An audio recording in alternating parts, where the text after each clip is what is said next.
Lady Shan, done them season. You know what's going on. We're live and direct. Facts, stats, and data. If you can't back it up, we don't want to hear from you. If you're not talking about facts, stats, and data, we don't want to hear about it. Leave your opinion at the door. Let's go. Landlord in the building. Thank you, Josh. Bye, babe. Thank you very much. See you later, babe.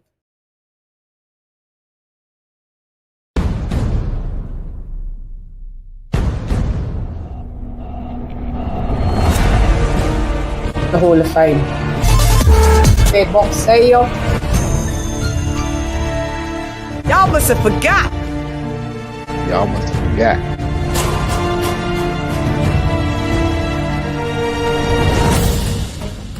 In the beauty. Attention.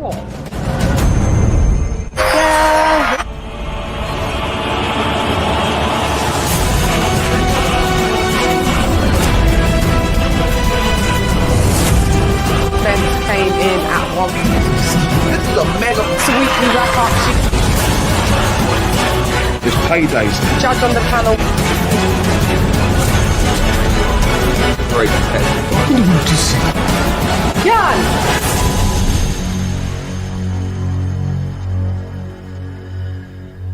T-minus 30 seconds.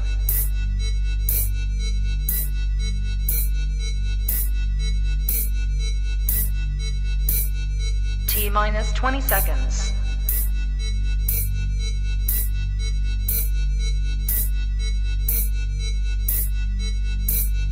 10, 9, 8, 7, 6, 5, 4, 3, 2, 1, 0.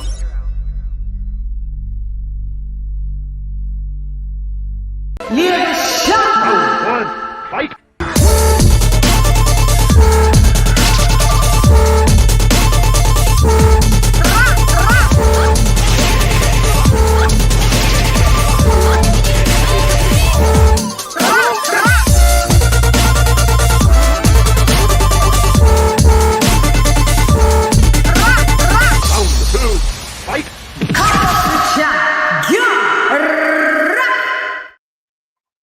Yo, hey girl, it's Leonard Shan at Nonetheless, and welcome to Come Box with Shan. It's a bit of a ropey Shan, hence why I'm not on camera. I've had a ropey last few days, guys. That's why Shan hasn't been in the booties in the spin crickets.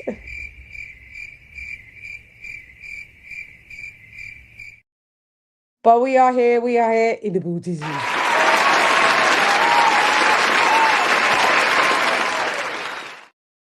Ding, what up, though? Kaboom. Guys, I hope you have been feeling better than I have. I hope you have, because you know I don't wish ill on nobody. I hope you feel better than me, but coming on, it's made me already feel, a bit better. So, man, I've been chilling like a villain, I tell you, for the past few days. But let's get some bars off on this, mate, because this has been a bit of a crazy last week, maybe crazy last week and a half in the sport of boxing. Man, let me just do this banner. She is I and I am her. Oh, I'm gonna be coming tomorrow so I can no, we don't want to take that off. Okay, so good. I'm not having an echo. That was just someone from the team that no, you're not echoing, because I am on the iPad and it does tend to sometimes echo. What was I gonna say? Yeah, I'll go live tomorrow for the Tio and Rolly fight. Let me just do this banner, because this is at the weekly wrap up show. You know. Okay, gosh, guys, so we have to talk about old girl Claressa Shields. We have to talk about her. Maybe I should copy. Would I copy and paste? I should have just copy and pasted it. Let me just see what it is. Hang on, guys. Let me just write this down so you guys can definitely, you know what the topic is. You can see it anyway. Let me see something. Got to be starting something. Okay, I can just copy and paste that shit. Yeah. Tired to get over. Too low to get under. Stuck in the middle. And the pain is thunder. Hang on. Paste so far. Rolly. What does it say? Rolly. Romero versus Teofimo Lopez. Romero versus Teofimo. Hang on. I don't want the accents on it because most people's keyboards are not in an Espanol, tú sabes. Teofimo Lopez, review and predictions. Okay, hang on, guys. Review. Hope you guys have had a good day though. And I'm seeing. I thought it was AI in New York. Tell me that is AI with all that rain. We needed. It's like you guys took all our rain. You know when they was talking about this big rainy back-to-back 9 days in the UK. Well, it's been little and it's cooled right down. But I've seen about 10 minutes of rain since they said it was coming. Reviews and predictions. So I don't know, mate. I don't know what's going on, but it's had enough. Maybe up north, maybe they've had the rain. I can't stand the rain. All right, do I? Hang on. Come on, Gil. Timer off. Save. Okay. Let's go. Kaboom. There we are. I'm introducing. Introducing. Introducing.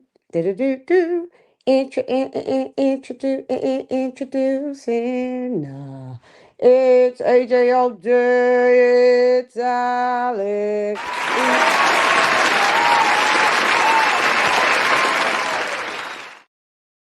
What up, though? Kaboom. Hey, what up? Let me put the link in the chat real quick. Yeah. Hey, AJ all day. Thanks for Hey, joining Chan. me. How are you? You're very welcome. I'm good. Just another Friday, another day, just I chilling. know, it's Friday, man. We're supposed to get this done a couple of days ago. It might have been my bad, like Shambi ropey. Ropiana.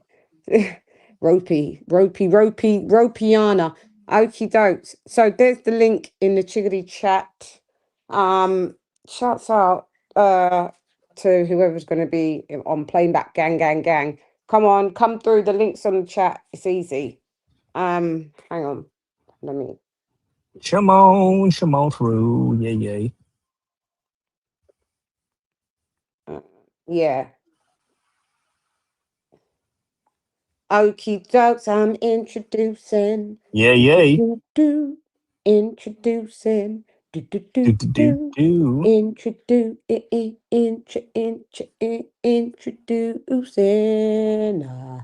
It's V to the soul, mi hermano. En el edificio, ya tú sabes.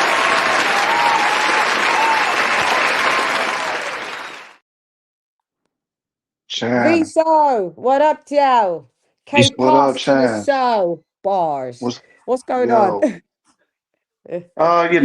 I'm here at work. I had to get some Oh food yeah, before I go live. Because not I had this Wingstop. fucking headache. God damn, I had to get some Yeah, food. I know. It's been a bit. I've been on that. That's why I'm not on the camera. It's like been a ropey one for me, man. The last few days, roped out yesterday. I was Mm-hmm. not feeling the greatest, boy. But I needed to get some of these bars off of what's going on. And then tomorrow, Right. I'll be on camera. We got Tio and Rolly Romero. So Yes. that's gonna be an interesting one. But I have to just let everybody know we're at the weekly wrap up. Shiggity what? Shiggity. Yo.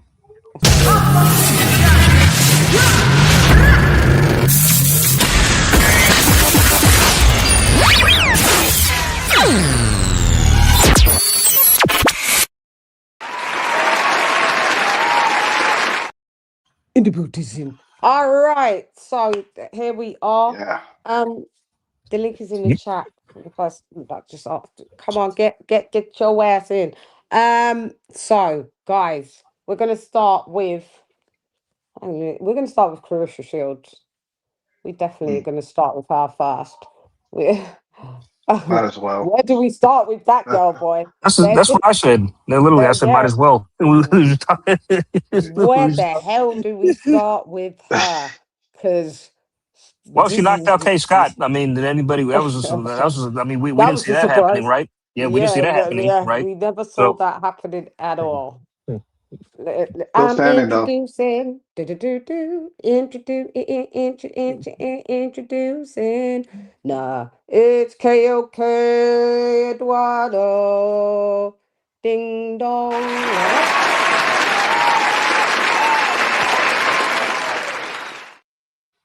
Hey, what's up, sweetheart? How you doing? KOK Eduardo. What's up, my G's? How y'all doing, man? We're good. We're doing all right. We're great. Yeah, Viso, we're great. Thanks for joining us, Eduardo. Do you know what? I thought it was AI, all that rain in New York. That's not, is it AI? It's real, isn't it? Yeah. Yeah, that's from flooding. What is God? So you stole our rain then? That's we need some of that over here, man. Jesus, it's hot as hell over here too. You stole our rain, you thieves. You thieves. You letting us suffer while you guys took all that rain. I wish you could actually jack rain. That'd be nice if you could steal it. Yeah, if we could share some, because we should. It's cooled right down, but I mean the grass is still dead and it's still Arizona, and we still got cactus now and tumbleweed. I don't know if I'm living. It just looks like a wild UK. This doesn't even look like the UK, mate. It's a drought, yeah. Yeah, and then I look on you guys' thing. On Instagram, I see a tsunami. I was like, nah, this is AI. I was like, I see cars floating away. I was like, nah, that's AI. That's why I dropped in the group. Is this real or AI? Then I went back and looked, and something else came on. There was a cyclone coming through. Remember, we had a cyclone a couple of weeks back as well. I'm just like, is this the end of days? Pretty much. Yeah, that just looks like it's the end of days. I don't know what's happening, but I'm hearing El Nino is coming through, like the Moa and Woo as well. So I heard we're going to have like really bad. As if South America hadn't had enough, natural disasters. They just had 2 earthquakes. Yeah, I know, and it's all this is going to affect the whole world is going to.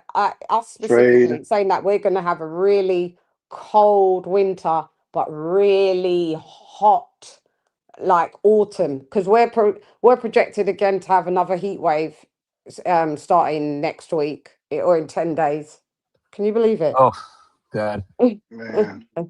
And that's crazy to have a heat, and they're saying it's going to be like 36 37 Celsius, so just in the high 90s. And you keep in mind that's going to be the last day of August into the second week of September. That's wild. What can I say, mate? No more rain again. You lot will be flooding, and we'll be El Paso, Texas. Yeah. It's hell hot. Crazy, isn't it? Yeah.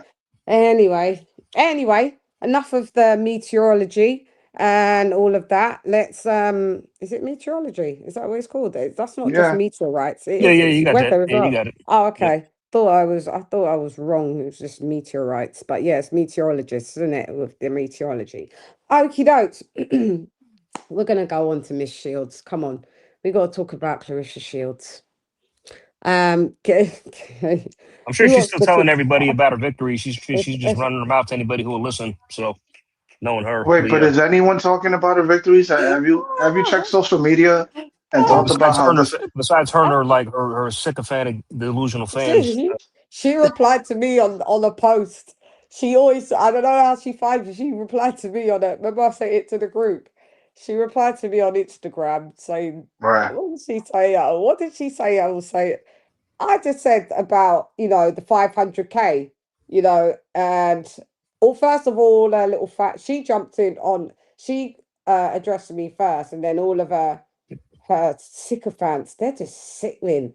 Chan, you know what she is? Chan, you know what she is? Yeah. you know what she is? She's the type that, like, if you throw her a birthday party, and then, like, if you get her a cake, right? You get her a cake, and and you bring out the candles, and she doesn't want to blow out the candles, and she goes, "Oh, I don't like these candles." Now you not only have to replace the entire candles, but you have to replace the whole cake with it, the entire cake. She's rotten to the core. That's just what she. Yeah. Do you know? I've just pulled it up. Right, what it is? She said. What I said is it was about Floyd. You know when we saw like Floyd being there, Shane being there. Yeah. Yep. Listen, Linda. All of them fans, shut your mouth, because when I was saying that these guys were paid to be there, how do you know? And I was like, trust me, I know. I was like, trust me, I know. I could just make a call. I already spoke to this. Funny, Shane called me. Shouts out to Shane Mosley. Yeah, he called me. I already. Don't let me have to out you, Claressa Shields and the gang. Just put it this way: they was paid. The end. I'm just saying it. They was paid to be there. They was paid to be there. So before I knew they was paid to be there, like 100%. When I saw Floyd be up there, I went. I said, but signed her up and not her. Next. So that's what I'd said, right, in under this post when I saw Floyd there, right? And she said at Lady Shan, 2016, lol. He also wasn't in charge of that. Now, one thing about good old Claressa Shields, when she talks to me, and she's probably listening, she don't ever call me out my name. She may say, "Oh, you're hating," lol. You know, she might put a lol after hating. You know how she curses out most other girls. You bitch. No, she don't do that to you. She's very tame when it comes to you. Because she knows I know the no. And she knows it will be an annihilation. The shutdown, she won't even know where her DNA stemmed from. So it's not worth it. It's not worth it. Desecration would be televised. So it's just not worth it. So, you know, she just put her little low, you know, that was 2016. I said, I don't care if it was 2016, 2026, 1916. He never signed you. You know, don't try and make it as he's only there now because you've paid him. Your team's paid him. I knew how much? it. That's the question. I liked it. How much? I didn't even ask them what their purse was, but when people was like, I say not being bad. Floyd is my guy, like one of my, but he's broke. That of course, all of a sudden he's there. Not being bad. I've never heard Shane Mosley talk about no Claressa Shields in my whole entire life. Yeah, I ain't. So all of a sudden, when I see you pop up there, I'm like, this is my spidey senses is tingling. But what these little bitch ass ninjas don't understand is that I could just make a call. But the Most High didn't even make me have to make the call. The call came to me. How about that? Boom. Kaboom.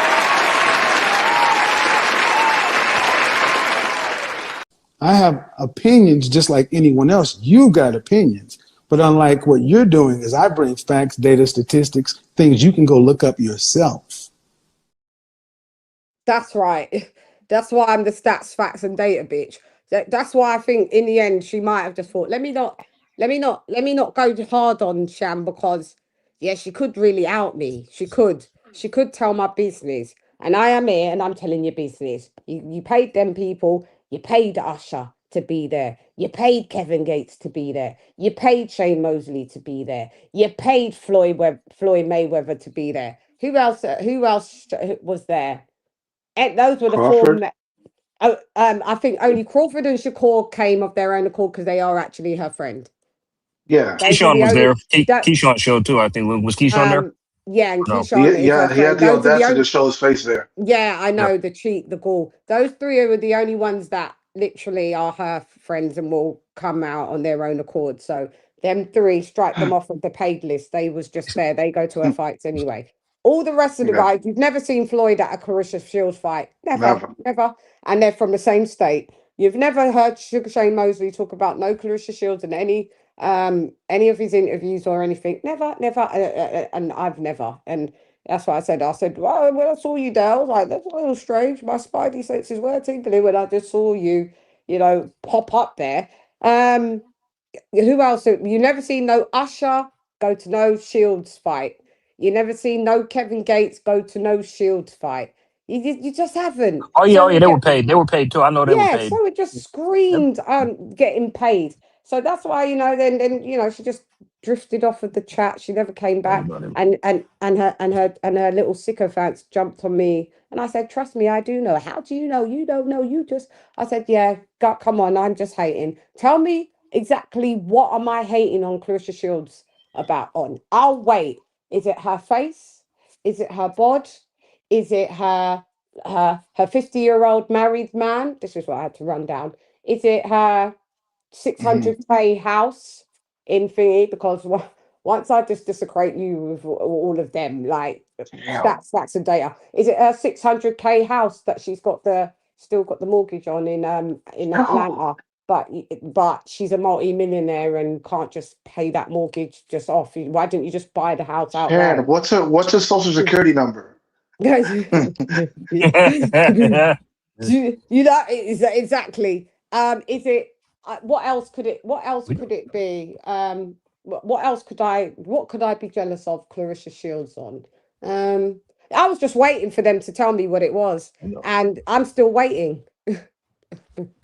You'll have my You'll still be waiting. Yeah, I'm MI6 and MI5, FBI, CIA, the Royal Marines. You know things. You know, yeah, I'm all of them. Secret Service, you know, that's close guard protection, whatever you want. Like, you can't mess with me. I'm still waiting. They can't tell me on any of those. Remember, this is on Instagram, so you could search me. You could go and have a look. It's like, I'm still waiting. They can't even come back on nothing. Do you know that? I mean, what's funny? What's funny? Like, if you ask them, like, who did Claressa fight in her first ever pro fight? I know immediately who it is. They won't know. They won't know. They can't tell you. Linda, that's just what I said. You guys don't know anything about boxing. Stop acting. Oh, she just. That woman was a unified champion. I said, yeah, she was. And I'll give Claressa the thing that sometimes there are weak champions and you fight them. If you want a belt, you fight whoever the champion is. This is one of her very few fights that she actually beat a champion to get those belts. Most of her career has been vacant, vacant belts. So just 9 vacant belts. 9. Yeah, just stop going. Like, and I said, when what weight division has the least bodies in there? Like, when does it start going barren, like London? When does it start turning into Arizona with cactus? And no one could answer me. Oh no, but she she doesn't have to go down to 147. If she wants, she could go down to 135. That's how I knew they didn't know shit about boxing. Right. So Claressa Shields would have to be a dead woman. She would have to why would she have to go down?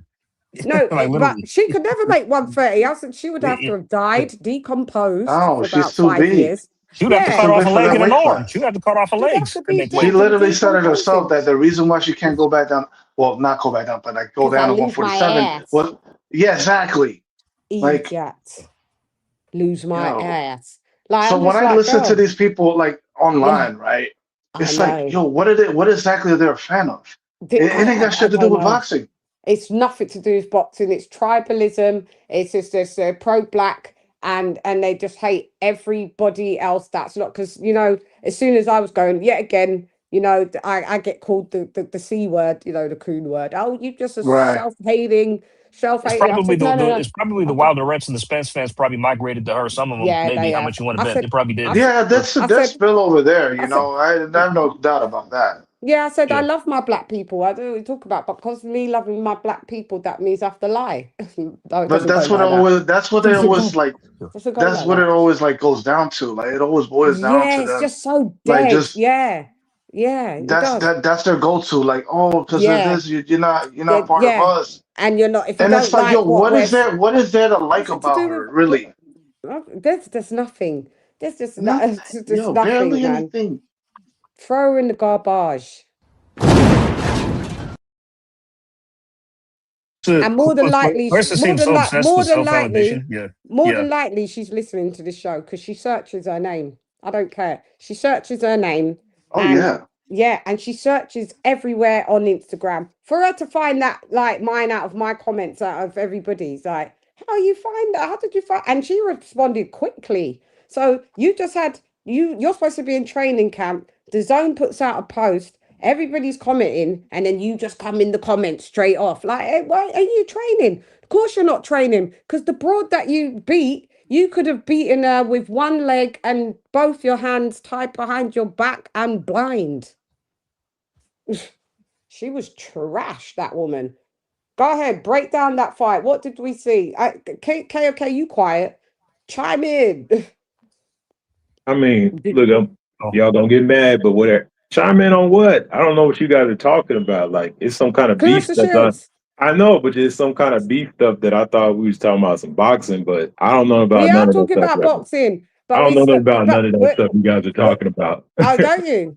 No, I don't know about the bickering and the back and forth stuff. I don't know about it. I don't be paying attention. Yeah, neither do. Yeah, but I've just been giving everybody the update of like my bickering with her back and forth, and over the months it's been a bicker here. She comes in the YouTube comments. You know, we are getting to the fight. We're talking about the fight. This is how it stemmed off. Like, we're talking about the fight, and that the woman that she fought was basically someone that had 7 fights and only won 5 of them.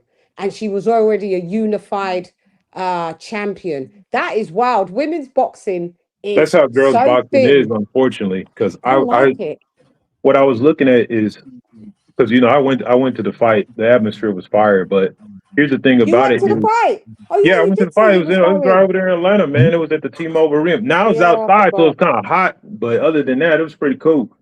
The whole car, the atmosphere was fire. But the thing about it is, women's boxing is just like that. Because I was like, let me look at anyone from 160, 175. I'm like, who's the contenders or people that are of note that you could fight in those divisions? And she's already fought most of them. There's a few names, like a couple girls named like Tammy and some other people. And then what's her name just lost, that other girl that was like I forgot what division she was at. And then the girl she's talking about fighting, she has to bring up from 147. I mean, girls boxing just barren like that. That's how it was even when Laila Ali was fighting. Like, but they actually have more people then. But it was always like, if you're like in a no man's land, she can't even get down to 154 is undoable right now. She can't even get that far down. She to be honest, she hasn't been able to get down. When she fought Gabriel back in the day. Yeah, Hannah Gabriel. She was pushing 154 then. That's why she got dropped in that fight. She got dropped. She can't go down that far. So the thing about it is, who do you fight outside? Like I said, I got a list of the people that are in there, but there are no names. There's one person that got like 10 fights. That's just the 160, 168, 175 for girls. That's just about as good as it's going to get. Unfortunately, I don't know who else she's supposed to fight. What's her, like I said, the other girl, I forgot what that little light skinned girl's name was that lost recently. And let me look. What's her name? She's signed to MVP. Are you talking about Shadeja Green? Yeah, Shadeja Green. Yeah. That was the one that they were working up to, and she got dusted off in that match. So it's like, it's unfortunate. Lanny Daniels, who beat her, Claressa just beat her before that. And like the fight prior to that she had with Shadeja, Claressa just beat her. So then she if you look at her fight, like only fighting 19 fights, 9 of those fighters are either 9 or 10 were either had belts before she fought or afterwards, a lot of them undisputed, because girls boxing is just thin like that. So I don't know what all the other stuff is. I like to say I enjoyed the whole atmosphere. There was other fights on the undercard. It probably could have been a little better. But the atmosphere, the arena was clean though. Zeus. It was nice at the atmosphere there, man. It was nice little get down. I didn't know that building was so good at watching fights, because really there wasn't a bad seat in the house. They should have more fights in Atlanta, man. Hold on, let me ask you, Kings. What was the arena? Which arena was it? The State Farm. State Farm. See, like I've been saying before that I think what's my guy's name? The Brian Norman should be having fights over there to just build some fucking fanfare around that area, because that is a good arena. Considering it's a real nice arena. You watch it, man. It's a beautiful. In terms of the event, it's a good celebrity fighting. Yeah, you've got the Zeus Network. If you're into the baddies coming in and fighting, and Ray J's and all of that. And I hate to say it, if it wasn't for Ray J and Orlando Brown, I think that would have impacted that. You know, it would have been less impactful that card because there is a Yeah, celebrity I culture don't to it. know. I don't know A because lot I of think people were because she talking had about that Lotto fight. there. She had Lotto Yeah, that walked her in. Yeah, but the one thing she does put on events, I give her that. But she lies about her numbers. It wasn't sold out, right. so I sound like No, it everyone was thinks I'm. tickets available up No, to like. To be honest, there was tickets I available up to the day yeah, of. I It already would have know. been hard for her to Hang sell out on. that arena. It's just too big, and it's not a fight town. I already researched. She didn't sell no 18,000. I did my research, my due diligence yet again with stats, facts, and data. And she only basically she sold between 6 to 8,000, and the rest was all cordoned off. And how they take the light in and make it all dark. I already know she only sold the least was 6,000 or to 8,000 at the actual gate. That's how much bought tickets, not the comp ones. That's how much bought tickets so with her talking about she sold out the whole what is it called, State Farm. It's No, State Farm Arena. It she holds didn't. about 20,000. That you ain't gonna Yeah, sell that building out. she said That's she no sold girls boxing. 18,000. Yeah. And the No. tickets, I'm gonna Mm, be honest, the yeah. tickets at all levels was reasonable. But like I said, I don't like it doesn't. yeah, Maybe it's just to put fanfare or whatever. But the truth be told, like Atlanta's not a boxing town, but it's just because no build up. it's an But there was a event lot of town people though. there, beautiful women. It was cracking, but it was just like Mm. I just the air, man. It was hot. I was like, man, I was like, I did Didn't have not. AC. Is it Atlanta. out? Is it no No, AC in the there? thing about it, it's not that it don't matter, man. The way it's set up, Mm, it's just not built to. It's just not, it's you could tell it's for off season stuff. It's not. mm. But like I said, overall, It's a good event. the thing was over the top, but it still was just kind of hot. It was just hot in the city, period. But they've been having a heat wave down here, so it's just been visually hot. But it was comfortable once you got in there. But like I said, just moving around with so many people in there and shit. But it was, Another like lie I said, that she told. Another lie that she told. I'm just here to debunk. We'll move along after her. Here it's just a. Yeah. You see when people just lie, it just really pisses me off. So she's gone around saying that she sold the place out. She didn't, and then now she's saying that she's the first woman to headline that place. No, she wasn't, because it was Laila Ali. I don't know if Laila Oh, Ali was the first woman, but Laila Ali went and headlined that about 15-20 years before, by the way. no, I don't think Mm. the State Farm Arena was built Or then. 15 years. Yeah, yes, she did. Go pull it up. Let me That's the just new, pull it up. because that building that I was at, I think that's the newer one. I'm not sure if that Yeah, was yeah, if she it is the newer one, but it's the same venue with a refurbishment. It's Oh, the right. same. It's the same venue wow. that Okay. Laila Ali, headlined. It's just been refurbed. So if she wants to say since it's been refurbed, she's the first lady. See, it's semantics. She knows how to word things, and because her fans are so dumb, And they can't look up. they They don't can't look things up have no themselves. reference. Yeah, they can't. They don't have any Facts is reference. not the facts, stats, and Yeah, data is not their strong suit. facts is not their. Facts is just not their thing at.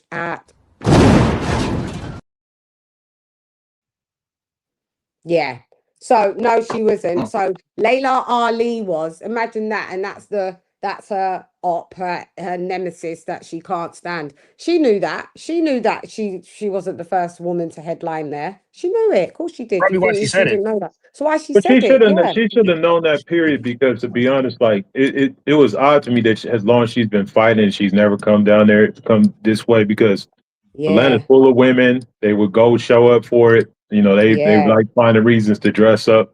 But no, Layla, like you said, fought there back in 2004. But like I said, in the day, That's it. I mean, you all know that you had like arguing with people that don't know shit about boxing. Like, it's a waste of time, because It's I've not an started to argument learn. when you're just correcting them. No, but It's a here's the thing about facts. it, it's an unlimited correction, because I started realizing, one day I think I had talked to you about, I was like, yo, I be looking at comments, and then when you see the first comment, it's cool, but when you click on it and you see the responses and you see the type of stuff people say, and I thought at first those were bots or something. I was like, no way somebody is this dumb. But they are. And so it's just like, you're not going to stop them from being dumb. You know what I'm saying? So it's just like, what's the point? Like, we know it's not true. no, There's a there's whole bunch of stuff that's not factual, but it's like, what's no, the I point of relish going in it. back? There is a point. I love it. I love doing it because there's no need to lie. So, you know, if in life, if you go around just like not having knowledge, I'm here to give you some if I know it. It's just me doing charity work. Yeah, I guess. Don't be on the internet all talking shit. You don't know there's 6 degrees to separation to every human being on this planet. And then I just said a fact like, well, he signed her up, you know, and then you lot all try to think you can pounce on me. Well, guess what I'm going to do? I'm going to kill you with the stats, facts, and the data. And it trumps your opinions. So it'll make you a better human in life that once I've passed on this information, then maybe you can just regurgitate it and or at a dinner party and it makes you sound like you do know about some boxing. If I can actually take any credit for that, you're welcome. Yeah, I'm fine to correct these stupid, and it's always the bitches as well. And there's some bitch ass men as well that they just sound like bitches when they're at you. have to click on their picture Yeah, and think, are you they a sound man? inseparable. Like for real, between Yeah, those two sexes of just like, fans, come on, man, they men. sound inseparable. You can't tell them Yeah. apart. I'm like, what's the men? Just come on. And then the purse comes into question. This was another back Oh God. forth and That's forth the source when of the it ego, was the purse. when it was found that it was a 500K purse. So you know, there was a debate online. So I tried to just say, well, obviously the $8 million thing wasn't the thing like what I'd originally said, and a few other content creators have already said. They all go on to me there. Well, she got back end money. Well, even if she got back end money, what I was trying to say is your base purse is your base purse. She told us she's in an $8 million deal for 4 fights, $2 million per fight. You won't take 500K if you're guaranteed to 2 mil. But she got a 3 mil signing on bonus. So that means nothing. She told us it's 2 million a fight. So basically, if she got 500K, and by the time she left, by the time 2 days later, she had to pay the taxes and her whole team. She probably walked out with 200 thou wow. Maybe What have I even been saying, AJ? maybe even That she less. was on for like fucking 1.8 million. Yeah, and they was going, well, no, well, there's another fight. Well, the 1.5 million was made up by other stuff. They was telling me all of this in the thing. I was like, okay, go I mean, off. like, These are social I media mean, accountants. Wait, Yeah, I mean, like, that's 1.5 just sad. million. I mean, like, for yeah, people to that's what just they go that said. far to argue how much Yeah, she made is like, why are you getting any of that money? Like, but that's what they asked why are you me. defending it so hard? They asked me, are you hating? And you're No, I'm just hating. I telling the said, no. truth. No, I said, I'm just telling the truth because this is actually a part of my job. We, we discuss passes. But I said, the only difference with Shields is that compared to other top boxers or high caliber boxers, you never see, do you ever see Bud Crawford, Anthony Joshua, Errol Spence, Canelo. We'll throw Canelo in there because it's. Do we ever see them talk about their purses, or do we hear No. their promoters, No, or no, do we hear them coming on the TV and going, "Well, I'm a multi-millionaire." Yeah, no, every I've never heard top boxers do this ever. nope. I hear about big brand deals. Yeah, they've signed to DAZN for She does. 100 million. Yeah, she does all of this. So I said to the people in the chat, if you're gonna brag about this in every interview, guess what? It makes me do focus on what you're saying now. And now that I'm gonna focus on what you're saying, I'm gonna pick out the shit that you're saying is lies. So don't come here and be telling me I should not be focusing on her past. This is what I do. No other boxers do this. Only her and Floyd Mayweather did this. So it must be a Michigan thing, to be honest. Do you know what I I mean? think, Chad, I think it's a Because no narcissist one, thing. That's what it is. no, yeah, it's narcissistic. No other fighter does this. Oh, I'm a multi-millionaire. Or even when it's announced that they've done a DAZN partnership, do you ever hear them say, well, what my deal is 100 mil, and every fight that I get is a basement. You never hear that. You never hear fighters come out and say that shit. Only her. So therefore, I'm going to look at it and I'm going to go through it with a fine tooth comb at the end of the day. And maybe you didn't even clear 200 thou off your 500k with all the multiple people that you had to pay off Salita Promotions. You're in a 360 deal with Win Records, so you had to pay Pap that has to get a cut, Win Records that has to get a cut, the production, whoever put on who gets some, that was DAZN, right? They have to get a little bit of their cut. Then guess what? You've got to give when you did your training camp, whoever you had that came in for sparring, their food, their lodging, their flights. And then you had to pay taxes. You probably cleared 190. You don't tell me that you made 1.5 million, like what her fans were saying, on top by 6,000 to 8,000 people buying tickets and the rest were comps. Don't tell me that you made 1.5 million of people buying food in hospitality. Don't you fucking dare. And it wasn't a PPV event. And so you didn't get any back. Yeah. These people are tapped and deluded. So really, she walked off making about 190k. This girl, please, I would love her. I'd love her to come on my show. Oh yeah, that'll be probably that episode will probably get like just thousands of views, so not a million. It'd get more views than what she made. That chat is gonna be gate love. Shan, that chat is gonna be toxic as hell. I know. For facts. Our fans are gonna show up in droves. Yeah, and then it'd be crazy, but I wouldn't even care. I just ignore them. But yeah, see, this topic, she can't chat to me. Just talk to me nice, Shields, because everything that I've counteracted everything. Your purse, your gate numbers, your everything. Stop it. I mean, because like it's like this shit, like how she says, like how she just comes out and makes like just all these self-validation arguments, like she does this, she wants this, she wants that. It's like, okay, so like at this point it becomes like, who are you trying to convince, us or yourself? Or yourself. This self-grandiosity is bad, because everyone would give her props, right, if she just said, you know what, it was a great event. Just don't say it was a great event. I loved the night, and shouts out to Kaye Scott, and I can't wait for my next fight. Leave it there. When you come out and start talking figures and numbers and money and more numbers, do you not think that bitches like me ain't gonna key in? I'm a fucking Virgo. I'm gonna key in on all of your shit, and I'm gonna find the discrepancies. I do that in my fucking sleep. My spidey senses are tingling. Part of me wonders. It's funny. Part of me wonders, like, whether she says all this stuff to like counteract the fact that like Amanda and Katie made more twice individually than she did in just one fight. I mean, they made like quadruple her purse. I think they made like $9 million for the second or the third fight. But bottom line, they were paid millions each. 6 million. So like they were, first fight 6 million. Yeah. Second fight, I think 9, 10. Second fight, I think 9, 10 or something like that. But bottom line, they both made millions, and it's like she's saying this to like eclipse them. I mean, okay, you may be doing this, you may be saying this to the clip, but not. It doesn't really matter at the end of the day. Who cares?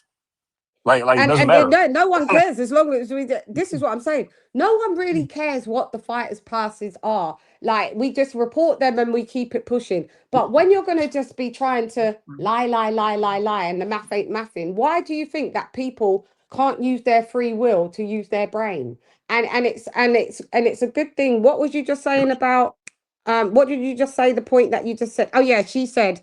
Oh yeah, and she's come back out on record saying that she is which she said on Cam Newton show. She's the highest paid woman boxer. And Cam Newton don't know no stats, facts, and data. Cam Newton being them straw hats and them fucking stupid clothing to care what the stats, facts, and data is in boxing, right? Oh my god. Yeah, but shit, right quick, Shannon, sorry. I know over there, but it's like Cam Newton. He made me laugh in the episode because he looked like this. No, but his facial expressions were hilarious. He tried to hide it, but people caught on. People caught on. That was so funny. I'm gonna have a baby. It was next year. Yeah. Who's gonna have it? Who's gonna have it? She went, oh, don't you? He went, no. Better take your toe down. But yeah, she even went on there lying. She went on there lying, saying she's the highest paid female boxer. When that's just not true. Katie and No, it's Amanda not. I mean, Taylor have Katie's probably weighed. about to make Hang more on. than. Oh, sorry, but yeah. Go Yeah, ahead. Katie Taylor and Amanda Serrano has made more in one fight than her whole win record deal. Entire career. Yeah, yeah, entire career. So, if you're that, I'm sorry, we will break down the fight, but whoever don't like us talking about this, go off because I'm talking about it. So if you are a multi-millionaire, you don't have a car note. You might lease your cars, right? Or you buy them outright. You don't have a car note. Let me just tell you that. You don't have a mortgage. Well, if you do have a mortgage, you don't have it on a 600K house. You don't. You don't have a mortgage on a 600K house. Why do you need a mortgage if you're on a $600,000 house? If you're a multi-millionaire, you would just buy that shit quick. You don't need a mortgage. She says she pays down on her car insurance or whatever her car insurance on. He pays my car insurance. That's what she said. Pat pays. So okay, my so God. is that not? It's just too much. It's just too much lies. You're just lying, and it's so sad I that hope the that's girl not has to true. come out and do this. Yeah, well, she's not as rich as what she's talking about. I'm not saying she's broke and she ain't got no money, but you're not she doesn't realize she's in a 360 deal. Like everything, I found out that in the deal that she has, she not only has to box, she also has to sell music. So that's why she's doing all the rapping, because Win Records take a percentage of every bit of her endeavors. She does this, they get a percentage of that. She does that, they get a percentage of this. Now, she was on Snapchat selling hair bundles. What millionaire girl is selling hair bundles on Snapchat? Go off. Who wants to tell me? Nobody. No one. And she's selling them little googly heads that are $20. She signs it and she's selling them for $100. I don't know if you've really Yeah, got any Funko money like Pops, that. That's which just are crazy. relatively cheap. Yeah.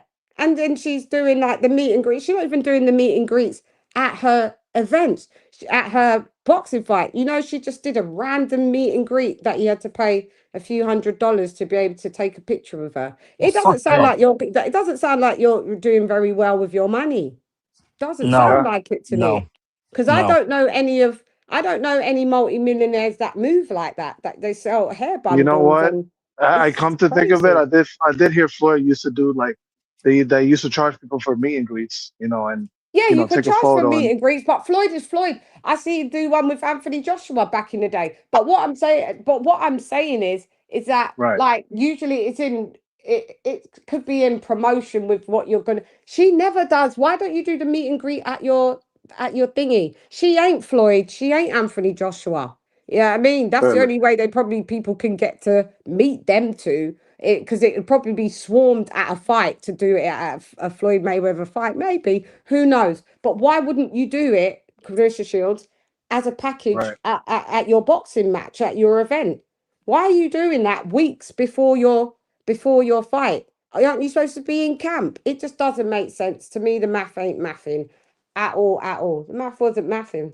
And there was something else that I asked Shane as well. What was it? There was something else. Just slipped my mind. There was something else that I had asked, but yeah, it's just a bit diabolical. It's diabolical, but anyway, let's break down the fight and what did you see? The likes, anything you liked, anything you disliked. Go off. Who wants Well, to go? I didn't see. I saw the stoppage, You but didn't watch that's it? it. That's it. Well, I knew the result, so I had to figure that out. Let me just not bother. Yeah. Oh, well, since I'm no longer the Zone subscriber, I have to, Yeah. I have to You still go do a watched it. workaround to watch the fight. You know what I mean? But you still watched it. I can only see bits and pieces of it. Oh, okay. Yeah, I thought she was going to get her out within 6 rounds. I said like 4 to 6. She did. I mean, she had to. she got her out in the 6th round. Yeah. That woman didn't know what do you know what? I will give Kaye Scott, which I don't think people gave her a little bit, because she got in with some shots on Shields. She got in the first couple of rounds. She's strong and she's big. Oh wow. And she's in she had to cut 38 pounds to make 160. So Damn. she's a big girl. Yeah. It So is big. she's Okay. yeah. She's got some pop on her shots. Now, if that woman was more experienced, 10 years younger, she could have gave Shields some problems. Okay. Because Wow. because She would have had a fight on her hands in that case. yeah, but Yeah. it's just that she doesn't have the experience. She's old.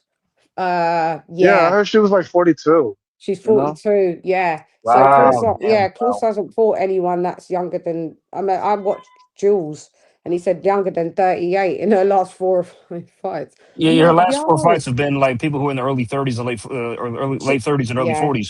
she got, yeah, Yeah, just late she got, bloomers, you know? yeah, I wish she could make 154, because Yeah. even that's not like popping, but it's better than 160, where she's already been undisputed twice at 160, I believe.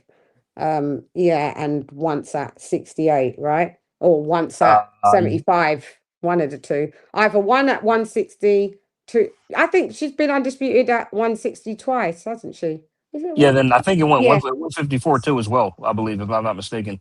Mm-mm. I think not at 154. Or No, I think she was a champ there, but I don't yeah, think she she was a was champ. undisputed. I think because she's undisputed isn't she undisputed at heavyweight?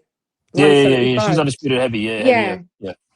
Yeah, I think she's a 154 champ, 160 undisputed twice, 168 champ, and undisputed at 168, and undisputed at because that's what she said. She's like Terence Crawford. Girl, bye. Jesus Christ. Yeah, Hello. she just had to make that comparison. Yeah, God, I know. Yeah, it's just the narcissism. I'm like, okay, you're like Terence Crawford, yeah. Let me just play this. Listos pe los chingazos. Listos pe los chingazos. Yeah, okie dokes. But yeah, like I said, the woman was strong though. But she was out of her depth by after round. Yeah. When did she Okay. get? By the way, chance she has been undisputed at 154. I just checked.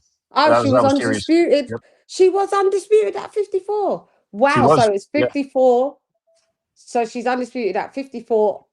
Undisputed only once at 160. Then, or is it? She's three division undisputed. Which weights are they then? 154, 160, or 154, 168, and 175. Which one? I don't think at 168 she hasn't been. She's been unified, She hasn't but not been. She's just undisputed. unified. So Yeah. it's 154, 160, and 175 then. Yeah. Or But she's been heavyweight. Yeah. Yeah, but she's been a unified champ. This is her second time being a unified champ in 160 as well. Okay. What was I saying? Yeah, so the lady was strong, but she was outgunned. What the thing that I don't like with what Shields does in her fights, she starts to get desperate for a knockout. So she Yeah. starts flailing shots. They become very wide, Mhm. and I saw someone, oh god, yeah, even though I can't stand him, I don't like two-tone, but he slowed down the stoppage, the stoppage while the towel came in. Yeah. Oh my Yeah. god, you know that It's just another Shields knockout that where she's not, her opponent is not on the ground. No, she with all of those shots, she only, like when I slowed down the Joshua and Usyk Right. thingy with that shit, that Shields only hit her without of that like 9-10 piece combo 2 times. The rest they missed. You'll have to get it on go watch it on either on Two Tone's Instagram or his Right. YouTube. Someone said, and it slowed down. Someone sent it, and listen, it was like, oh, it looked like she was getting hit with them, but she did get clocked the round before and got, you know, Oh nearly yeah. dropped She out. got But buzzed. She got buzzed badly. Like that was yeah, bad. I mean, yeah, even she was really hurt. I thought yeah. that. And I was like, finish her now, man, Shields, because just you. But that's how strong. I give it that. It's either a part that Shields we know is not a power puncher, so Shields couldn't finish her off. She could buzz her, but or is it that the woman is quite strong She as was a well? big So it could girl. be a bit of both. She's a Yeah. big girl. Yeah, she was you could tell by if you Yeah. look at Carissa's back and that girl's back, that girl was way bigger than hers. Like it was obvious. Yeah, So and it's very rare that you see girls that are quite bigger than Shields like that. And it was obvious. I was like, this is like she had the size, but funny, what she like, lacked was yeah. the skill sets. yeah, she lacked skill set big time. I mean, big regarding time. the stoppage, like I came across a funny comment. Somebody said this on Twitter that Clarissa's corner is the one who actually threw the towel in. Yeah, get her out. It's time to go home. We need to leave. Yeah, this is a joke. I never heard that. I saw like 3 towels thrown. Yeah. But you know, you got to look at like this when her corner's looking at that fight. Like I'm gonna be honest, like I said, Yeah, you look it at looked later crazy. when you're looking at it live and you're sitting there, it looked like she was getting beat up. Yeah, with the combination, and they're like, "Oh my god!" I see why they So still it was like, yeah. So they were going to throw it. She never recovered from when she got dropped in the But prior when she round. got She was And she really just good was at it. solid. She was tough though. Like I said, she had heart, but like I said, those divisions. This is like a very dry problem. That's going to be. I mean, unless she runs back some rematches or something, there's not really. And then, like I said, there's older people. One of the contenders I'm thinking of this, the Canadian fighter. I forgot what her name is. She's older too. Like them girls have been sitting. You talking about Mary Spencer, right? Yeah, so you got a lot of girls that have been sitting there waiting for like an opportunity to fight somebody of quality, but now they're pretty much aged out. So it's just like she's not. It's not like this isn't like men's boxing where you're at 168 chasing 40-year-olds. It's like girls boxing. That's all there is. Or you fight beanie boppers and you get told you got to beat. Oh no, those girls are the ones that are older. They got experience. Yeah, and then the ones that are younger don't. It's an awkward thing. She can fight Krishan Rock. That'll sell. She can fight Krishan. She's training her. She's actually supposed to be training her or something. Oh no, yeah, potential rival. You know, she does it, y'all. She's cool with you at first, but then she'll have problems with you. She'll start beef. Yeah. Oh God, sorry. This iPad always crackles. I don't know why it does it when you do the iPad on StreamYard. Yeah, it started. Yeah, you could. Yeah, I just heard it crackle. Yeah, it's we can still hear you though. Hang on. Let me dip out and back in. Go ahead. Okay. Chop it up. Let me dip. Yeah, but yeah, I didn't see the fight though. Sadly, the undercard. Yeah, again, I only saw bits and pieces of it because the stream kept on, buffering, and it's like I'll just catch the highlights, She caught it.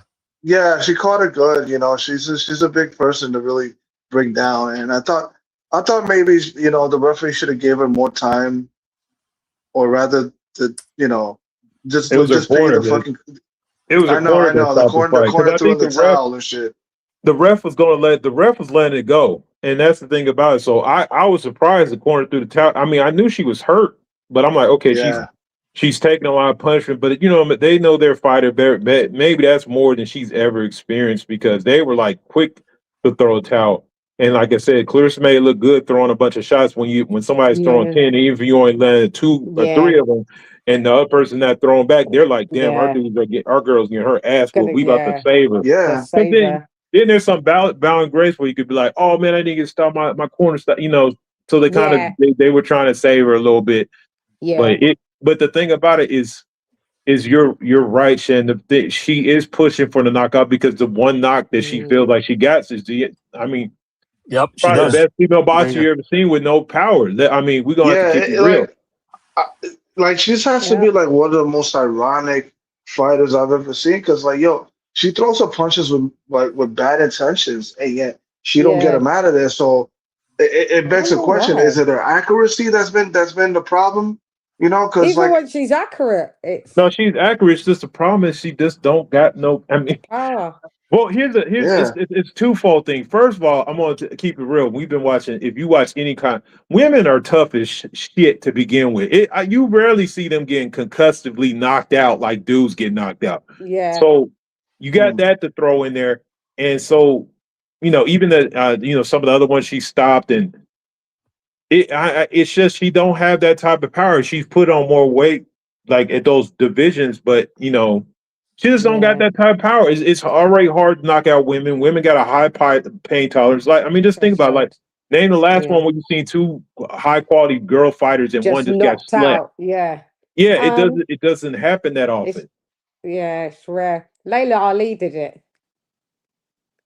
Well, the thing about the conversation that she was having back, it is some jealousy with the Laila Ali, which is obvious, but it's like, to even bring, like, for her, even Laila Ali to even think like, what I'm saying, my age, I probably could come back and whoop your ass. It's kind of like she understands it's going to take a lot to put her away. But Claressa just, I don't know, maybe it's just it's a lot of personal things about her that she's not comfortable, so she just tries to exaggerate. It breeds insecurity. You can tell, but it's just like it's like just the slightest bit of disagreement might set her off. Yeah. Well, that's what set her off with Laila to begin with, because if you watch that series of videos for Laila to come out and make them videos, if you listen to how it described, you're like, yeah, I can see that happening. You don't even be like, I don't know, Laila, that don't sound right. Now you're like, yeah, I can see you saying that and her taking it some type of way and blah blah blah blah. I don't know why she took it any because that's what happened. That's what happened with Alicia Baumgartner. They asked her a question about, and this is attributed also to the media, because like, there's not, like you said, these weight classes are barren. So what you got left is these notable names in women's boxing. So you think about matching them up together. So they ask, Alicia Baumgartner, who's smaller than her, hey, what do you think you would do in a fight with Claressa? Yeah, I think I would beat her. That's based on her trying to defend her honor as being a fighter. She's being a competitor, and that to her was a slight at Claressa, and that's what got her, feeling some type of weight, No, I think Baumgartner called her out first, though. And they were friends at the time, yeah. Yeah. And that's what Claressa took as disrespect, because I watched that. Baumgartner actually called her out first. They were all going to the movies together, parties together. She was turning up at Baumgartner's fights. Baumgartner was rooting her on, and then like a week later, she just said, when they said, who would you love to fight? And she said, oh, I'd fight Claressa Shields. I think I'd beat her ass. And that's where it triggered from. That's where it all started. And Shan should know, because she knew Miss Turncoat. Because at one time, we do remember Alicia doing a whole interview on the show, now acting like her shit don't stink. Like, come on, man, let's keep it 100. But you're right, man, though. The media does, like, because of the clip generation and because a lot of people being lazy, they clip the response, but they don't clip the fact that you asked me this. It's like we watching in football. Oh, do you think you could win a quarterback battle? And they, I think it did. And then they just show the response. It's like, bro, you asked him something. Okay, I shit you not. I shit you not. I used to watch the Boxing Boys, right? Yeah. And it was like recently that I heard, yo, you think Gabby Fundora should fight Alicia Baumgartner? I'm like, yo, there's like names between her and the other lady, between those weight classes. How do you just overlook the competition at 118, 122, featherweight, and just go all the way up to Alicia for what? You know why? Because they only know the names. That's a casual shit. Yeah, they only know the names. They're just putting names against names and not checking exactly, because they don't know women's boxing as much as the men. These women, like people say that those weight classes can be barren, but not in terms of skill sets. It's just names are not that well known.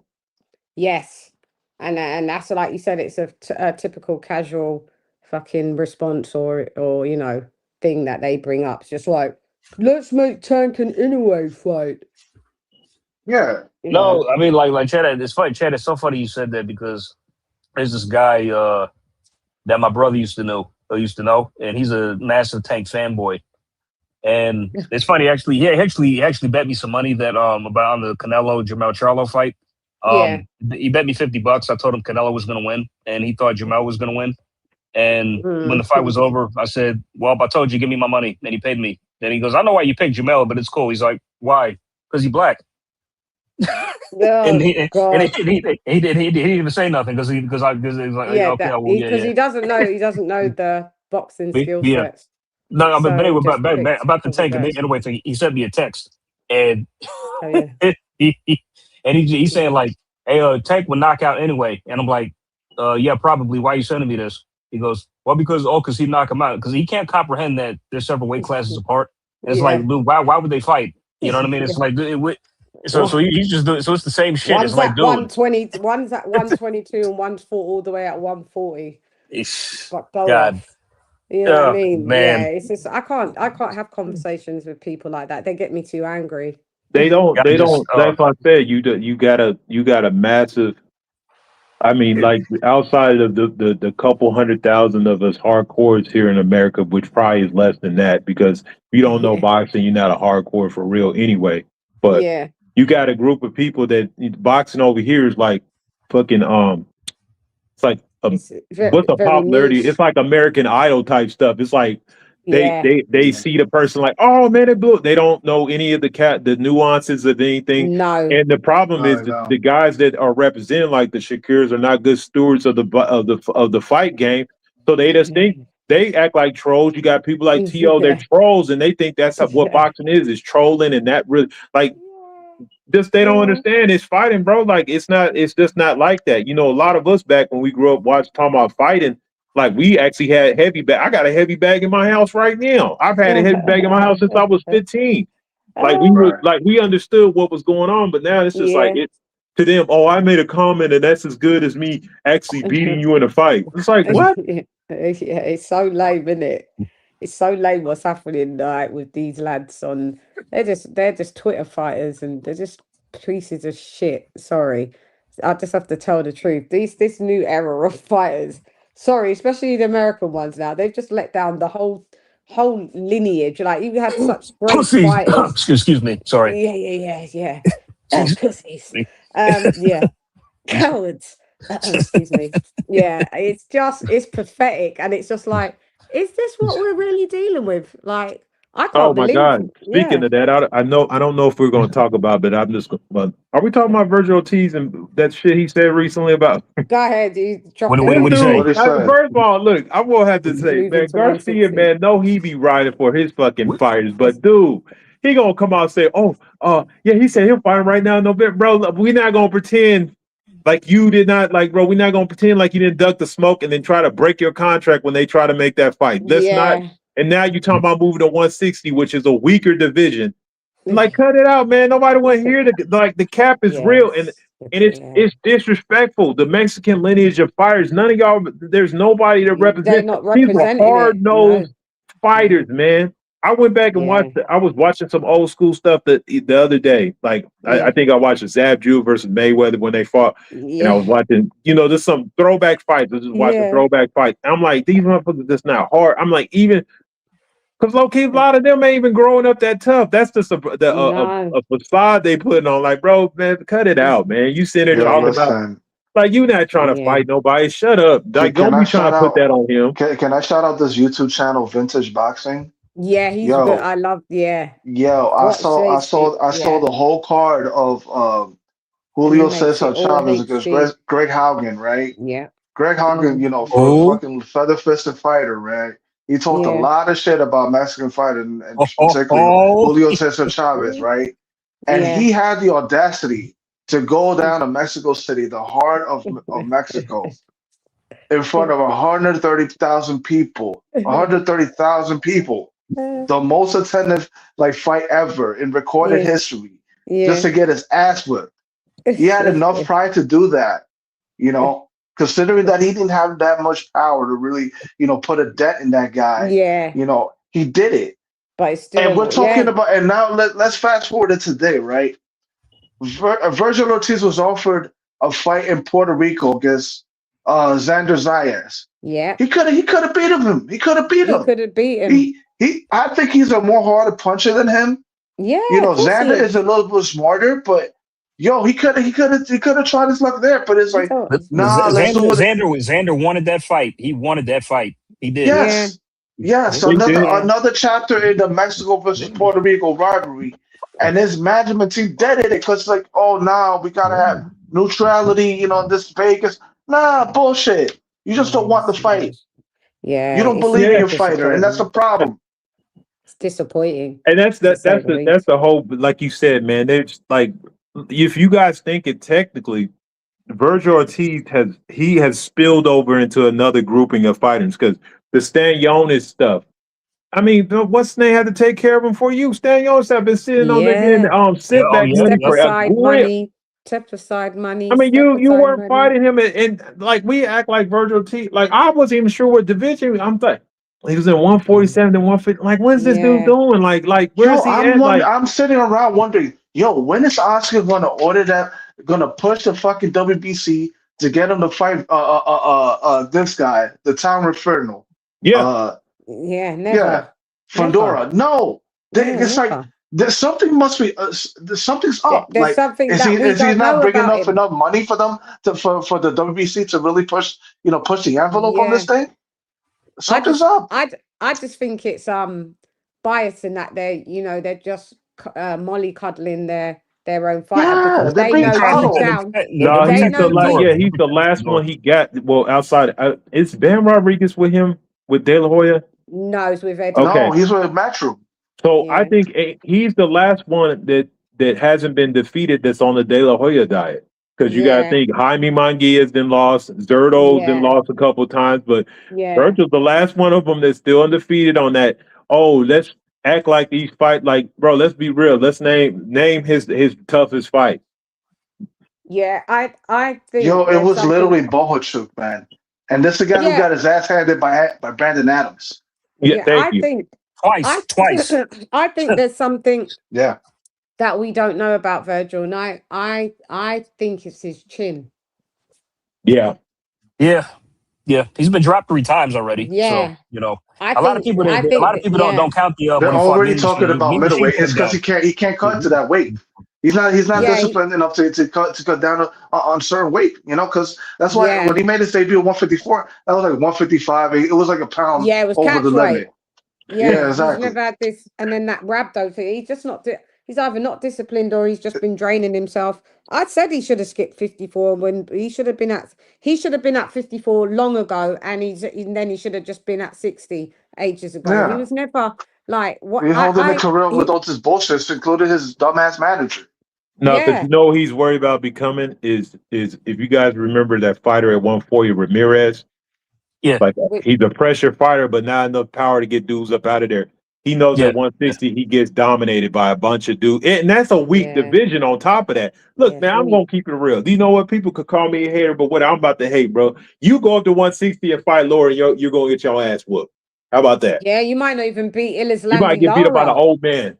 You might not even beat him because at least Lara's getting stoppages at 160 there. That's what You I'm might not even saying. beat him. If He you can't better beat. put I that don't see fight how he can again. beat him, man. Put that fight on. It'd be a great litmus test. He's a champion. If you should be able to beat him. He's 42, 43. 48 actually for 49, pushing 50 because he's Cuban. So Oh Yeah, I yeah, think that Australian yeah. So dude he's said he. really 80 years pushing old. 50. Yeah. I think I saw some Polynesian fighter talking about that he wanted lower necks. When I was watching that Spence card, I forgot what that dude's name, or maybe it was another fight. I know somebody was calling out lower, talking about at 160 that he wanted to fight him. Yeah, Who's who? Lara's just bloody I'm holding trying to think. that I'll belt figure out what his name is. tightly. Hold on.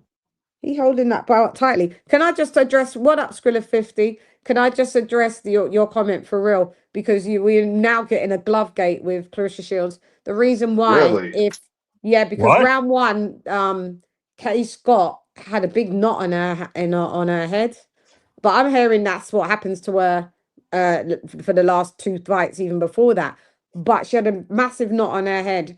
And the fact that Claressa Shields refused to take off her gloves after the fight, and even when you see her in the locker room, because she's doing interviews in the locker Right. room and photos, she's still got her gloves on, guys. What the hell? Are you Yeah, serious? she's, Yeah. Oh And then I wow. saw a that's when you still got to do inspections. Yeah. Yep. So Yeah. everyone's like, why wouldn't she take off her gloves? Even in the locker room, like Kaye Scott had her gloves off after the fight finished when, they raise your hand and that. Claressa Shields, nothing. I saw her locker room photos after the fight. Still got them gloves on. And then I saw a still shot, but I don't really take that much credence in still shots because they can be manipulated. But there was a still shot with like a part of her glove that looked kind of like lumpy. But I mean, wouldn't you just? I hope she ain't loading the gloves to get I KOs, hope man. it's not loaded gloves. Yeah, because the way she did knock that woman, like how Tyson Fury got knocked by Usyk, was a mad one. But you couldn't finish her. But that woman's head was. It was coming up to looking like it was going to be a Hasim Rahman hematoma. Like, I was like, yo, for round one, like that. Yeah, but I heard that's how that woman, the fight before her head was like that, and the fight before her head was like that. So maybe she just knocks up easy, obviously. But I mean, Shields ain't a power puncher like that to give you like those like massive knots. If you like, I don't know. To me, it was just strange that she wouldn't take off her gloves in the ring and she wouldn't take off her gloves in the locker room. Who does? What fighters do you see? Usually they take them off right after the fight. Usually, right? They unwrap them. Yeah, like literally, like yeah, they start unwrapping them, and even if you see them walk out with them on, by the time they're at the locker room, you see them getting those shits off. She's taking photos with everybody in the locker room, and them shits are still on. So that's interesting. Muy interesante. So I don't know. I have no clue. I hate glove gates. I hate all of them gates, but it is pretty suspicious that she just wouldn't take off her gloves. You know? So I don't know. I just wanted shouts out to Skrilla Philly. I'm not a fan of either fighter, but if Virgil hurt Boots like Xander did, then he'd get Boots out of there. Yeah, because Xander hurt Boots in, I think, round 3. Man. Yeah, you're round 3. Yeah, but Xander's a big kid, man. Yeah. Xander's a big kid. Like, if you look at that fight, Xander, I'm like, how did he even make 154? Because I'm like, that dude.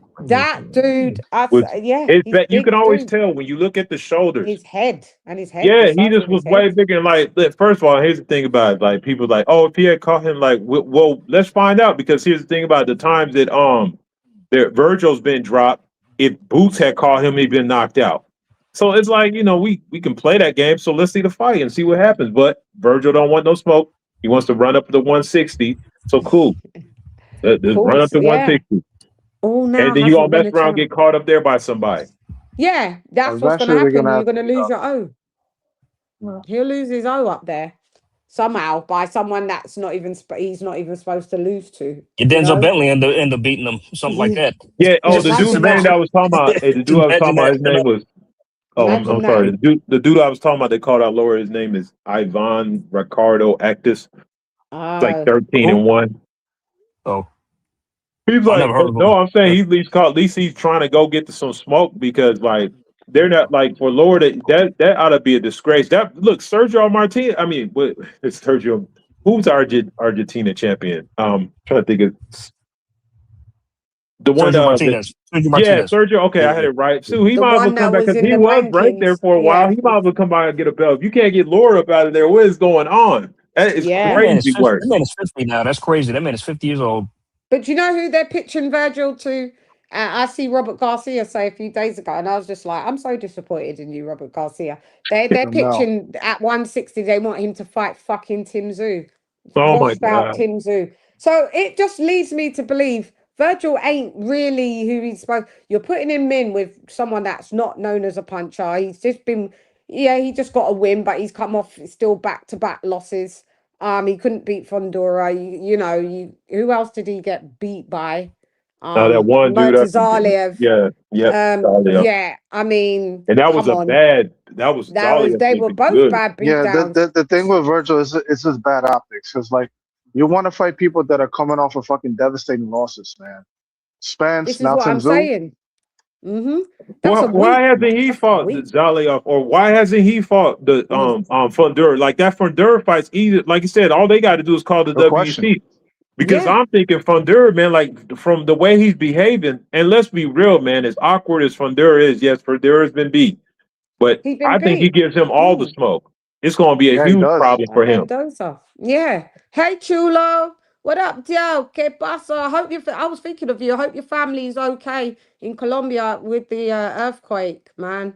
I was gonna actually hit you and ask if you was alright, like if your family was all right. I know you're in America, but some of your family's still back at home in Colombia. So hopefully, prayers and blessings to your family if any of them's there. You know, because that was a bad earthquake, man. Bad. Jeez. So yeah, it just to me. Virgil Ortiz is just on my expose list. He's on it because there's something that they're not telling us. Somebody will We've get him. always, yeah, someone's going to beat him. Just like how Tank was on the expose list, and we saw we saw Lamont Roach, you know, do the damn thing. We just know you know when you've got a fighter that's been coddled and put cotton wool around them, you know, and they've avoided all the tough fights. You know, there's a reason. There's a Look, and these reason. promoters know when they got the goods. They had the Yeah, this behavior is is what I'm completely saying. different. They know he knows what he's doing. Like I said, it was even to a Yes. point because to me, almost technically, from what I've been seeing, he's a tier below Jaime. Jaime actually was a better Yeah. fighter than him. So it's like, Yeah. he knows it. Jaime's a boxer puncher. Yeah. And Jaime got hurt. Like I Go said, boys. I knew he was gonna lose that Canelo fight, but he Boxer showed up and puncher did what too. the best he could do. And he Yeah. got beat. But I Yeah. knew but I favor like if they were in the same, if Jaime was still at 160 and he Jaime was would coming in, beat I would take Virgil. Jaime over him. Yeah, me too. I would pick Jaime to beat Virgil. Sorry, I would.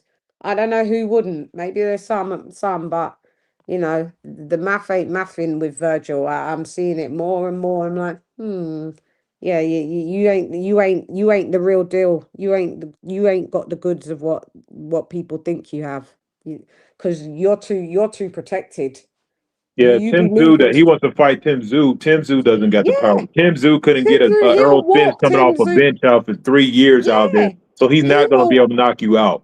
Right, he will walk Tim Tszyu the fuck down and knock him out. That's just easily walk him down, knock him out. That will be over inside 5. If he wants Tim Tszyu, he's gonna have to fly to Australia because he's the A side. Yeah, Tim I Tszyu don't would see be Virgil the moving pieces in Dallas.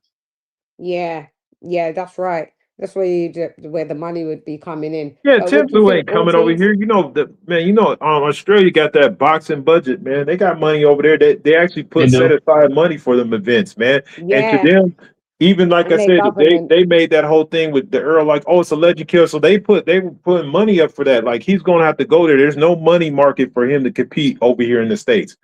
So he I'm don't Yeah, hearing have to go Tim's over in there. talks to fight Jamel next. you got to go where the Or- money is. You heard about that?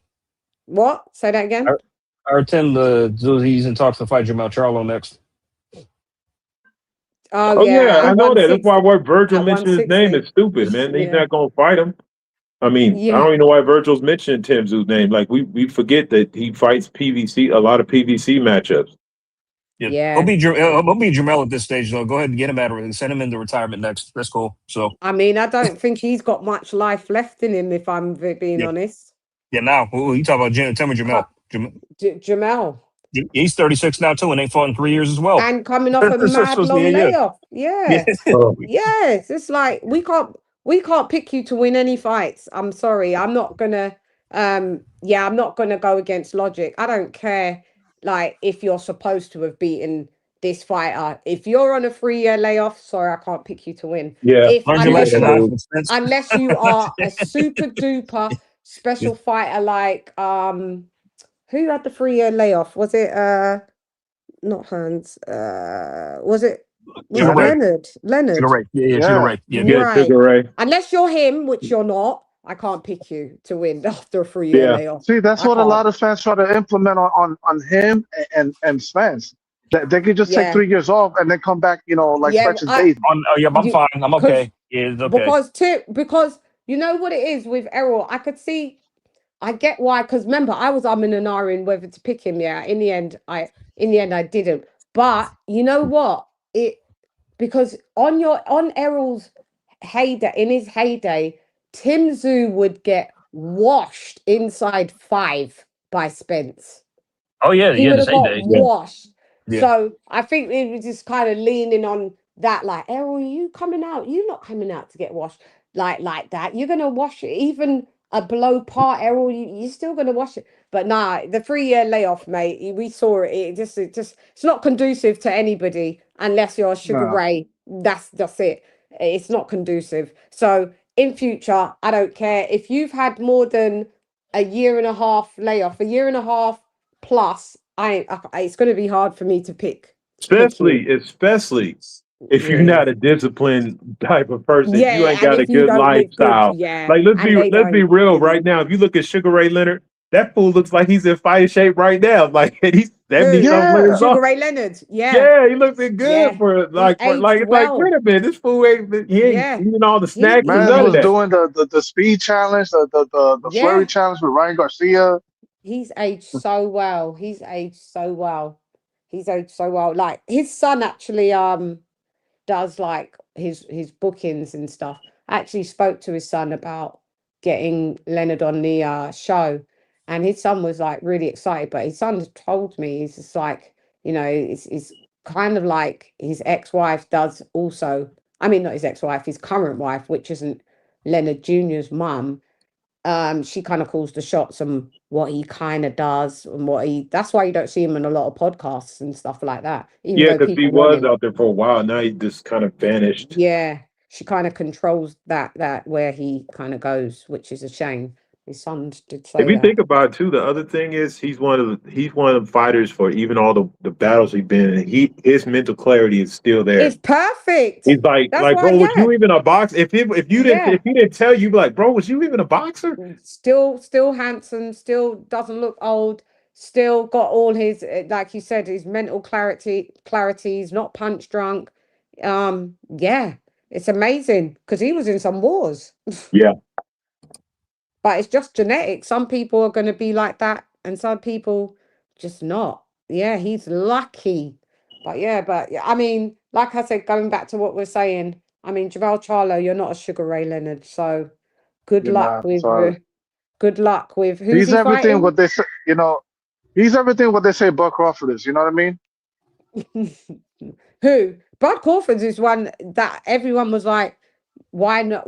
A lot of people didn't pick Crawford to beat Canelo was because Right. Bud was on a They use year that layoff. they use But that fight against Buzz, Charlo as a yeah, reference point to why he can beat it. But now it's Buck like Crawford's a Bud only generational fights. talent. Oh Bud is You a know? my generational God. talent and only fights once a year anyway. You guys are digging up the sorest part because that's the only Jermall Charlo fight, and I watched it. The comparison was terrible to begin It with. was Because horrible. Jermall, like, I even hate like watching Cameron coming out. It's like, oh, the Charlo brothers talking about, bro. Why are we keep telling this lie? Jermall Charlo never talked shit about fighting Canelo. It was Jermall, and he still never fought him. So it's like, bro, Yeah. you Yeah. brought up the little brother who was a little brother. There was a Yeah, but it reason was why he was at because 154. He didn't yeah, have that. but even though he's the little brother, like Jermall Charlo is still It's not bigger the than same Terence dude though. Crawford. He's No, still but it's bigger not. than Terence No, I'm just Crawford. saying. Yeah, he's not no Mm. Terrence Crawford on top of that. So, No, but he's the not. way they try to compare it, like Canelo had actually, the Canelo still never accomplished that goal. You still No, never but fought Jermall. we thought Mel. Who was actually thinking that Mel was going to perform that poorly? I didn't think he was going to perform that Man, I poorly. think I thought he was going to look. get beat, but I didn't think he was going to get performed that bad. I watched some of it, but I never watched all of it. I never will You watch was all of it. I against it, knew it. yeah. I knew because of how he is. The Yeah, problem with you was Jermall against it. Charlo is he's Mm. somebody who can't adjust in fights. He's a good fighter. He's a good That fighter. I want to say Good fighter. borderline great in some places because he undisputed. I can't take that away from him. Undisputed, yeah. If he has to fight somebody back, but if he gets discouraged or he feels like there's only slight tweaks, he doesn't really. It takes him almost a whole fight to make changes because that's why you see him come back in Yeah. rematches and win the way The he Brian does. and Castano, yeah. Yeah, especially it's in like that. he has to run it Yeah. back to really beat the dude That's up. why Yeah. right. That's why I think the comparisons is fucking weak because look, Jermall Charlo makes Jermall Charlo makes adjustments fight to fight. Crawford makes adjustments round by round. Mid-fight, Yeah, round that's by what round, that whenever. exactly. That's what makes you elite. Exactly, and makes you an that's the elite one fighter. difference that people did not take into account. Like I Countering, said, I had him yeah. sitting number 2 just because That's of the one. acclimates, but I knew when they brought up that Canelo fight, I was like, bro, he can't win that fight. It's just not unless the fight's going to be 24 rounds. He's not going to win. He can't adjust. He's going to see the weight. Yeah, He's going to Charlo. feel the power. It's going to be over with. I didn't have that Yeah. same energy when Crawford came up because I knew Crawford could adjust and Crawford was going to acclimate Yeah. to weight. Like he and I know what he walks around at. So I just knew like him and Canelo, similar height. Well, Crawford's maybe an inch taller, only an inch. Similar height. You know, Crawford walks around at 185, 187, he said. I mean, it was a lesser weight cut. I just knew. I was just like, the skill set he possesses. It's just, yeah. No, and let's be real. Some of those times, to be honest, that extra weight did, granted, that made that chin a little stronger. I think some of them knockdowns are the times he was hurt that's when he was smarter really, weights because he was losing weight. Yeah, I don't like to give fighters excuses, but I think there's a difference with excuses and reasons. And I do think that he's a consummate professional. If he's going to make weight, he's going to make that fucking weight. But it's going to be at the, if you go back and see Bud at 140, even at 147, like the cheekbones poking through his face was crazy. Yep. Yeah. And that's what I'm saying. He showed us he showed us that clip of him when he was trying to prepare for Red Beltran, which was his last fight, I think, at lightweight. At 135, and he looked crazy. He was severely weight drained for more 3/4 of his career. Easily 3/4 of his career. They were showing highlights of, you know, when he was about to fight Spence and he was at the podium going, "Let's get active." Oh my God, I didn't realize how bad he looked. Yeah. His cheekbones were literally coming through the skin. Wild. I was like, yo, he was. That's why at 168, it's not like he looked at pudgy at all. He didn't look pudgy, he just looked strong. Yeah, he was full. Muscle bellies were full, and he was hydrated. Hydration. Yeah.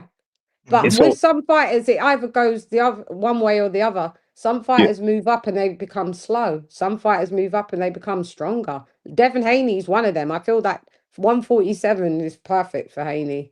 He doesn't look drained. He looks, you know, he's got a bit more pop. I don't know we're going to see if he's going to turn into some power puncher and get any stoppage. Because remember, he hasn't stopped anyone since 2019, 7 years. Yeah. But he'd be dropping people. But yeah, I'd like to see if maybe he can stop. But he looks fuller, refreshed, you know. And some fighters, they just get sluggish as they move up, and it doesn't matter if they got pop. Their speed's gone, their agility's gone, their athleticism's gone, you know. So you gotta be a constant professional move up. Like it's sort of like do it the right way. Bernard Hub is going up from like 160 to like 175, and they're like, how did he fight that? It's because he didn't lose no hand speed at all. Yeah. Actually, because he was moving up, and fighters at that weight actually are slightly slower. That was his advantage. Yeah, that was his advantage. Yeah. Do you know what? And even you could say even with Usyk, you know, when cruiserweights, a good cruiserweight goes from being a cruiser to when an elite cruiserweight goes from being there and then going up to heavyweight, they've always got the speed advantage and they've always got the cardio. They're made to go 12 rounds. Yeah, Holyfield was like that because they're like, Holyfield wasn't like no power puncher. He could throw a lot because, like you said, you used to divisions where you had to throw like that. You had to throw more, So there's advantages in moving up or being from certain weights, and then there's some disadvantages. I mean, and also with what do you guys think about? Listen, Linda, about Canelo fighting Mbilli. I don't know if Canelo is winning that one. I don't know. At first, I would have picked. Please get the fuck out of here, man! It's my night. I'm not sure now if he beats Mbilli. Has anybody else got any other things about? I think he can. I think he can. Because there's some. You're kind of crumbling there, crackling there, Chan. But I'm gonna just say this, right? Canelo can find openings in Mbilli. Oh, we lost Chan. Oh shoot. She'll be back. She probably jumped out. Let's go ahead and cut it up. Keep cutting it up. Yeah. I think Canelo can find holes in, in Mbilli's game. Like, for one, I don't like Mbilli's footwork. I don't think that's going to be able to help him. Like he's a good pressure fighter, but the thing about pressure fighter is they rely on fighters being stationary, and this is a guy that I think kind of boxes like he got 2 left feet. Like he can punch a lot, but as far as movement, I think he can make Canelo look like, a prime Sugar Ray. Like just like, yo, like it's about angles. It's not just about like strength or might. It's about also finding openings, and he could get clipped. I seen him against what was the other Frenchman that he fought? I think it was Gungaro. I think it was his name. Yeah. There was another. Yeah, it was another fighter that got him, and he was set to fight Lile Sajo, and then all of a sudden he was like, "Nah, I don't want that fight." So then he wound up with Lester Martinez. Then he ran that back. I thought Lester won. Now he beat him, but hey, WBC is gonna WBC. But I think there's a fight that I think is very winnable for Canelo. It's not always about the pressure. Canelo has a good guard. He's very responsible. With his defense. Whereas Mbilli is more reckless. That's just my thing. Yeah, and he fought Lester Martinez, right? Yeah, he did. And he didn't look good in that fight at all. Mbilli. No. Yeah, but styles makes yeah, but you know what? Because Canelo's also a counterpuncher, Mbilli's gonna do what he does, move forward, and that's what Canelo likes. He ain't gonna have to chase Mbilli. Exactly. That's the look. But still, you might get walked down. You still could get walked down, Canelo. You're at the back end of your fights now. I think Canelo. The thing about it is, his defense. He does his footwork and the defense. He stands in front. He bends at the waist. A lot of rolling with punches and stuff like that. The issue for Christian he's going to have is that I think Canelo pull counter out of his back pocket and might sleep him. Yeah, that's going to be the problem. Or hellacious body shot. Yeah, that's the issue because Mbilli's going and then also it depends if he sits there and smothers his work, like he falls in too much on Canelo. Because Canelo's not going to move away. It's not going to be foot movement that he's going to be moving away with. It just depends. It just depends on how you fight him. Like if you look at, even though it's 2 different styles, but when you look at when he lost to beat Canelo, when he lost to what's his name, the 175 champion, he used his length on him. Bivol. Yeah, Bivol. He used a lot of length. So does Mbilli have a smart jab to do that? I don't necessarily. From what I've seen, I don't think. No, he doesn't. No. He almost is more like fighting. It's like fighting a bigger version of Ryder. They're both hookers. Canelo's a hooker. They don't hook with the hooker. Yeah, that's what I'm saying. So but here's the thing, though. Canelo knows how to pivot off his front foot. Yeah, but guys, when was the last time Canelo was in the ring? A year ago. Last September. September, and he's coming back October. Yep. Okay, I can give him a squeeze. I don't know how much he's sliding, but I would suggest that Crawford fight did take out some bit of him. We'll see. We're gonna see, because remember, Canelo's 36. He's had about how many fights? Over 60 fights. This will be his 69th. Coming on 70 fights. Wow, that's a career, boy, and spans like 2 decades. Yeah. Wow. Honestly, I think depending on what happens with Mbilli, that determines whether or not he retires. I think if he loses the fight, he'll retire. If he loses the Mbilli fight, you gotta retire. Yeah, I think you should, regardless. Oh, it's over if you lose that fight. It's a wrap. It's a wrap. The excuses are gonna come out. Oh, he was too big and all that BS. But it's like, no, bro, you were just done. You were done. Maybe you're just done, because that's 70 fights. That's what I'm saying. You got to take in those stats. It's a lot of fights. Man. No. Watch people come start coming out saying Terrence needs to come out of retirement to fight Mbilli now. Watch people saying that. Why don't Terrence do it? They're trying to do Crawford the same way they did Floyd. They just keep on trying to find somebody bigger and bigger for him to fight. Yeah. It's like, bro, cut it out. When he was fighting, you guys didn't like him in the fights. You told Floyd, get out of here. You told Crawford, get out of here. You ain't fought nobody. He retires, and then you lot are begging for him to come back. Some people were actually saying that. We're trying to corner for you. Please come back. Literally. Some people actually saying Crawford. They wanted to say they're trying to say, oh, he should fight Bivol now after he beat Canelo. I'm like, okay, I've heard them say he should have fought Benavidez before Benavidez went to Cruiser. Both of them.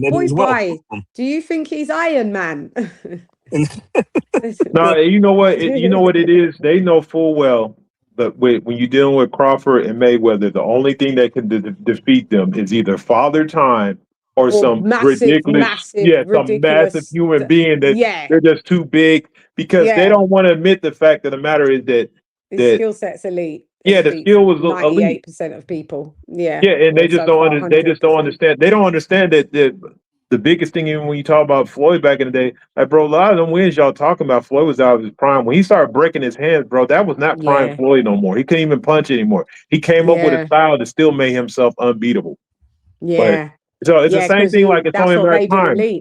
Yeah, Crawford's not dumb. Crawford knows it's only a matter of time before somebody you get caught with a shot that you would have blocked 100 times before, and then you're just a little too old, a little slightly slower. Yeah.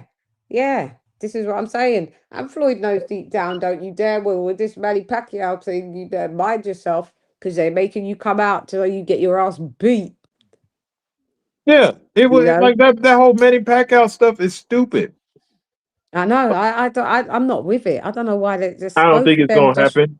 I heard it's not. I heard it's off. I heard the rematch is off. It's not. Yeah, happening. it is off. It's off. I'm glad. I'm totally off now. I'm glad. I'm glad. Yeah. Well, actually, Shane told me that it's on. Oh, did he now? I don't know if the public know it's it. Now they do. No one knows. It's too late. No one's asking for it. They should put him on the undercard. They should do him a solid and put him on the undercard. And I said to Shane, no one wants to fight. The first one was rubbish.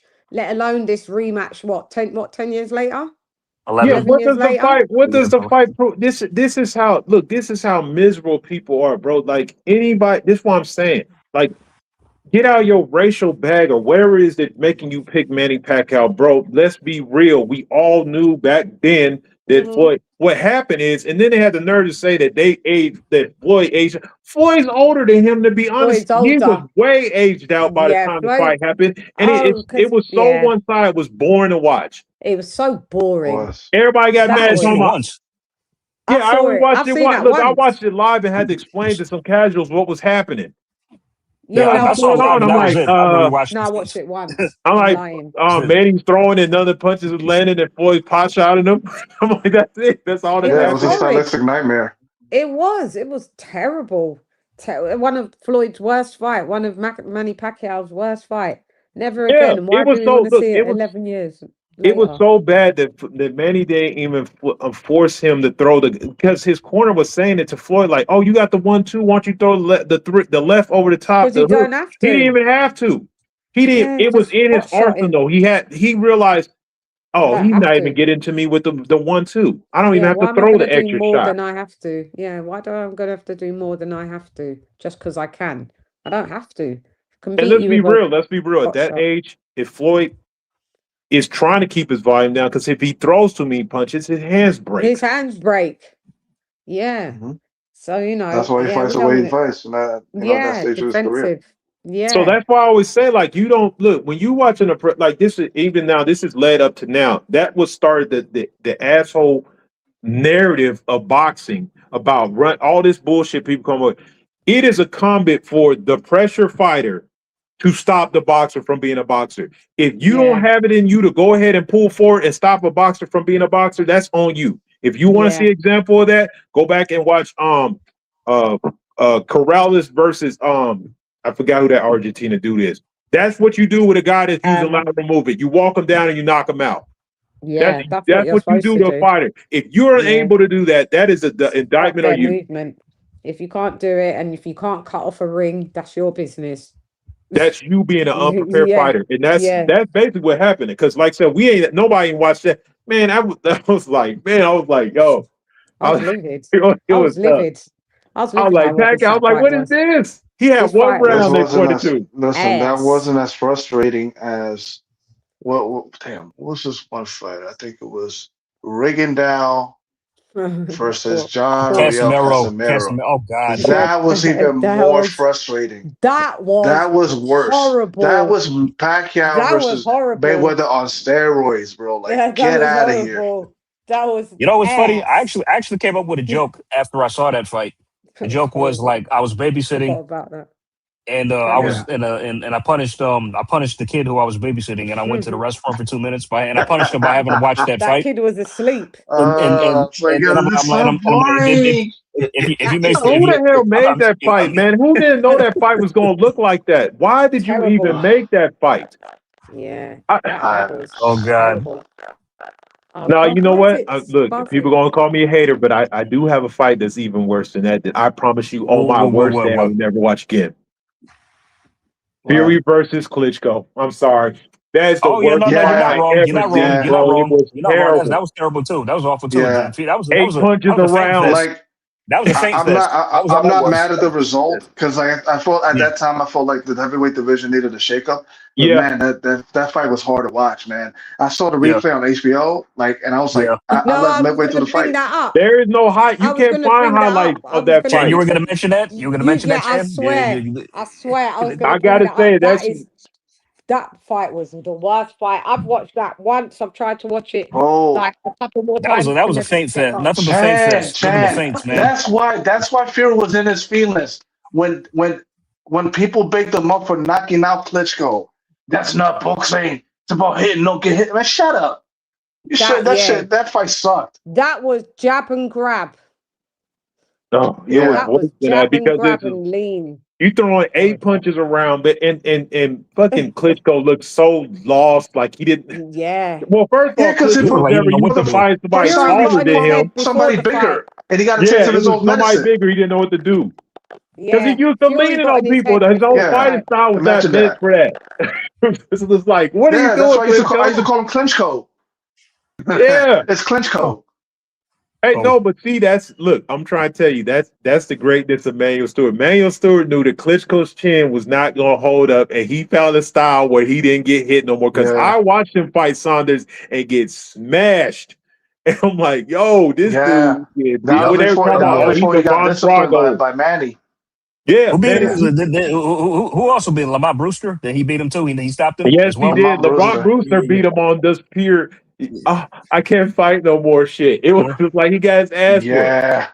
So he went to the Oracle. He's like, let me find a style that can make you dominate. And look what happened. Yeah, let me go to a country where there's barely any drug testing, and we can get away with shit. Oh my God, it was rough, man. That Klitschko era, man.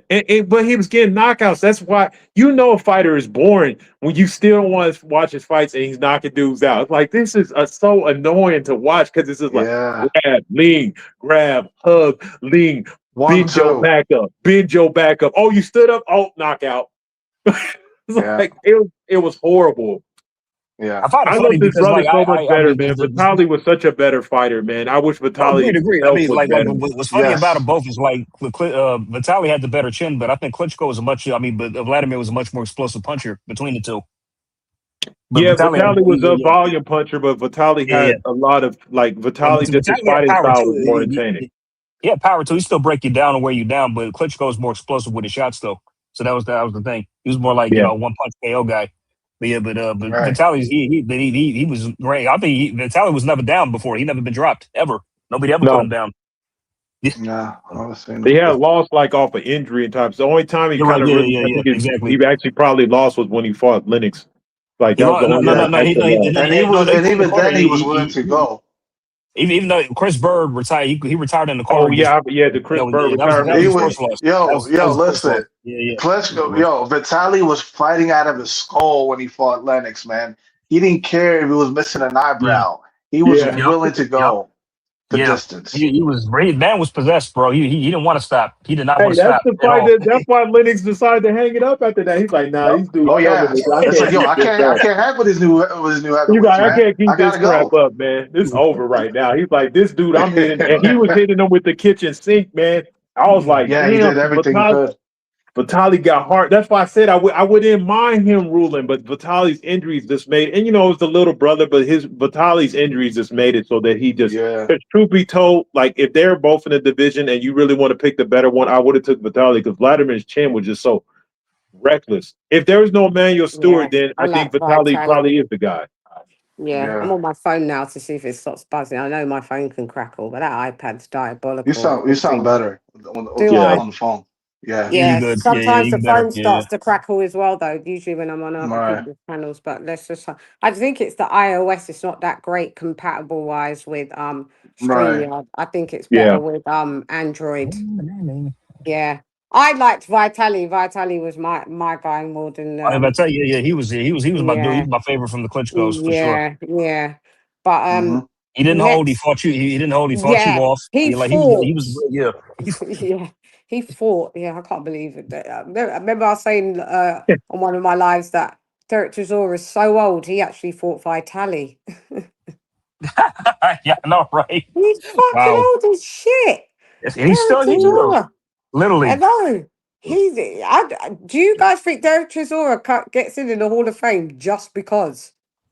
Not first For ballot. Not boxing, for yeah, maybe the boxing. UK one first, but I don't know about the whole big one, International, I don't the know. international. No, not so Maybe he sure. gets But into the they can UK put him in the one. UK one. Yeah, you Yeah, can put him in. yeah, they'll Yeah, put with the him in L. the Yeah, they can put UK him in. one. Yeah, they can put him in. Not the IOF, but yeah, the UK. Yeah, yeah, that's what I feel as well. Also on the The UK one. who else is also on the? So now we have to talk about. So we got Yeah. to Oh talk hell, about the Tio and the Rolando fight. That's what we Rolly. got to talk about. That. Um. Okay. Where do we where do we start with that? Where do we start? Who wants to do a stylistic breakdown on how Rolly wins? May as well. We're on the phone. I'm trying to find where all my shit is. All right, here it is. Because we wanna. Is it? We wanna do the. We need to do the keys to victory. So let me just find keys to victory. I don't even know where shit is on this phone. It's wild. Hold up. So at least I know where to edit. I have to use them so I can. Don't have to listen to the whole live and know where to edit clips. So let's go.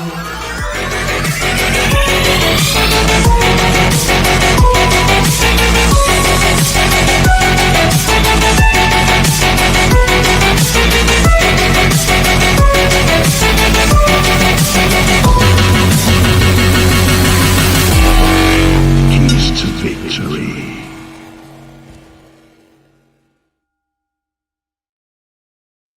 Gonna build this in. Yeah, okay. At least I know where to click from. Yeah, keys to victory. Who wants to go? Who wants to go I first? will. I'll start off. Go ahead, Ben. Go ahead. Okay. Well, first let's establish the two guys' base styles. Teofimo's a boxer puncher with an affinity for counterpunching. Rolly is a awkward idiot who has some power. So keys to victory for Rolly. Well, try to make Teo lead. Try not to give him the counter punching that he wants.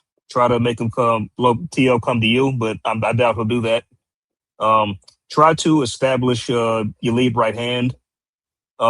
He needs to know that Teo. You need to make Teo realize that him approaching, either if he approaches you, there could be consequences, so you can make him hesitant.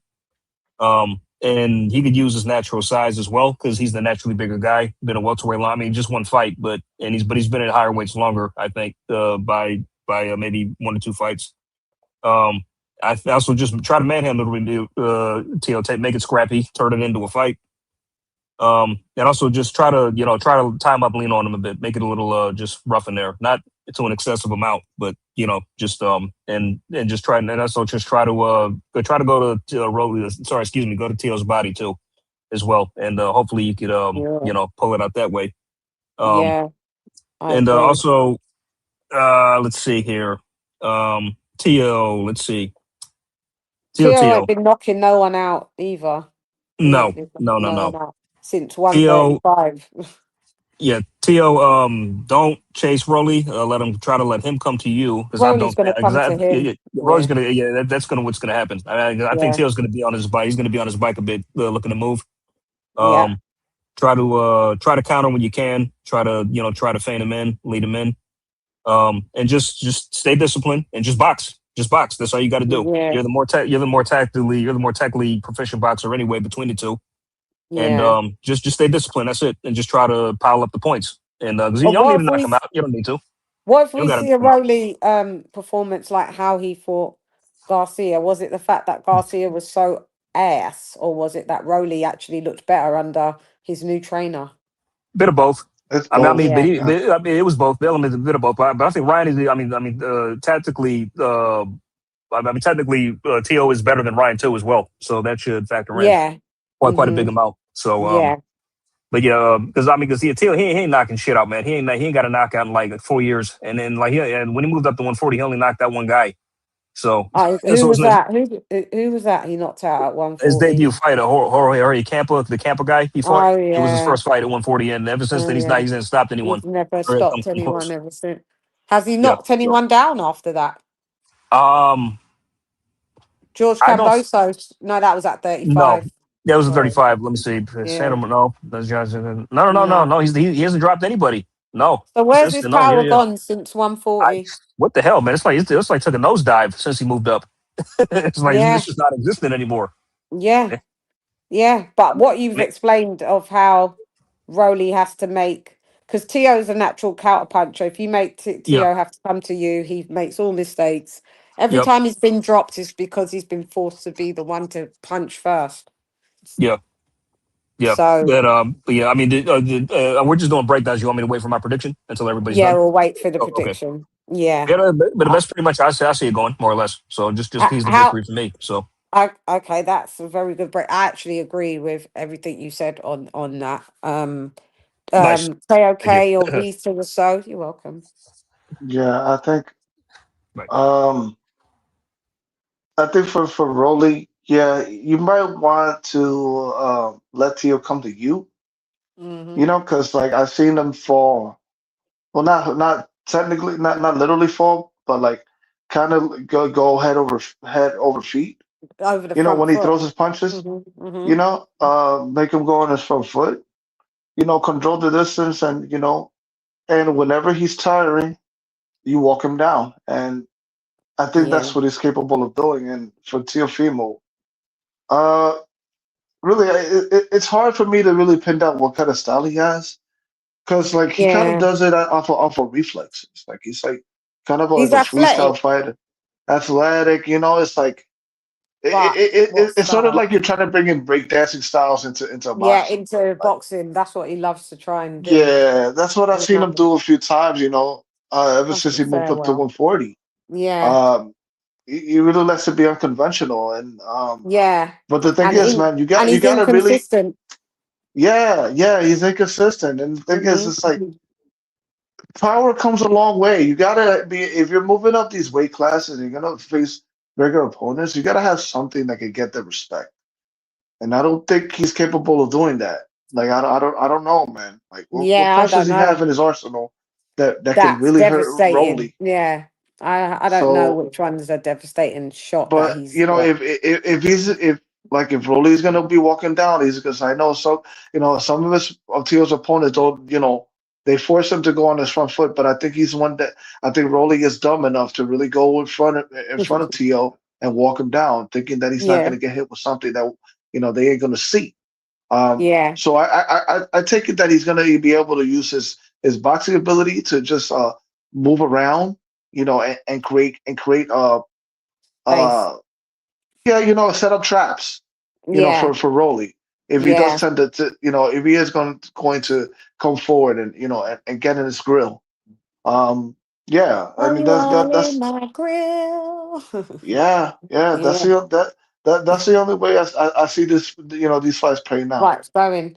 And KOK, what do you think the keys to victory? Yeah, Fighters. yeah, no play. I'm excited, man. The fight of the two bullshitting guys I ever met, always talking shit. Yeah, So Yeah, it's all good. The funny part is like, people might think it's a 50-50 fight to me because this is the crazy Mhm. part. First of all, T.O.'s deficiencies in power is going to be a problem. Broly, you got to get him up off you. He's so he's I don't hate to use the word. Unorthodox. He's so ignorant. He's like he don't if you don't give him a reason to realize he can't just bulldoze you, he's going to do that. Like Yeah, that's what he's going to do. So yeah, T.O.'s going to fight him on the back foot. But the thing about it, he's going to show flashy combinations. If T.O.'s yeah, smart, I think he yeah, should vary his speed, not throw that, but throw combinations that look flashy, but they're not hard, and then occasionally sit yeah, down on right hand to just slow Rolly up. Yeah. Right. Broly some got to body have a shots. body attack. Body Broly's Quick got shots. to. question. What was Rolly's last fight? Was Ryan of May of last year? Yeah, I Yeah. think so. Yeah, Yeah. Rowley's been out since last May. Yep. Yep. So he's That's coming off a crazy. layoff. He's basically been He's ducking coming his off a layoff. mandatory. He's been ducking his mandatories, so that's why he hasn't Yeah, fought. So that's Well, no, why. I heard that he was trying to make a fight with Devin, and that he's implying that Devin Yeah. doesn't. yeah, Devin, he said that Devin made too many stupid demands. Yeah, because I he actually said believe, they had actually a believe that. PBC just I can't actually afford believe it. that. happen. Say And that the again? reason that the reason why I the crazy as it sounds, and I don't know the reason I kind of Broly ain't never been lying about nothing. He talks a lot of crazy talk, Yeah, but they told he the ain't truth. never just been like blatantly lying about. No. Yeah, I want to fight this guy. Yo, no, he'll tell you he's not going to fight somebody. Yeah, he said it. I'm not Like, I'm fighting not that fighting that guy. dude. Yep, I've heard him say it. Like Point you blank never heard him period. say, "Oh, I want to smoke," but this dude, oh, like Yeah. you've never heard him say that. So No. I meant somewhere in that book, maybe Devin Haney didn't like the fight. I don't know. I don't see why he wouldn't fight Rolly. Because really, to be honest, he's more physically built to deal with a Rolly style. Yeah, and not getting touched. Yeah. So T.O.'s my issue, right? The problem with T.O. is he's a head case. What T.O. shows up? Is it T.O. that fought Cambosa? Is it T.O. that talking about, well, that was I don't know who that was that was fighting. What's his name? That was it looked like T.O. to me. I don't know what you mean by that was him. Martin. Yeah, the Sergio Martin, the coming off the fight with Sandor. Shakir just recently. It's like, bro, you talking about that's not you. Well, every fight you lost, it's not you.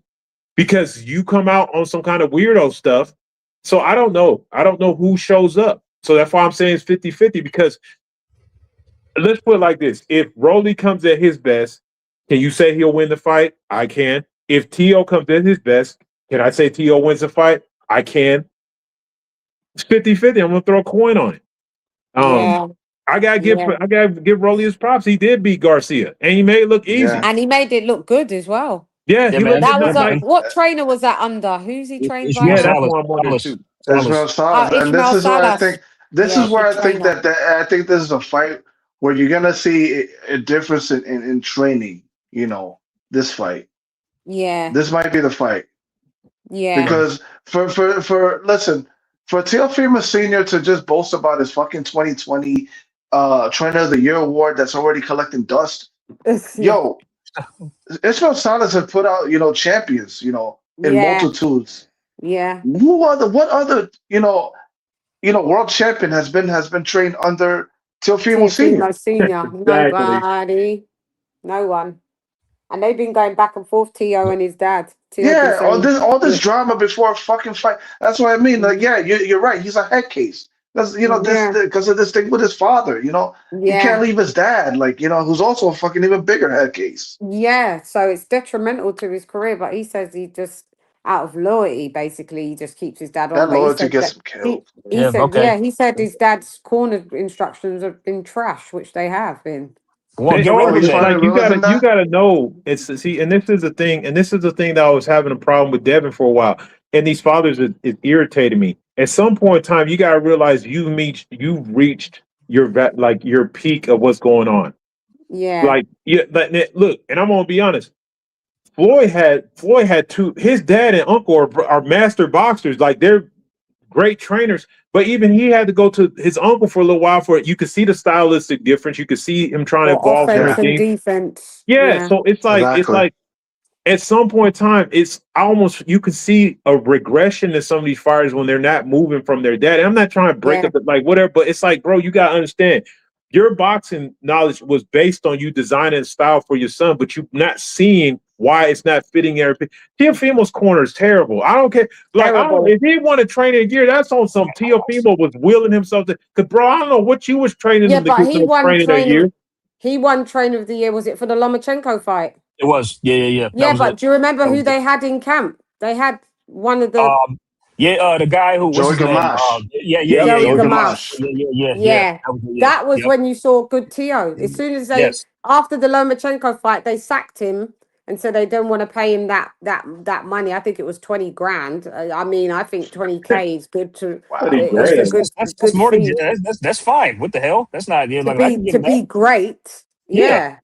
And to come out with your best performance.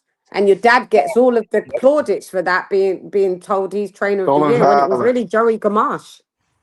Well, can we say that if that's the case, because after that, did he lose the Kambosos fight after the Lomachenko fight? Yeah. Okay, so let's be real. Yep. If like you may have been, you want to take credit for that fight. You're the reason why he lost it on Kambosos, because you was talking all that mess. We're gonna get man, all this stuff. You had his head all out of place. Yeah, there was no He wasn't focused at all. Knock him out, bro. Yeah, this is a trainer of the year, by the way.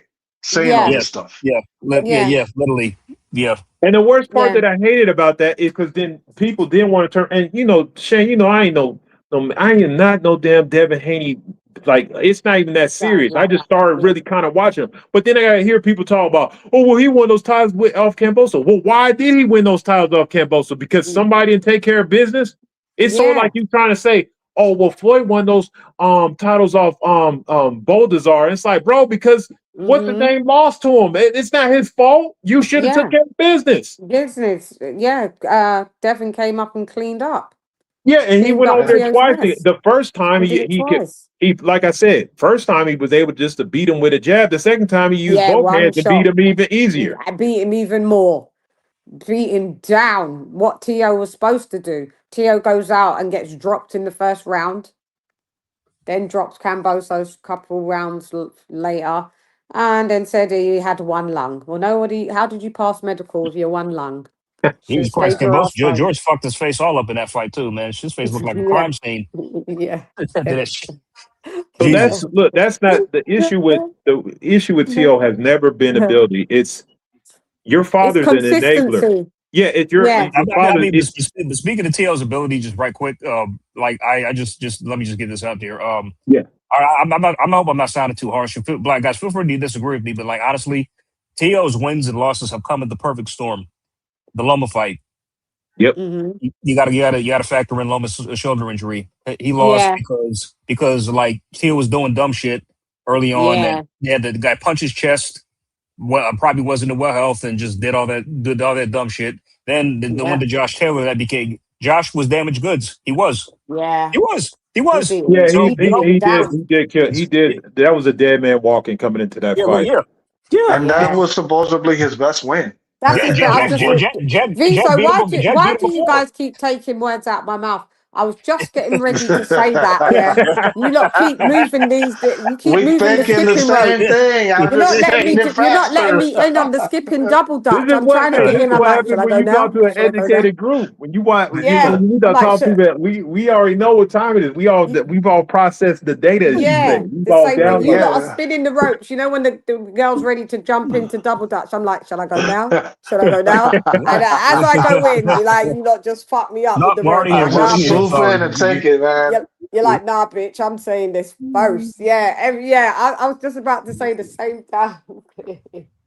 Fucking hell. I mean, but bottom line, all Teo's best wins have come under questionable circumstances. Just saying. So even the knockout of what's his name? The dude that third, what was that black dude whose last name starts with a C? Richard Comey.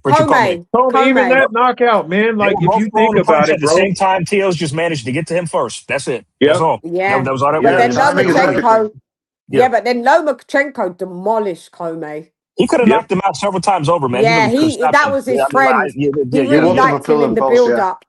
He really and Lomachenko is arrogant as fuck. But I remember the build-up of that, and every bit of press that Loma was saying that I really like Richard Comey. He's a nice guy, really nice guy, respectful, nice guy. That's why he didn't. He carried him in that fight. And remember, he turns to the ref and goes, "Please stop the fight."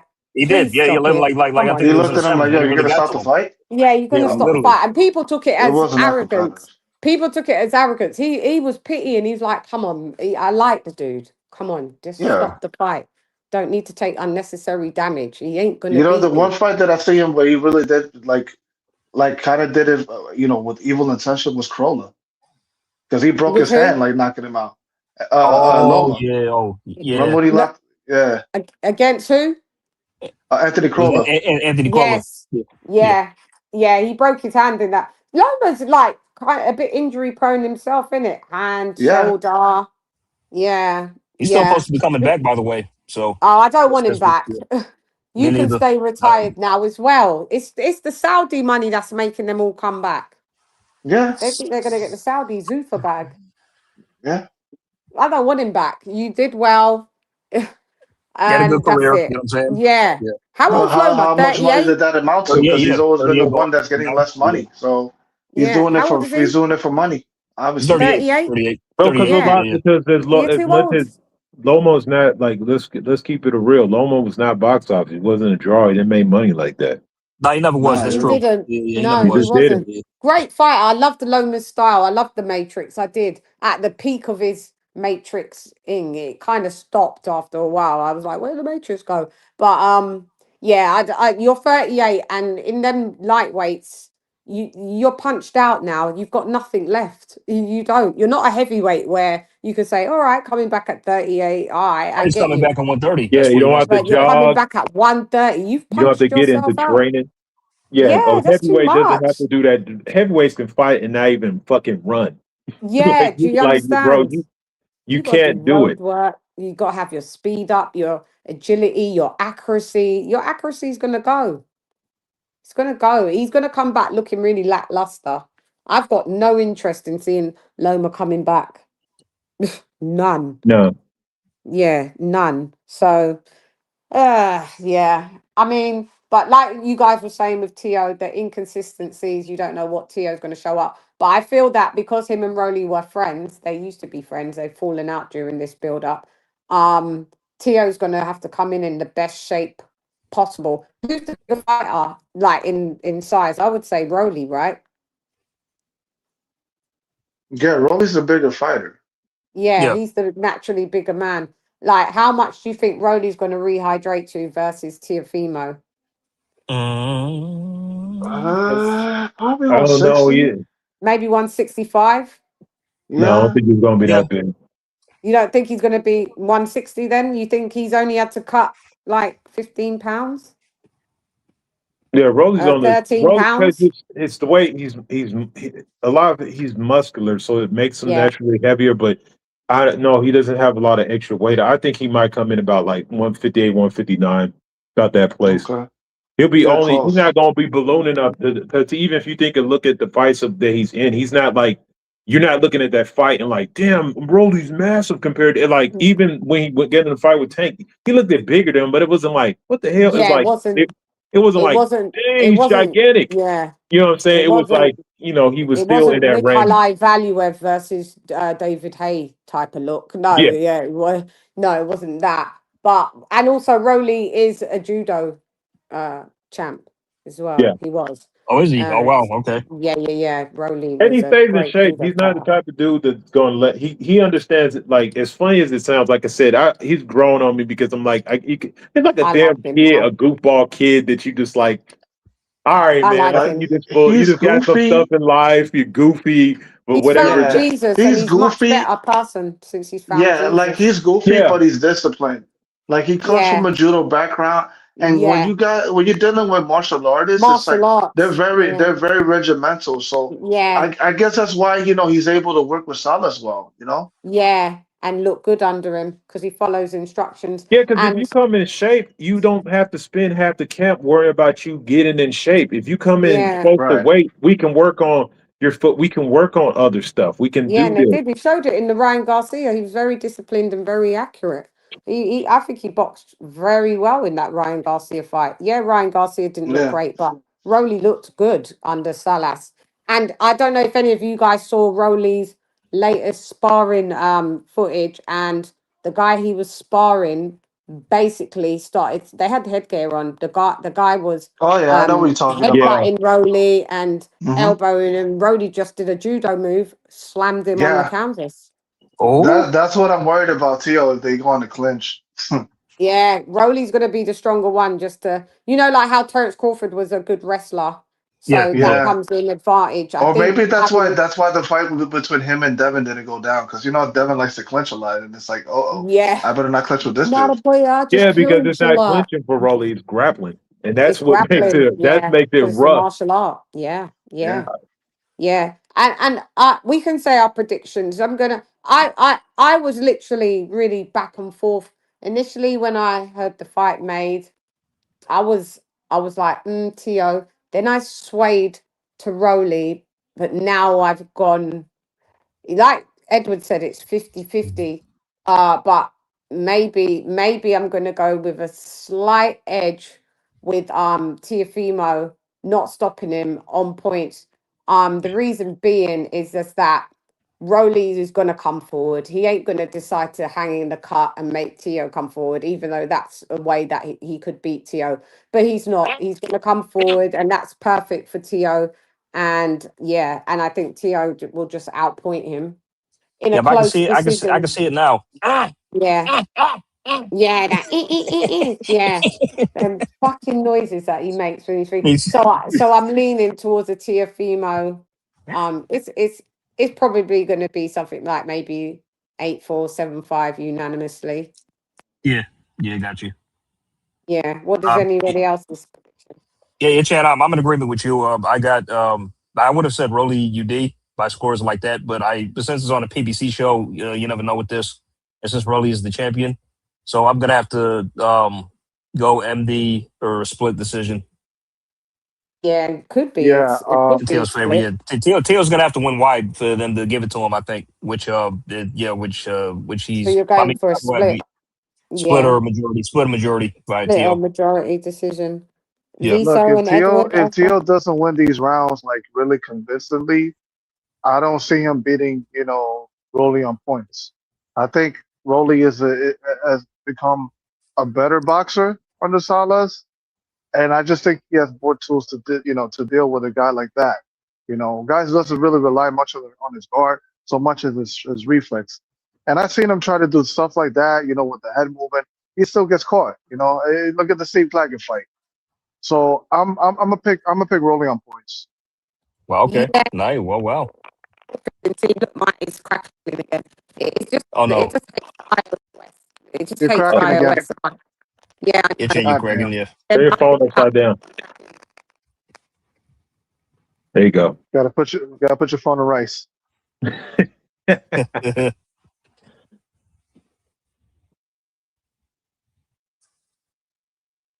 Go ahead, still chop it up. I'm just trying Oh, to find okay, the next no, video. yeah. So, Yeah. all right, I guess I'll get my pick out here, man. Like you guys said, I had to size it up. I'm kind of partly picking on some emotion, which I don't do, but nah, I don't know. I just like Rolly. I'm gonna go with Rolly split decision. I think he's gonna look busy. If Tio tries to style and thinks he's just gonna throw a couple shots around and pot shot, Rolly's gonna make it look bad that he's coming forward and he's coming forward effectively. But it's gonna be close. It's gonna be round to round. I see this fight going 7-5, 7-5, Rolly 7-5. Yeah, the other guy, whatever. You know what I'm saying? It's gonna be one of those split decision fights, but it's gonna be close. No, it's gonna be 115, 113. But we know boxing, one score is gonna be wild, but Rolly's gonna get 2 judges, and then Tio's gonna get 1, and he's gonna lose the fight. Like I can see it going for a majority decision for Rolly. Yeah, and look, I will not be shocked if we get a draw. Yeah. I will not be shocked if that happens. But I guarantee you, if Rolly somehow, which I don't see, if Rolly somehow gets a flash knockdown Tio, he's now losing the fight. No matter how bad he looks in the rest of the fight, he's gonna win the fight. So confidence is gonna matter a lot. If Rolly comes in and he gains any confidence, he sees he's in the fight. Tio's only chance is he's gonna have to really dominate him early and discourage him. But I don't see Tio fight him like that. He doesn't do that. Yeah. Yeah. Got you. Sounds plausible. I mean, actually, I'm actually kind of am rooting for Rolly in this one, though. Even though I picked Tio, I kind of want Rolly to win. Because I think it'll be pretty funny, and I want to see Tio Senior crash out a little bit more. So, hey man, I want to tell you right this. Like I said, I think I saw Rolly doing an interview, and he was just talking about some of the stuff that inspired him, his changes spiritually and stuff. Like, man, you can't be mad at this. Even though he says stupid shit, it's like you can't even be mad at him, man. It's like, bro, we all got a homeboy like that went through some stupid stuff, and yeah, and it's not even like, it doesn't even feel malicious, even though it is. Like, you know what I'm saying? It's just, I don't got nothing to get, but like I said, I'm keeping it boxing. I don't know, man. Tio, to like, even though he's been quiet, I think Broly's gonna see this as a signature chance to really do something. And Tio is technically coming off he is coming off a loss, so we got to look at that as well. And usually losses come. Could that loss really motivate him to do better? That's what I'm gonna find out. That's what I need to find out. How is he gonna bounce back from a loss like that? But my problem with that, the way he's approaching, trying to imply that it wasn't him. He should have just been like, "Yo, it wasn't my night. I did this wrong." No, he's like trying to act like he had some out of body experience. Like, bro, no, you just got beat by a better dude. Like, you win some, you lose some. Like, we're not gonna act like just keep it real. You lost to a better dude. Don't try to imply like something happened, because that to me that means you're not effectively looking in the mirror saying like, I lost because you had the speed. I should have did this. Like you're not evaluating your performance. You're coming up with an excuse. Right. But yeah, man, this is not a pay-per-view. I'm sorry. I'm not paying for it. I'm buying this shit. I'm jacking. I'm buying this shit. I was like, just with genius. I mean, when are you gonna knock this shit off? It's like nobody's about to buy this, man. Look, if HBO and Showtime was still around, this would be a free Saturday Night Championship fight. Like, this is Boxing After Dark. Yeah, but there Boxing After Dark, straight up. That's what this fight would be. Yeah, some straight bangers on there though, man. I think I could be Ibushi versus David Tool was on was on there at one stage before my time. That's a way better fight than this ever could be. They're the one that showcased a trilogy of Gotti Ward. Boom. Hey man, I love Tua as a fire, man. That motherfucker's I love just how he talk. Like you could tell it's real. He out of there. That Samoan Polynesian, like you could tell, like that's how he represents how they are. That's how they are for real. For real. Like,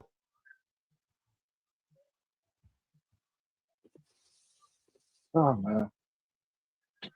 But yeah, is there any other boxing event? I know there's an MVP card this week. I think it's tonight, wasn't it? Can you hear me? Yo, we got you, Shan. Yes, we can. Yeah, we got you. I've got every device. You're very faint, though. You're very faint. Yeah, take it off speaker. Yeah.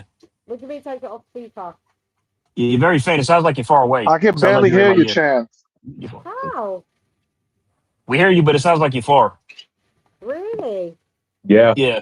Okay. Go ahead. Keep chopping it up. I'll play with the audio. You said MVP's fighting tonight. MVP? Who's fighting? Like their cards. I think Amanda Serrano's fighting, isn't she? I think that's cards. Yeah. Serrano's fighting.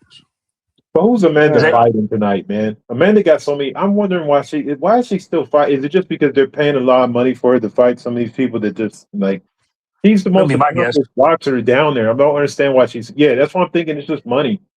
Because what else is there to prove? She has to she's like the only girl fighter when you see her record and think, that's tonight.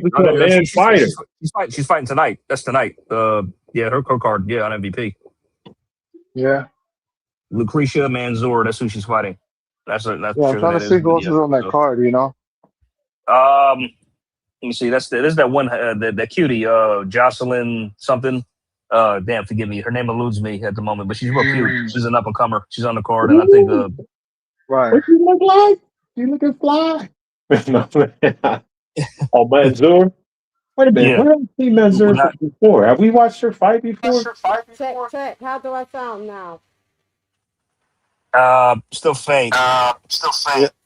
Yeah, now it's repeating though. That's repeating. It's repeating.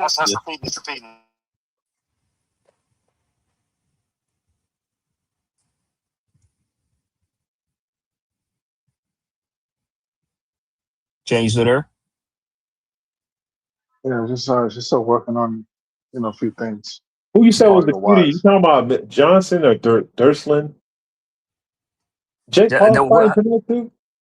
Let me find out her name. Give me a sec. Hold on. Let me go to the card. But who is Jake Paul supposed to be fighting tonight? Well, no, Jake Paul's tonight. He's not fighting. Amanda Serrano is. It's her card. She's the main event. Yeah. Okay. Do I sound louder? Still faint? It's kind of better. I've turned the mic up on the laptop to the highest that it could go. So Okay, it's better. It's better. it's better than crackling up though. So Yeah. Yeah. faint. Yeah, this is the most I can. We just have to be quiet when you're talking.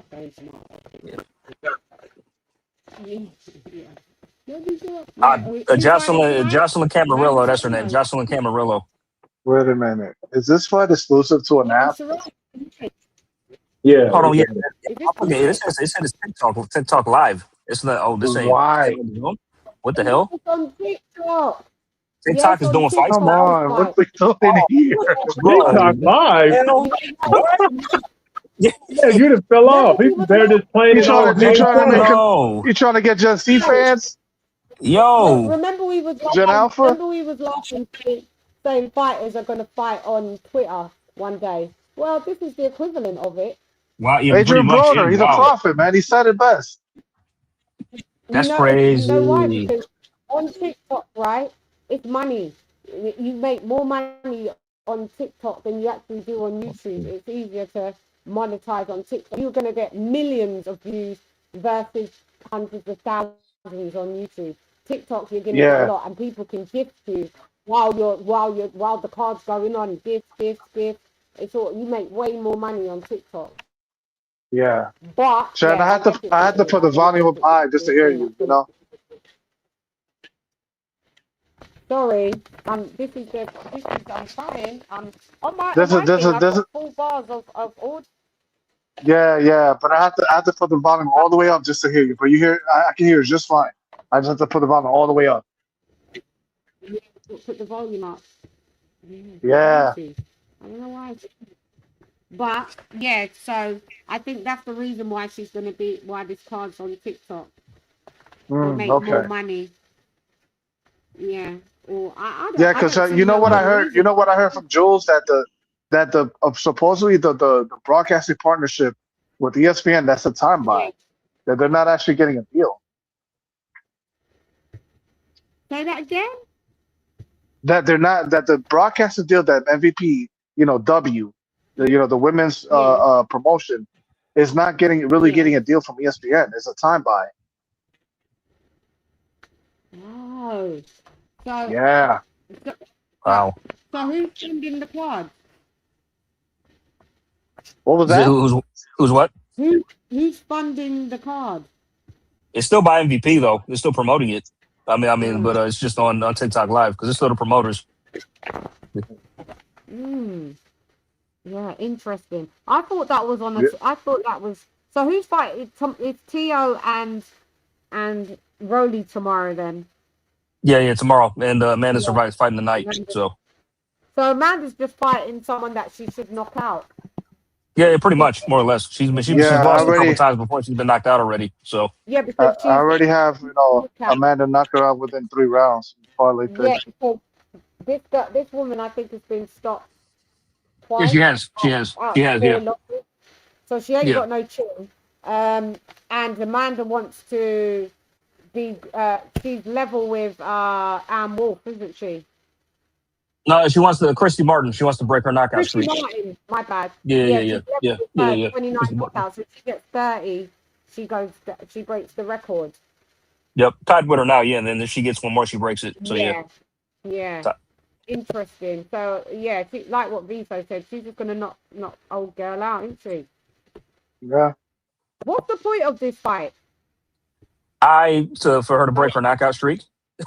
Yeah, that's the only. I feel like that's the only purpose she has left in her career.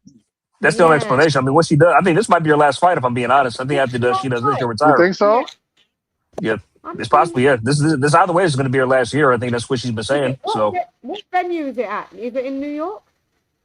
I don't know. Pachanga Resort and Casino in Temecula, California. Okay. In California. Temecula, California. Pachanga Resort and Casino. Yeah, wherever that is. Yeah. All right. This screen's discombobulated. Like TikTok fighting in Cali. You're fighting someone that you're gonna just knock out. Like this can't be her last fight. She can't retire on this fight. I'm not saying that. Yeah, you can't retire on TikTok, bro. I'm sorry. I'm like, come on. Yeah. You got to do it more on the zone or something, or yeah. So yeah. because you know on TikTok Live, you're gonna see her like have cowboy hats on, or you know, it puts all these weird little things on people's heads and that. Have you seen it Yeah. live? It's gonna look And you know crazy. that's the kind of app. It's like it's very hard to maintain someone's attention span. You know what I mean? People are just gonna swipe through it. Yeah, I'm wondering what's the reason other than they think they're gonna run up millions and you get a good Oh, TikTok check. Maybe a oh, man, the girl's gonna Yeah. get Or oh, maybe tattooed. oh, she does Chan, a Chan, dance. Willie, All right, to knock Chan, her out. everybody, right quick. By the way, R.I.P. to Zolani Tete. He was killed today, or he Yeah. was, yeah. You are fucking lying. No, he got Yeah, shot. He Jan, got shot. It's been reported. Yeah, I found out minutes before I went live. Beats, yeah. did a Uh, live, today. Who Elisa put shot it in the him? chat too as well. Yeah, yeah. He got shot and killed today. Yeah, yeah. It It's was been a Where? reported. robbery. Yeah, yeah. It was a Where? robbery in Where? South Africa. Yeah, South Uh, South Africa. Africa. where he They was. Yeah, yeah. say that Yeah, it's one of the murder capitals in the continent of Africa. South right. Africa, they don't play. Oh my Yeah. God, rest in peace. All I remember is Jules always going Zolani Tete. Zolani Tete. Yeah. Yeah, He's the one he was just coming back after a 4-year ban, wasn't he? yeah, Yeah, yeah, yeah. He he was was. starting to, put his career back on track the right way, but then this shit happens, man. That's pretty sad, That's man. so sad. May he rest in Yeah. peace. And you know, It's on my title, underneath my name, uh, RIP Solani Tata. I couldn't even see. Hey girl, what up, Del? Thank you for joining us. That is Oh, my. very sad. That's Yeah, very but you never know, man. One day you hear the Yeah. next. Oh, God. And since we were talking about Klitschko, RIP the Haiti Panettiere, the actress. The Yeah, yeah, former, yeah, yeah, his baby but mother. yeah. yeah. Yeah, I remember 36. watching her. That is really what they haven't said what it is yet. I think it's an overdose. They said it overdose. I believe Oh, that's what they it said. was that. Yeah, Was it yeah. intentional or accident? That I don't know. They're still investigating, but that's what it appears to be the cause of death. Yeah. Just she had an overdose. But yeah, And not then, revealed if it was. Yeah, and also, I think and she there was was some shady shit going on with the guy she was dating. Like he was divided abusing. in Like twins. he They was was abusing both her on the and shit. front. Yeah. Yeah, She was gorgeous, and then when I just saw her last interview that they Definitely. yeah. got 3 Very months pretty. Very ago, pretty. Yeah, very pretty. like, oh, fuck, man. Yeah, that's a shame. And then we had the boxer that died the other day after 10 years after he got rabbit punched in the head back to back to back to back. Pritchard Colon. Yeah, yeah, yeah, Yeah, yeah, Yeah, man. yeah, yeah. another sad one. Wow. Yeah, that's sad. It's a lot of that's a shame to hear that about all 3 of those people. Yeah, definitely. Big shame, man. Big shame. But getting back to Rolly and Tio, now that I was just hearing you guys chop it up, I'm like, shall I lean back to Rolly? Something's telling me still Rolly might pull up the upset. Right. Who's going into this fight as a favourite? Theo. Tio. Yeah. Maybe Rolly does it, because if hang on, when he beat Ryan, he stopped Ryan, or was it on points? I forget. He dropped Ryan. He dropped him, but he won on points. Yeah, Yeah, but he won on points he though. won on Yeah, points. Do you think Rolly being the bigger guy than Tio, and I think he's got more pop than Tio, do you think the only way that Rolly wins really is by stoppage? Do you pick Rolly to win on points? Unless he does win on points. The only way he wins on points is if he drops Tio. I can see him dropping Tio. I can see that happening though. I can see him doing that. Yeah. But then how do you see? I've said Tio by 8 points. I heard people say Tio by knockout. I just can't see that. No, me neither. I don't see that happening. Yeah, at all. So I don't know.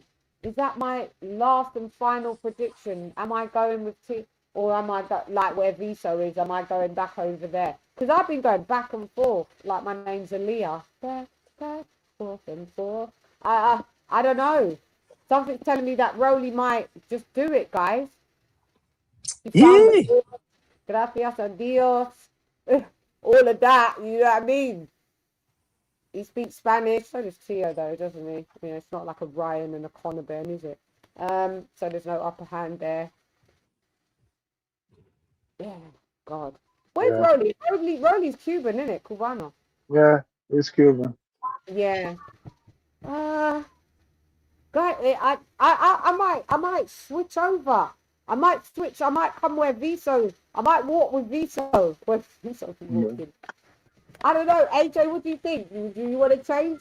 No, I'm gonna hold it. You're gonna hold Tio winning. I'm gonna hold it. Yeah. I'm gonna hold it.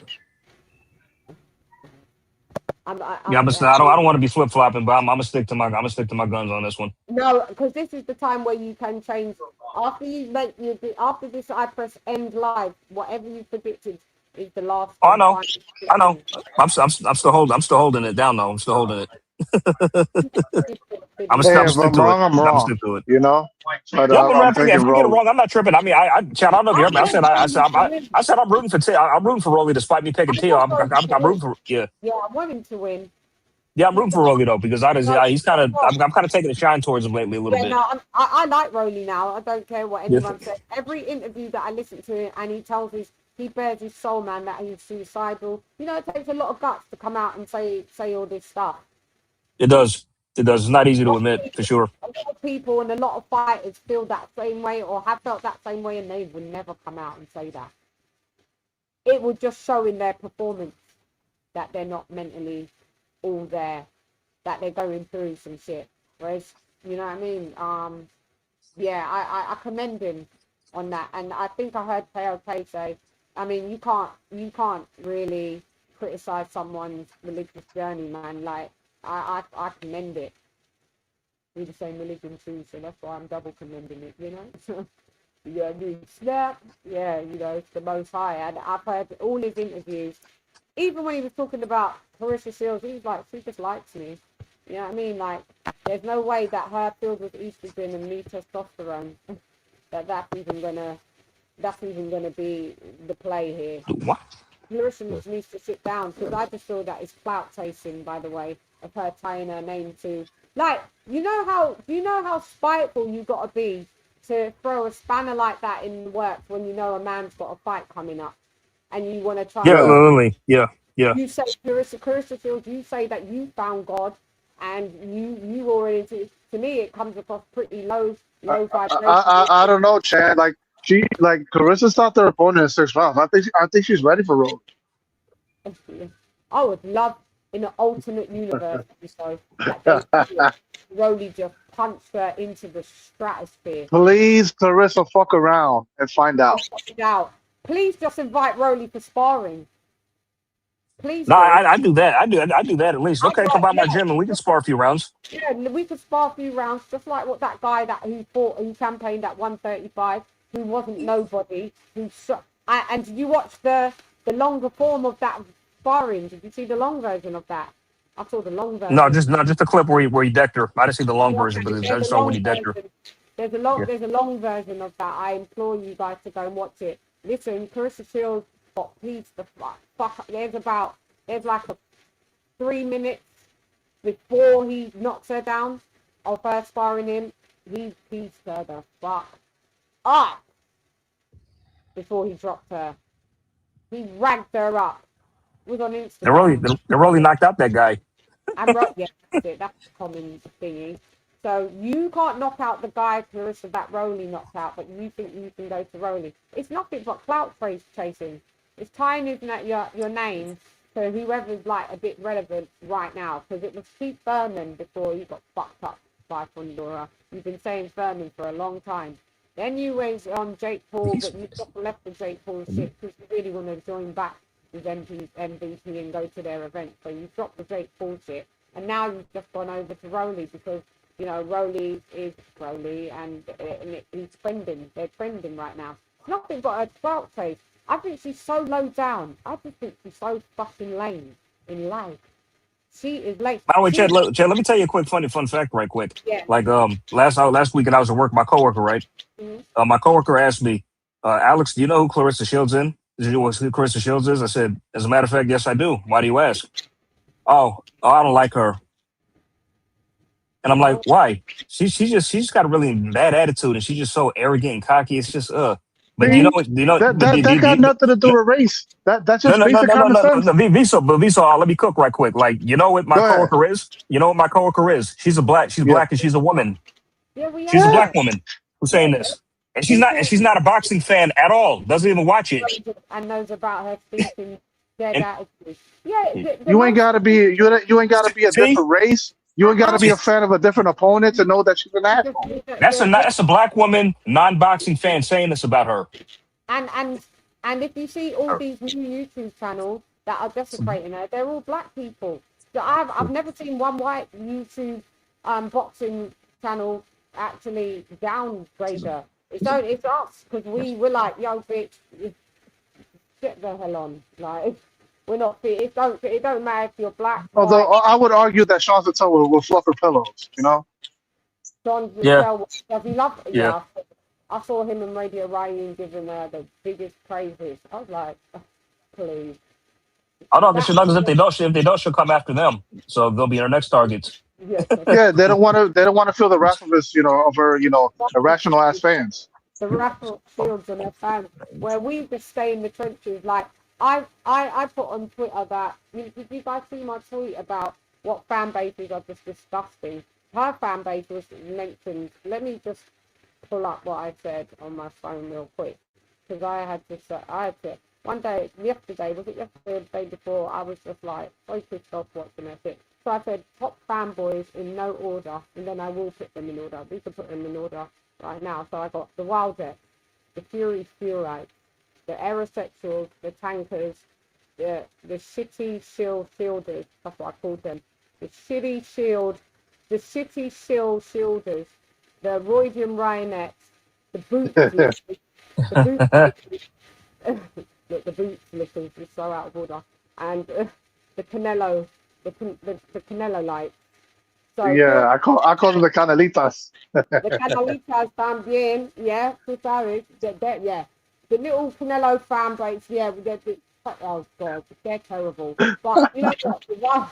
The Wildets, they know that their fighters. Yeah, the Wilder Rats. They've gone down, we've desecrated, and we've given them many a funeral. Sometimes they rise from the dead like zombies, and we have to just cremate them next time if they ever try to come back. The Furites, they're in full force now. That but you know what? It's not full force because what I see a lot of Fury fans going, I used to like Fury, but I hope AJ just knocked him out because all of this shit, he don't want to be, he don't care if the fight's in the US and he don't care about British fans. So he's lost a lot of fans again. The Aerosexuals, everyone's gone. So, the Tankers, they're Aerosexuals and they've just deviated over to Tank. And they're just, to me, they're one of the most sickening fan bases ever. The Tank lot are the most delusional set of homosexual. I know that they'll hear this. Sometimes I think if I say a rude word in Spanish on YouTube, it don't get flagged, but it doesn't matter. Yeah. It's global, so it translates everything. I caught someone written on Twitter, right? Maybe last year in Spanish. I don't know why. I thought let me do it in Spanish. I said his mum's a dog, gets dogged out, gets fucked out from the other. She's a prostitute, everything, right? I got banned for 12 hours. Oh wow. Yeah, I got banned for 12 hours. I was like, okay, so you can't say it in any language. So we've got the Fury Furites. They're still kind of there, but not there. Aerosexuals gone. Tank, sickening. Now it's Claressa Shields. The shitty Shielders. They're the worst right now. The Roydian Ryonettes, sickening. They're sick. They are just so sickening. The Boots lickers, where they just all day say he beats Crawford and Crawford's scared of him. They make me you can throw them in there as well. They can throw them in there. Yeah. The Boots lickers. The Boots. Yeah. Oh yeah. Yep. Okay. Cool. Yeah. And then the Canelitas. They're in the Unifies también. So you know what I'm saying? Like they calm down a little bit. They just flare up every time when it's going to be a Canelo fight. Whereas some of these other fan bases, regardless if their fighters fighting or not, that some of them just are there all year round. Do you know what I mean? So which fight in what order? Like, how many have I named? 1, 2, 3, 4, 5, 6, 7, 8. I've named 8, right? In which order, going from bottom to top, are you going to put who's the most sickening fan base? Well, I mean, I think the Wilder fans are certainly the dumbest by far and the stupidest. So we're coming in at number 8, which is the least sickening. Number 1 will be as it goes up. It's sicker. I say the Tank fans are pretty bad. They're pretty sick. No, but we're starting from the least sickening, AJ. So, at least sick. Okay, at least okay. Yeah. Hmm. Go ahead, so and AJ. Go on, not head. So I'll remind you, we've got the Wildcats, the Fury lot, the Errols, the Tanks, the Claressa Shields, the Ryans, the Boots, and the Canelo lot. Okay. Evan, let me find that tweet that you sent out, Chan. Hold on. Let me see if I can find it. Yeah. I just because just so I can organize. I'll share the screen. My bad. Okay. Yeah. I'll grab it for you.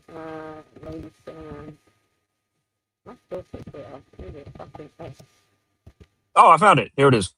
You found it. I'm gonna show. I got it. Okay. Yeah.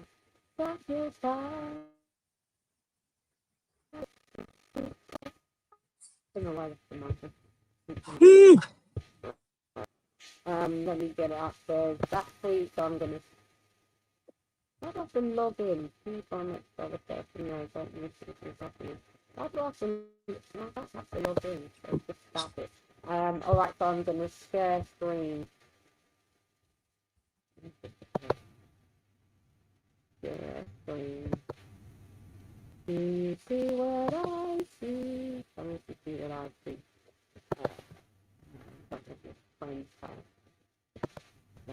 Yeah. Tell me if you see it. You see it? You should do. Yes, there it is. Yeah, yep.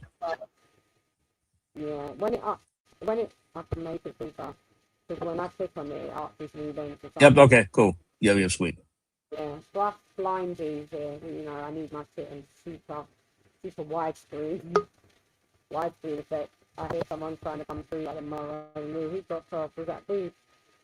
Who dropped off? Who dropped? Okay. He did a while back. No, but I just heard some. Hang on. Let me scroll down in the back. There he is. I thought I heard the Booth. Oh, he's back. Oh, he's back. Okay. Yeah. So, do I have to make it even bigger? There it is. So, let's put these in order. Coming in at number 8. Who did you put? The Wilderettes. No, it's not Wilderettes, the Wildettes. The Wildettes, yes. Sorry, Wildettes, yes. So you put them in at number 8. All right, write it down, AJ. No, let me do it on notes. All right, hang on. I'm doing it on my notes. So, I got it. You got it, yeah? Yeah, I got it. Okay, all right. So at number 8, Viso, K.O.K. Eduardo. Yeah. And Edward. Eduardo. Yo, what's up? Okay, so what we're doing is, right, we're putting the fanboys, not just the regular fans, the fanboys of all these fighters in the top 8, because I could only think of 8. If there's any more, then there's some that are just like really minimal, like David Benavidez, but they're not strong enough to be included in this shit. So we're putting the Wildettes at number 8. So number 8 means that they're the least sickening. 5 years ago, 4 years ago, they would have been number 1. 6 years ago, they would have been number 1. But they've gone to 8. They're not as problematic, the Wildettes. So we agree you can put them at number 8, right? Hello? Yep. Hello? Yep, I agree. Yeah, okay, so they come in at number 8. At number 7, who do we have at number 7? I think the Canelo lights could go there. Yeah, we can put the Canelo lights at number 7. Because they only pop up when Canelo's got a fight. I think of the Mayo, you're going to hear about them, when it's October, gearing up, when it's the press conferences, that's when they're going to rear their heads. So, they're not that much all year round. They got calm after Crawford to use there. They went down. So we put Canelo the Canelo lights in at number 7. Number 6, I'm gonna go for the Fury slot. Sorry, I was gonna say that. Wow. Sorry. No. Actually, AJ, we're gonna go for the Aerosexuals. Oh, yeah, okay, that's cool. Yeah, we can put them there. That's fine. Yeah. We'll go for the Aerosexuals. They're no problem anymore because Errol retired and they stopped being overly stupid after the top Crawford shit. They all calmed down. Yep. Then everybody got along then. Like, everyone was like, oh, it's cool. They're not as delusional as they once were. I even saw when Errol was coming back to fight Zoo, a lot of them was like, nah, man, big fish, stay retired. Like, Yeah, they came back down to earth, Yeah, they came back down to earth. Yeah, so I don't have any problems with the Aerosexuals anymore. So they're going to be at number 6. In at number 5. We can put the Fury fans there, I think. Yeah. They can go at 5. Yeah. At number 5. They're going to be at number 5. Right now, they're there, because of the AJ fight. But a lot of, like I said, Fury's lost a lot of support as well. So, but they're there though. So they're at number 5. For now, in at number 4. The Boots Lickers. I would say the Royal Ryanets. But Ryanets, okay. Yeah, I would say in at number 4 the Ryanets. I would say in at number 4 the Ryanets. And then in at number 3 the Bootlickers, the Boots Lickers. Gotcha. So disrespectful, but fuck them, cat. They stay going back and forth with me. All of these fan bases I've battled, all of them crazy. All of these fan bases I've had a back and forth with. Twitter, my shows. So where was we? Boots. What number was Boots? Number 3. Number 3. At number 2, we've got Tank or the Boots Lickers. Number 3 or no? We've got Boots at number 3, right? Yeah, Boots number 3. And then we've got number 2. It's out of the number 2. I'll put the Claressa Shields fan as a number 2. I'm gonna put Shields at 2. The shitty Shielders in at number 2, and at number 1 is the Tankers. One of the Tank fans, yeah. Yep. Yeah. Sickening list. It's that's how bad. But you see how Claressa Shields is number 2. Her fan base is at number 2. They just came in. She didn't even have fans like that. I don't know how. Bro, I bet they would argue for the number 1 spot. That's how shitty they are.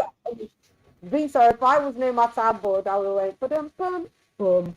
Viso, yet again, I was going to say the same thing. They would keep battling.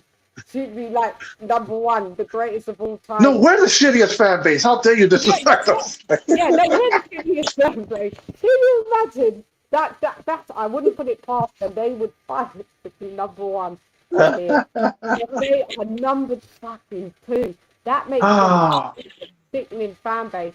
And they're all this talk about these fan bases and American boxing is giving me a headache. And may I just add, this is bar the fuel rights. It's all American here. This is what we've been looking to. And a Mexican as well, actually, from their life. It's out of America, so similar. I'm just looking at the actual names. Is there anybody that we missed?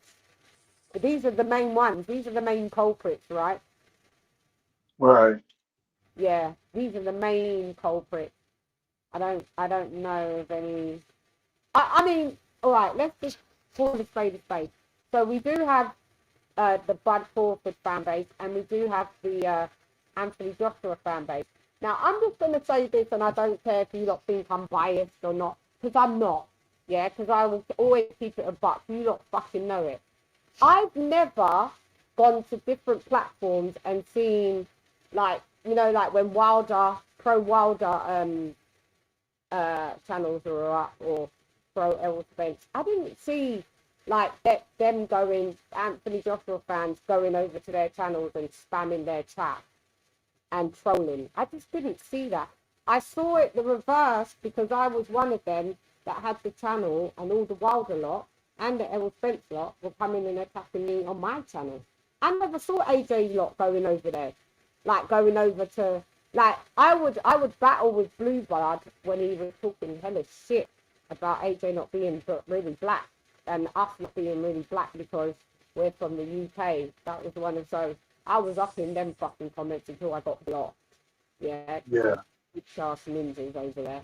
But I never saw. And I know Bud fans can be quite intense. I know they can. They can be intense, but they're never on the offense. I think they're always on the defense because they're always because telling Crawford fans that Crawford is scared and Boots would wash him. So I could see retaliation.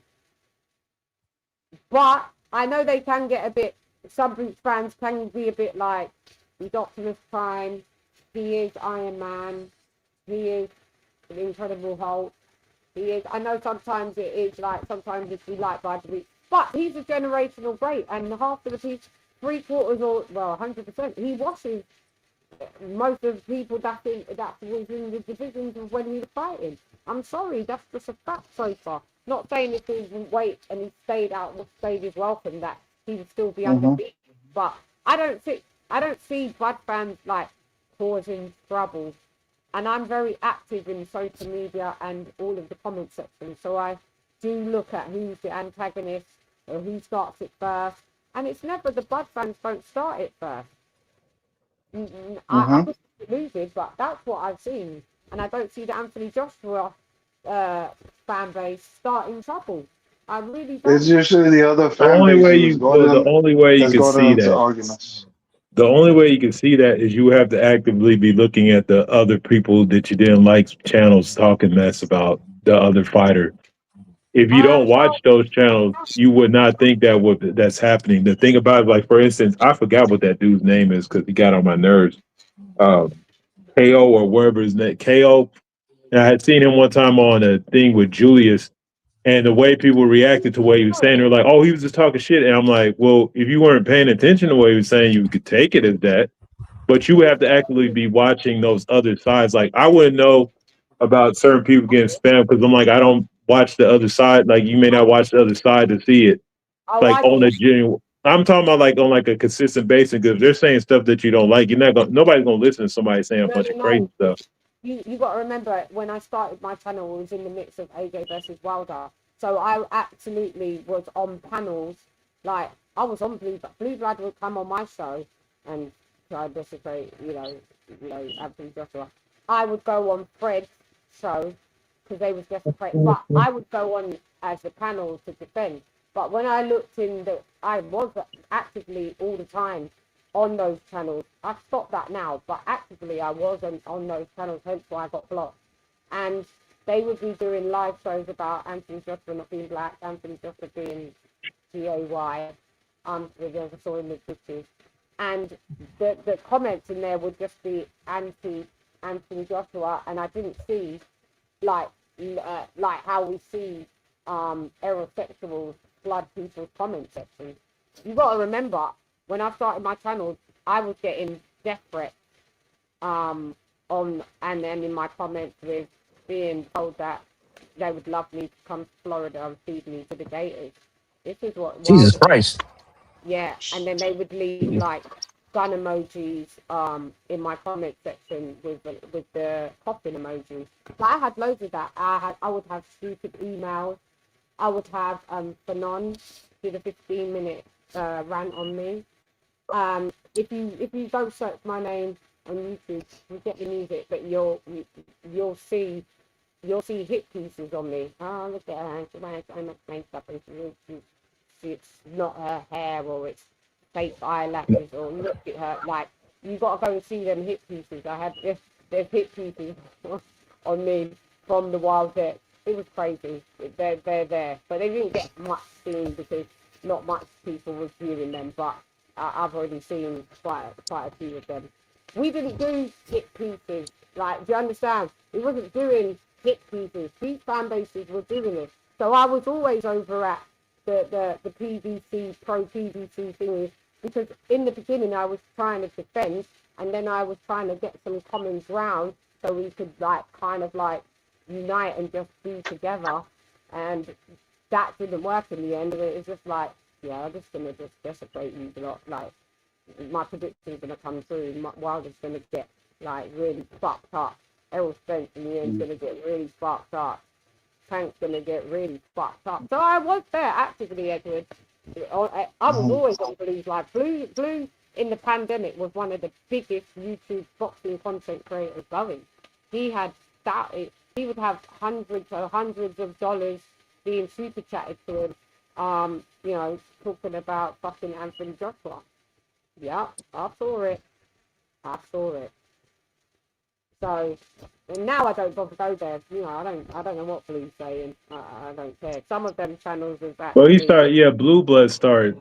Then my issue, the reason I stopped watching Blue Blood is because a lot of his videos was like clickbait titles, and it was like you would watch it and it wasn't nothing to do with what he was saying. And I was like, yo, I'm not watching this no more. It was so prominent. It was like, dude, are you serious? And do you remember he used to say his sources? Yeah, my sources, and it was him that was. You remember the sources? Yeah, my sources. You got to be careful with that because that'd be fooling a lot of people. Because my boxing trainer came to me one time, like 2 years ago, when Pacquiao was retired. He said, "Hey, Pacquiao has a fight coming up. Did you hear about him?" I'm like, no. And he's like, then he showed me the link. I'm like, oh, this shit is fake, man. Don't believe this. Yeah. Well, my thing about that is I know, okay, the so-called secrecy behind it, but when you go a source like that was for people that worry about their life being in danger. If you can't speak on something that you shouldn't be speaking on, then shut up. Like I don't understand like oh, this secret source, because they do that in the news media, and then you don't know, oh, this exec said this and that. It could be some random low-level dude that don't have nothing to do with anything making comments. Bro, everybody Stephen A. Smith or Chris Broussard, my sources say this and that and the other, and I'm like, I'm not trying to hear none of that. Put your name on it.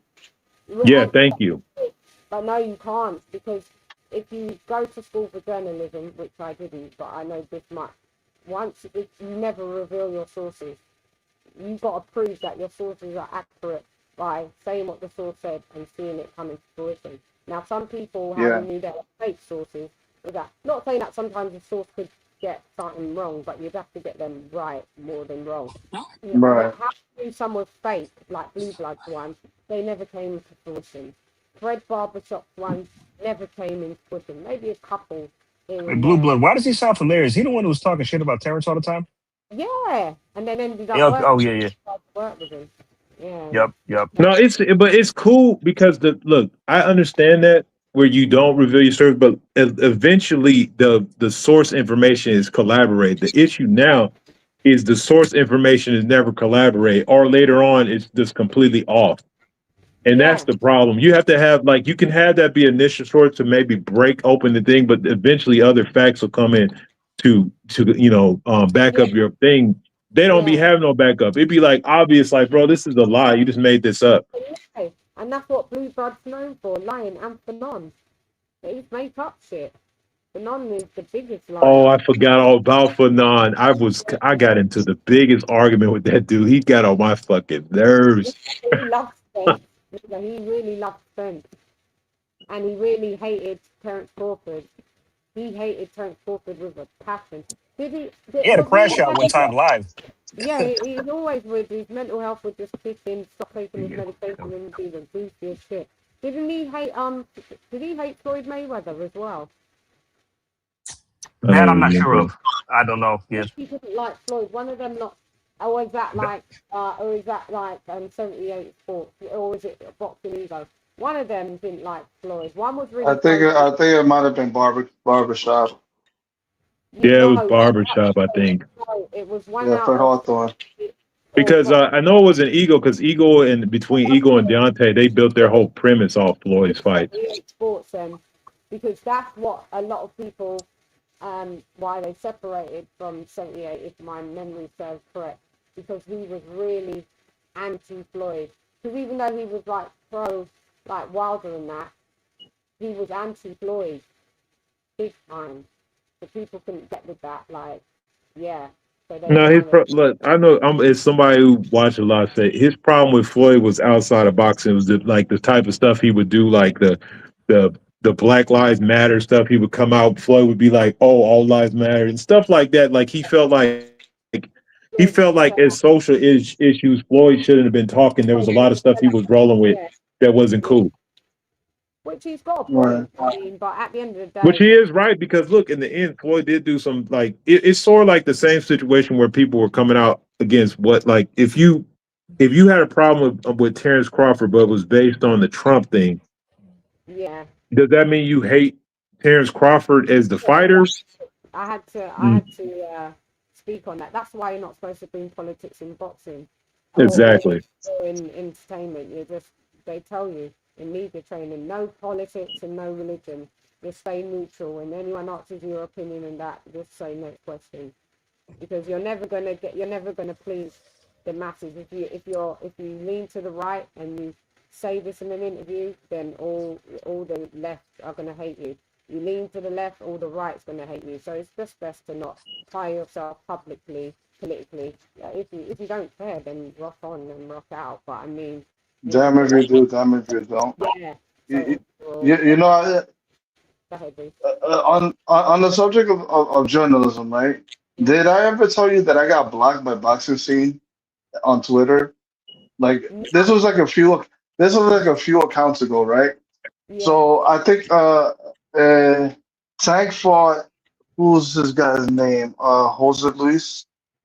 Wait, what's his name? Hector Luis Garcia, right? Yeah. That was a pay-per-view, right? Yeah. And what Boxing Scene likes to do, they like to report pay-per-view numbers on mostly PBC fights, because those two entities are owned by are running with the same media conglomerate, right? So Boxing Scene was once owned by Paramount Global, which owns Showtime, which funds the PBC. Yeah. And so I called them out on their bullshit about the fucking pay-per-view numbers.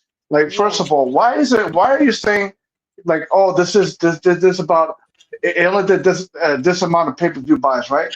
But yet no one is reporting on it. Nobody, it just says Boxing Scene stash. No, there's no name attached to it. And other thing, you're basically, there seems to be a kind of conflict of interest, because you're supposed to be independent from all this, influence and stuff like that. Mm-hmm. And they just blocked me for that stuff, and I didn't even care. I just knew the shenanigans, what they were up to, and that's just how journalism is these days. It's about who you know, it's about access. It's not about reporting the truth. It's not about. Well, a lot of it's not journalism, bro. A lot of it is just the editorials, because they're just speaking on stuff. Because journalism, first of all, you're not even supposed to be having an opinion about how you feel about something if you're doing a journalistic outlook at something. You just present the facts based on what your information. As soon as you add an interpretation, that's not journalism no more. No, it just becomes it's punditry. Yeah, it's punditry. That's it. Yeah. And I just knew the fucking reporting on pay-per-view numbers was bullshit. Because they like to inflate the numbers. And I called out Dan Raphael for that. He used to do like that. Oh yeah, I think he blocked me for that too. Yeah, he would always lie about the PBC papers, especially Tank ones. I'm telling you, there was not a single like Dan Raphael article that I read on ESPN that put me to sleep. Yeah, that's what I think of. It's funny. It's like one thing I always found just ironic is, like, if the PBC numbers were so great, aren't they ever officially released? Yeah, because you'd have Dan Raphael fucking pay for them. I mean, if they were great, they'd officially release them. They never do. We still don't know the pay-per-view buys for Benavidez versus Zurdo. We don't know the yeah. We haven't heard it. So if they were so great, so many people claiming that they was the face about, why did they release the numbers? Yeah. The Zone doesn't even report the pay-per-view numbers, man. Damn, Raphael fucking doing it now. Because the majority of them are inflated. All of them don't. It's stupid. Like, there's no point. They only say them when they're really great. Yeah, because that's their point of reference to really determine, a fighter's, marketability. Like, oh, this is why he deserves more. This is why he got to come here. Now that shit is dead. You don't got the that to worry about. Just make the damn fights.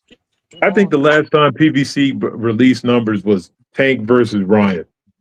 Yeah. Like, yep. That's it. Yeah. So the last time you actually heard official numbers on anything. Ryan and the Bud and Spence fight, that was the last year. Mm-hmm. Yeah. What was their PPV numbers with Spence and Bud? They did over 700K, I believe. Wow. Okay. Yep. Yeah, that was decent. That's a win. Yeah. In this era, it's a win. In Floyd's era, that would have been a fail. Oh yeah, because he set the benchmark, and there hasn't been an American boxing star that can really replicate those numbers. But that's not just because of Floyd; it's opponents that he fought. It's the thing about these pay-per-views. Is that you have to have an opponent that is worth watching, that is worth paying for, and that's what they don't understand these days. Yeah. You can't just put any fight on pay-per-view and think that it's going to do like numbers the way you think. Yeah. Well, they don't naturally build up the opponents because Floyd used to always have dudes on his undercard. So if you're paying for the Floyd fight, you're paying for potential fighters ahead of time. The cards overall were better. Let's be real. There was always a fight that was like unexpectedly a scrap. Like now you be looking at some of these fighters, half of them are like, who's this dude? And you're like, okay, maybe the young dude, and you get what, but it's like, nah, he's 27-0. How the fuck? Who were you? Why haven't I seen you before? Huh? Yeah, that's true. In Lennox Lewis versus Ruttman 1, Manny Pacquiao was actually on the undercard. Oh, was he now? Yeah, not a lot of people. Yeah, because Manny didn't become a name until he took down the four guys at that thing. Until he started fighting Morales and all them. Manny was an HBO creation for a little while. Then he started putting work in, and that's when he started taking on. But even then, Bob throttled a lot of his career. Like he was taking money off the top, having him fight dudes that was like, why is he fighting him? But Bob Aaron was like, I'd rather make get you 20 million for a bunch of fights than this one fight where I know I'm gonna get paid once, because he knew once that fight happened with Floyd it was gonna be over with. But he should have understood the fanfare was enough that he could have Manny Pacquiao with losses was still gonna sell. Yeah, but after Floyd, Manny still went on winning. Exactly. He still was the name at 147 for afterwards. It was like he's still making money. Remember, he retired Ricky Hatton. And he retired, did he fight De La Hoya? He did, yeah, he retired De La Hoya. Yeah. That was his first welterweight fight. Yeah, did he retire? That's what blew him up. That's what blew him up, and people. That's when he went into superstardom after that. So yeah. Yeah, but you know what, man? Like I ain't trying to make excuses, but let's keep it a buck, man. De La Hoya was a dead man walking in that fight, bro. He was. Yeah, no business coming out on 147. I don't know what he was doing. Yeah, what he was thinking. Yeah, I don't know what the hell he was thinking doing that. Yeah, he thought he was going to be the bigger man at 147, but now he hasn't been there in years, and then that troubled him. That was just as dumb as going up the middleweight to fight Bernard Hopkins. I mean, if we want to keep it real, man, I'm sorry. Like, I don't know how I pick against De La Hoya against Pacquiao and De La Hoya in his prime. I'm sorry, man. That was easy to pick. Pacquiao, yeah, he's supposed to beat him, but yeah, it's the weight. But at that end of the day, remember who gave De La Hoya his first loss? Wasn't it Mosley? No, Trinidad. It was Tito. Trinidad. Yeah. Then Mosley, and then Floyd, then Manny just sealed. So he was kind of like getting beat. I think Shane beat him twice, right? Shane. No, that was that. It was also after he got knocked out by Bernard Hopkins. Yeah. B-Hop knocked him out. He was getting his only knockout defeat. Yeah. It was B-Hop. Yeah, he knocked him out once too. Yeah.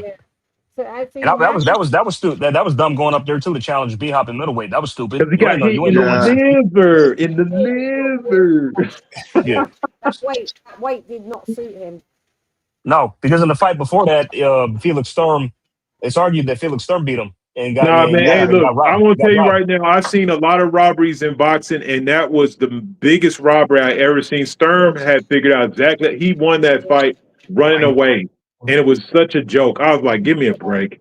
And that's why Sturm after that just pretty much stayed in I think in Germany or where he's from, and I then don't never blame him. leave. I don't blame him. I don't blame him. He never fought in the U.S. again after that. I don't blame him. You didn't want no parts of Triple G though. It was so smart. It was such a smart fight how Sturm fought him. It was. He knew he was going to try to beat him with flurry, and he just moved away and used his jab. And I'm like, excellent strategy. So you can tell, like, even after the fight, Oscar knew he lost after the fight. He knew he lost. He knew he did. Yeah, I knew that this was like an interim fight before the Hawkins one, and I could see him clearly losing. I'm like, well, they're gonna have to screw him over, and they did just that. And they did just so they can get the Hopkins fight. Yeah, exactly. Afterwards. So yeah. Yeah.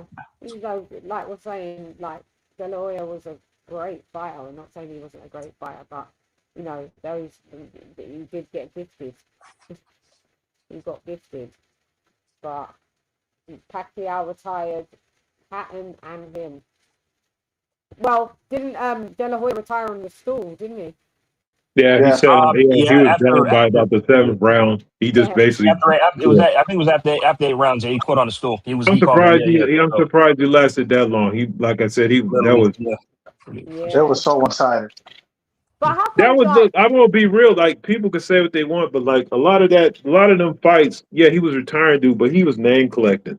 Like those were name collecting fights because really. Oscar De La Hoya had absolutely no chance of winning that fight. I don't know. I was like, it was embarrassing to watch. Great, because he won most of them, but his resume was great though. De La Hoya. Yeah, the funny part, the thing about it is that's where the critique now that we even talk about now. Because let's be honest, if we were fighting, if Pacquiao was fighting dudes like that, everybody would be all over him. Oh, you just find what's named leftovers, and we would heard that bullshit. But because people have sense back, we had a little more boxing sense back then. We still understood, yeah, bro. But he still knocked them out. That fight still happened. Like you can lose a fight and still come back. Manny Pacquiao had think about it. Manny Pacquiao had 4 losses. He couldn't exist nowadays. They'd be like, oh, he's bum. Look at all them losses. Like, let's be real. So, he just, it's cool. That's why I said boxing's changed so badly now because it's like the emphasis on somebody losing is so stupid. I mean, he still got knocked out by Marquez before he ever fought Floyd. Knocked out cold. Oh, on his face. What? Does anybody bring that up? Nope. Nobody even thought about it. Oh, no, we still going to run that Floyd fight. Yeah. And if that was in this era, he would have been finished. His career was be over with. They wouldn't even have taken into consideration. What's Manny, a 7 or 8 division champ? 8? 8 division? Yeah, 7 or 8. Yeah, it was 8 division, I think, because I think Floyd's 6. 7. I think Manny's 8. Yeah. Yeah, if that was in this era, that couldn't fly. But I'm saying it should have flown. That's how unserious this era is. They just protect the look of how you get knocked out. Oh, you've got knocked out. It doesn't matter if you've got knocked out by a great fighter. Automatically, you're a bum. You're this, you're that. You know what I mean? This era's just lame anyway. They've got a lot to say and little they do. That's just it. This Twitter is their god. And Shakur Stevenson, don't even talk to me about that dude. Because James Toney had to just tell him, say, bruh, you're not. James Toney said, you're not great. If you was in my era, you would have got fucked all the way up. Yeah, there was, what's funny is there's fighters I could think of comparable to Shakira in their eras, and them dudes, like, bro, you would have 4 or 5 losses right now because you would have had to fight some dudes. Because there's some dudes that would have came at you better than that. Yeah, easily. This era is I'm on this boxer to boxer. Like I'm just gonna keep it real. If you back in that era, you fighting dudes like Pernell Whitaker, Ike Cortez. Bro, come on. Ike Cortez stops you, bro. I'm just kidding. Like, I'm sorry. You lose that fight, and I still think Ike Cortez beat De La Hoya in that fight.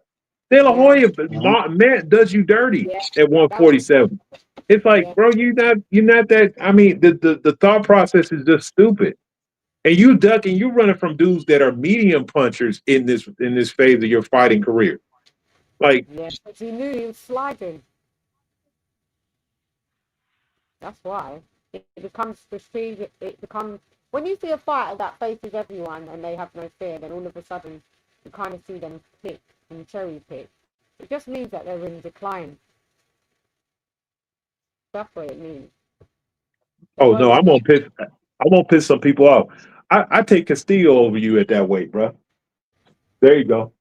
Castillo beats you easy, bro. No, I'll take Castillo over goddamn Shakir. Oh yeah. Oh yeah. Easy work. Easily. And Shakur got not got them hands because they break too, just like Floyd. But Floyd could he had the skill to. Well, a lot of people think Castillo beat Floyd.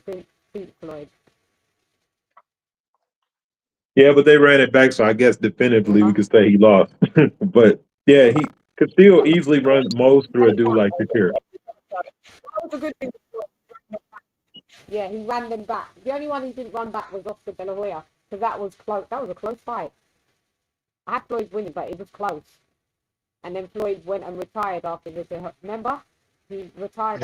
Yeah, but you know, I think it was close in the fight. The fact that it was two great fighters, but I defend. There's no way I scored De La Hoya winning that fight. Like, no, but I it was, felt like he lost. You could say it was. And it was literally like at the point of the fight where they were like, Floyd doesn't have the power to knock De La Hoya out, but De La Hoya don't got the skills to beat Floyd. And that's literally what it was. Some people could have said if that fight was scored a draw, they wouldn't have complained. But, you know, you could give it 7-5 to Floyd, or it was a draw. Yeah, I don't see the draw. I see a 7-5, 8-4 for De La Floyd. But like, it wasn't like where they felt like Floyd got out of the rematch by claiming retirement. So yeah.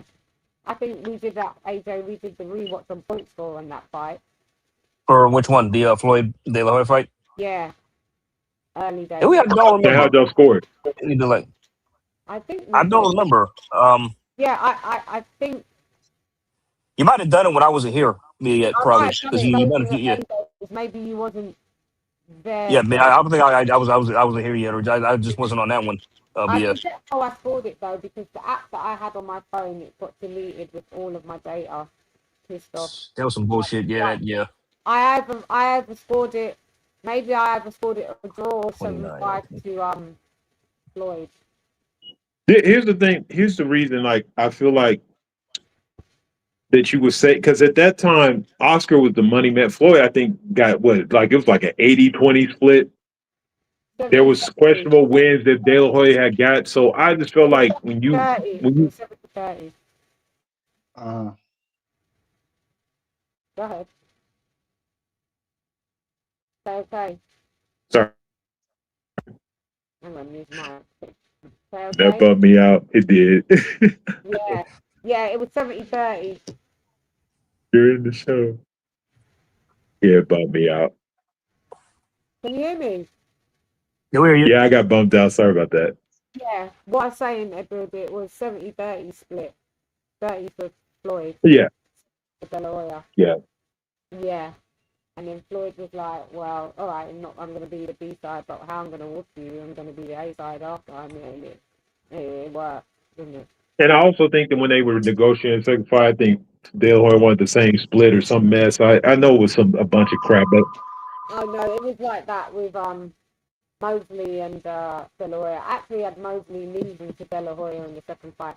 It was crazy because the first fight I had Mosley washing De La Hoya, and that was as a split decision. And then the second rematch I had De La Hoya beating Mosley, and that was, they gave Mosley a unanimous decision on that. You remember? Some Mosley's wins are some of my favorite fights, man. My favorite wins, yeah. De La Hoya won. Even his loss against Floyd, the way he shows up in the second round, it's like, bro, this dude. Like, yeah. But my all-time favorite fight, I don't care how many fights, whatever circumstance. When he beat up Margarito, I was like, that was a beatdown from the gods. Yes. He came in there with Raps, and well, the Raps was discovered, and Shay said, "No, I'm still fighting." And Shane beat the fuck out of him. beat the fuck. He beat the brakes off him. It was bad. That was karma fucking Miguel. That's what I thought right after that. It's like I think that shit he did that. That was an intentional ass whooping. Like that was personal. That was personal. Like that. You try to load your raps to fuck me up. Okay. And like honestly, it's like. And Chad, did I ask him that when he was there? And I forgot his answer. I think yeah. Shane just said, basically there was millions on the line, and I knew he couldn't beat me, raps or loaded raps or none. I was just still. Then that still wasn't an answer, really. But still, he kind of skirted around it. Yeah. He said he knew. He was still going to beat him, and just for the ball. Just for the ball coming in below the raps, I'm going to beat you down. Yep. I think he was going to beat him anyway, but I think that was like, oh, you trying to fucking hurt me. Oh, because Shane most times a nice guy. I think that was, he was like, this dude trying to hurt me for, nah, hell nah. I'm beating that ass. and then we thought you had those raps when you beat down Cotto like that. Yeah, because you see, Cotto was bleeding out of his. I've never seen that ever again. He was bleeding out his eyes. That's how bad he was getting beat. Terrible. And it's Miguel Cotto right now. He's not punch drunk or nothing, is he? No, he's cool. Last I checked, last I seen him, he's fine. He did in wars. He got beat down by Marcosito. Like that should have been some brain. Like Edward's saying, he was bleeding out his eyes. Ears, nose. Oh. But he got his revenge. He got his revenge going to rematch, so he did. So that was cool. Yeah. But I do like how Floyd handled him too during the face-off when he was talking about when he was saying like Cotto, like if you think about it, he's like Cotto, man, he's like he got did dirty in that fight, and what's his name drained him in a fight, and he's like I'm fighting him straight up, and Cotto looked good, but like I said, Floyd put hands on him. Yeah. it was like low key. That's one of the best because Floyd hit him with an uppercut. And almost dropped him, and I'm like, "Woo!" If that was old Floyd, he would have hit you with that left hook and knocked you out. He bloodied Floyd's nose, though. He did some damage to Floyd too. He bloodied his nose. I remember he got a good jab, man. It was a good fight, man. He made that, but do you know what? That Miguel Cotto fight was a tough one for Floyd because it was. Floyd's nose was bleeding. That's tough at that time that he had been hit. Yeah, that was a tough fight. But that was Floyd at 154. Yeah, older and slower. Yeah, it's not really his natural weight. One of my favorite Floyd fights was Diego Corrales. When he yeah. He bounced. That was another good one. Canvas like he was a basketball, and Corrales couldn't believe that every time he was on the floor, how did the fuck get? It's just like he has to look at place like, how am I getting dropped? This is crazy. Yeah. Like, what the hell? He was looking like that. He's like, I rewatched that the other night. He was looking like, what? Did he hit me? How am I on the ground again? Like, what? Because Corrales was talking a load of shit in that build-up. Talking a load of shit. How he's going to just beat down Floyd. And he comes in 20 pounds more than Floyd. Yep.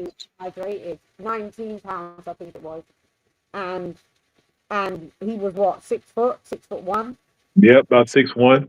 He got had the length advantage and everything. Beat the fuck down. Yeah, that fight. Rest in peace though. But he got beat the fuck down. He's a great fighter though. Diego Corrales. And look, one of his best fights is the first Castillo versus Corrales fight when they fought the first time, and he's basically losing that fight. And then Wesson comes up on the apron, and he's like, "Man, you better do something," and he just lights him up. Yeah, that was Joe Goosen. Yeah, Joe Goosen's face was like. Joe Goosen been there for a long time, man. Yeah, I was telling listen. I told you about that card I saw from Vintage Boxing. Yeah. The undercard of Chavez Hogan. Yeah. I saw him training Gabriel Ruelas, and this guy had a full head of hair, man. That dude was like brown as shit, man. Smooth as butter, man. Yeah, he's been around. I can't believe how long he's been around. He even trained Brian Garcia for a bit. Remember? Yep. Oh yeah. Until he lost the tank and he got fired. So yeah. tank and then he just disappeared. Like, Man, he ain't lose the tank because of goosing.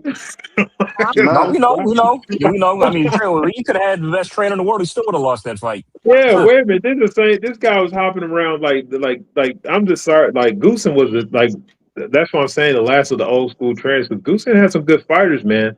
yeah. Like But after I mean, Ryan, it was after Ryan got stopped by Tank, it was like duck Goosen. You never saw him at the post night pressure, did we? They all left Ryan to deal with that by himself. Remember?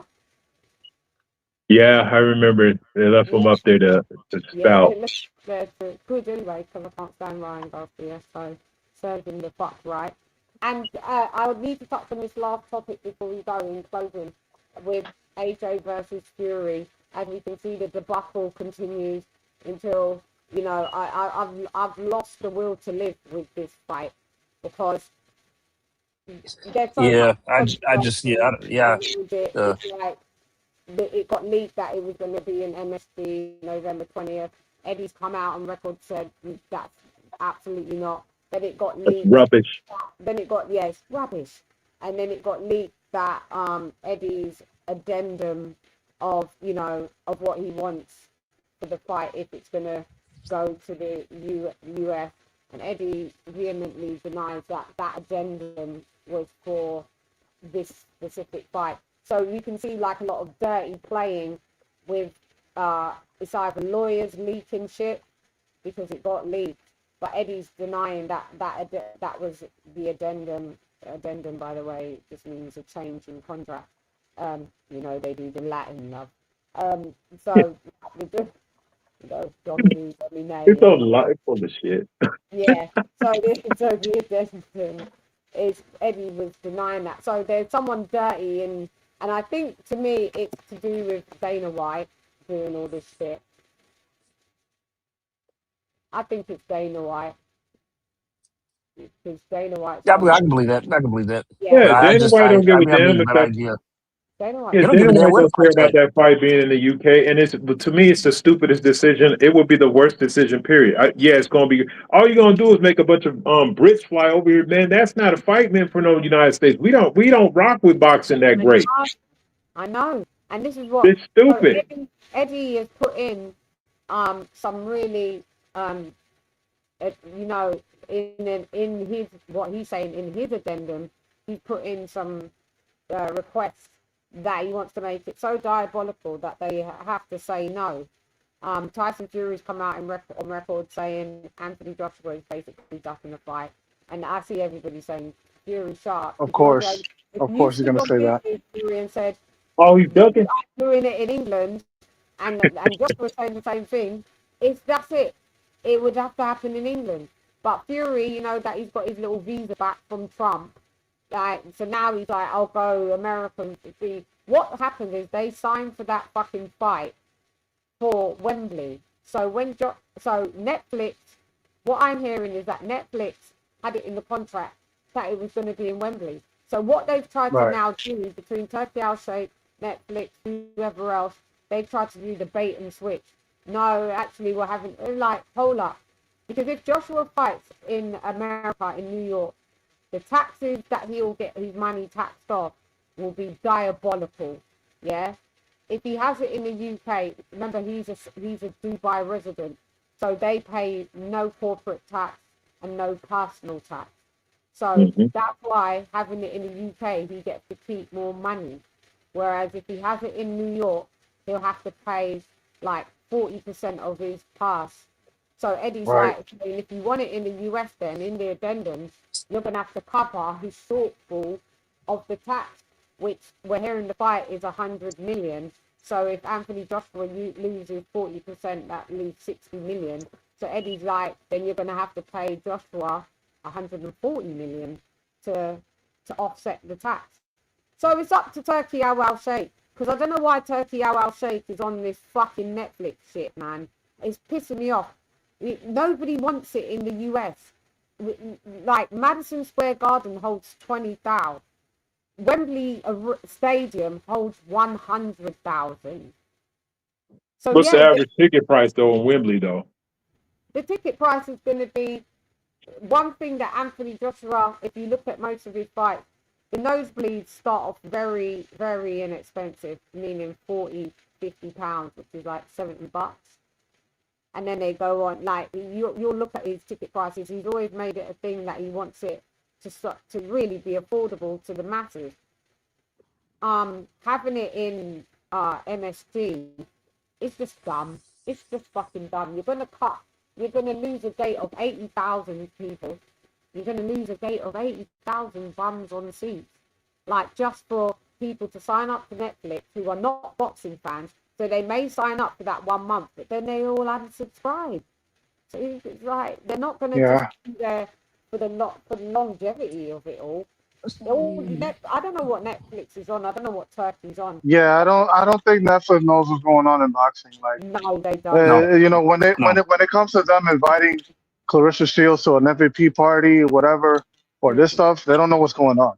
They're casuals. I won't keep it. Hey, I'm gonna tell you guys this. They're still very like know when it comes to the boxing business. They are. They're not. The thing about it is though, they're not. Netflix isn't trying to gain subscribers. They just care about content. So it's even like them playing football, like they're having trying to put now football's going to be next being on there because what they're doing is because they want to just maintain their subscriber base. So if they expand more stuff you can see on there, they don't think that 100. That I mean, think about it. You know, pay per view. I'm like, what? You talking about a meal? A bunch of them people already got Netflix. So if it's not on pay per view, so they watch the viewership. The viewership is what's gonna.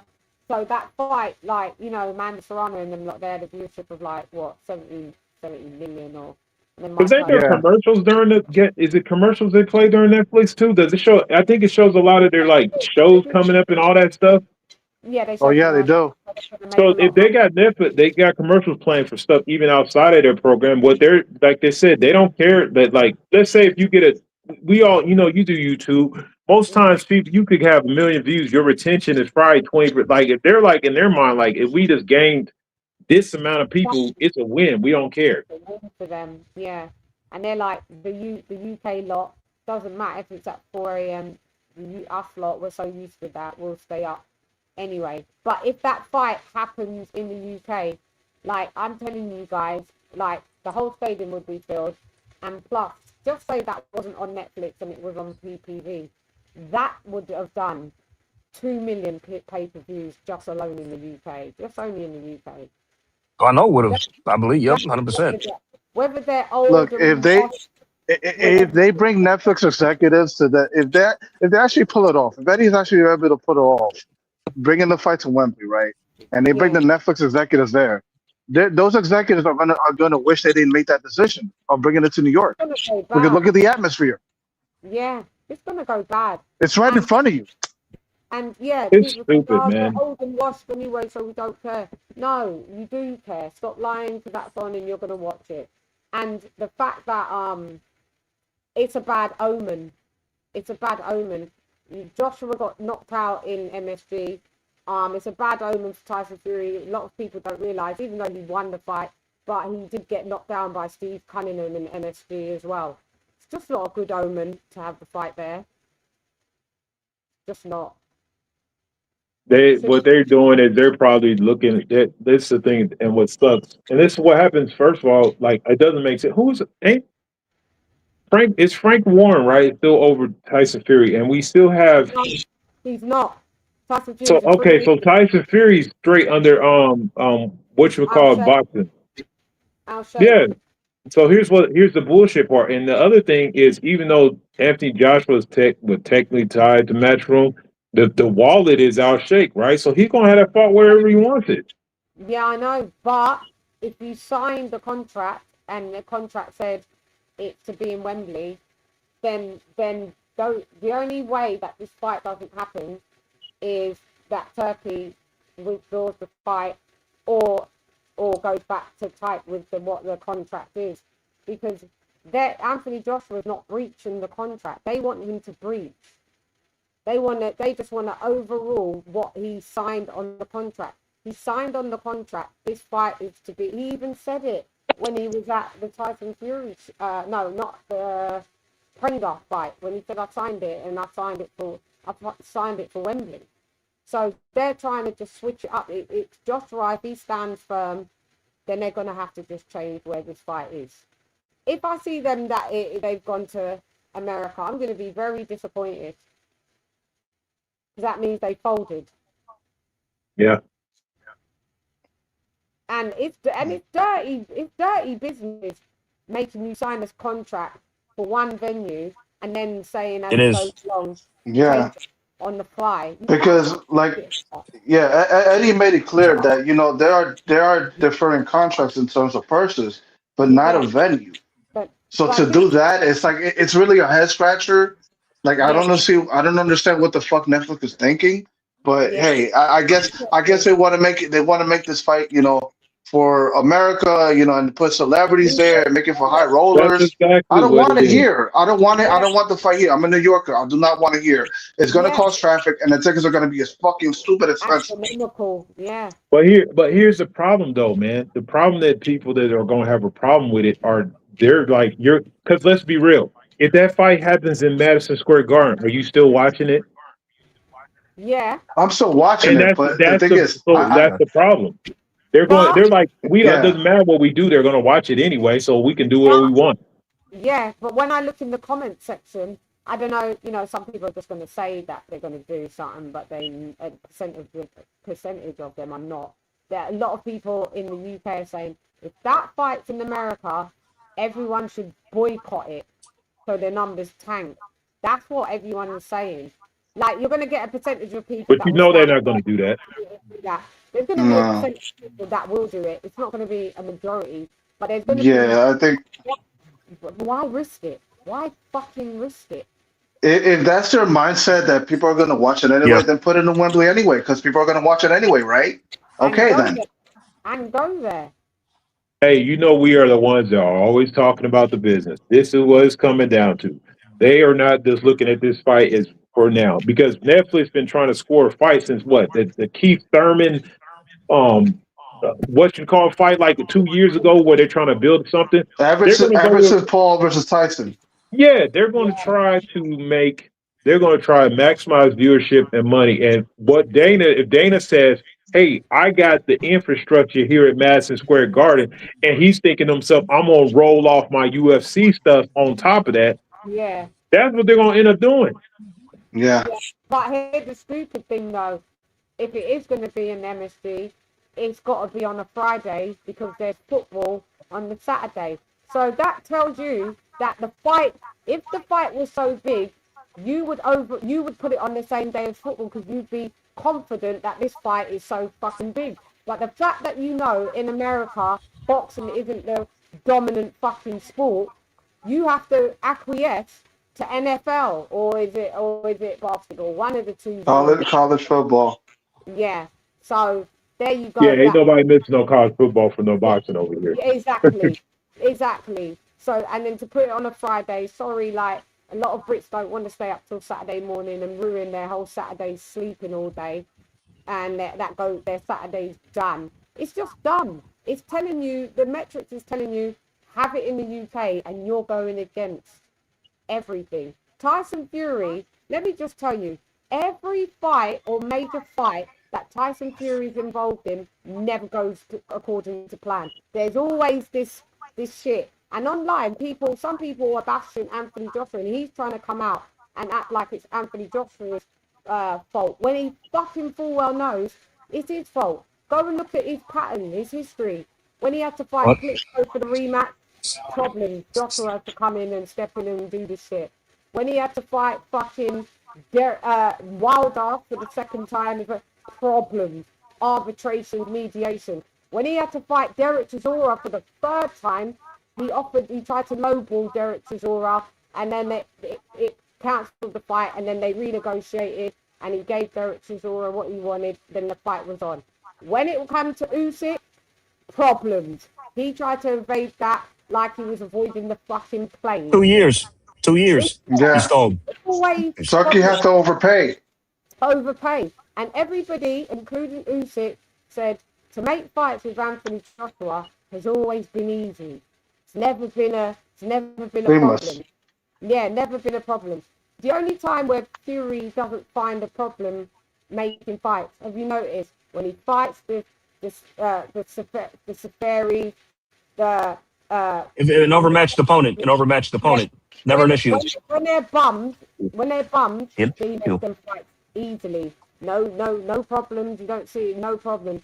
When it's anybody of note, there's always a problem, and it's like people just follow patterns. But people are so dumb and they're filled with bias. They're like, yeah, it's only Joshua's fault. But a lot of people in the UK are realising it's not. It's literally not. Because if you look in the comments, they all go under the Tyson Fury post. They're all going, no, shut up, it's your fault. Because if you cared about your British public, you would be standing firm with Anthony Joshua, telling them, look, no, it's got to be over here. This is stupid. It's just in the end, it's just like a part of me is like, fuck it, scrap the fight. Scrap I it. told y'all. I'm sorry, John. I'm with you. I'm with you. Yeah, I'm saying. That's why I be saying, y'all, man. Here. Some fantasy matchups until I see them in like this one. I gotta see them in the ring. I don't even care about posting because it's a tight fit. Like it's too much. It's too much F shit. It's too many hands in the pot. Yeah.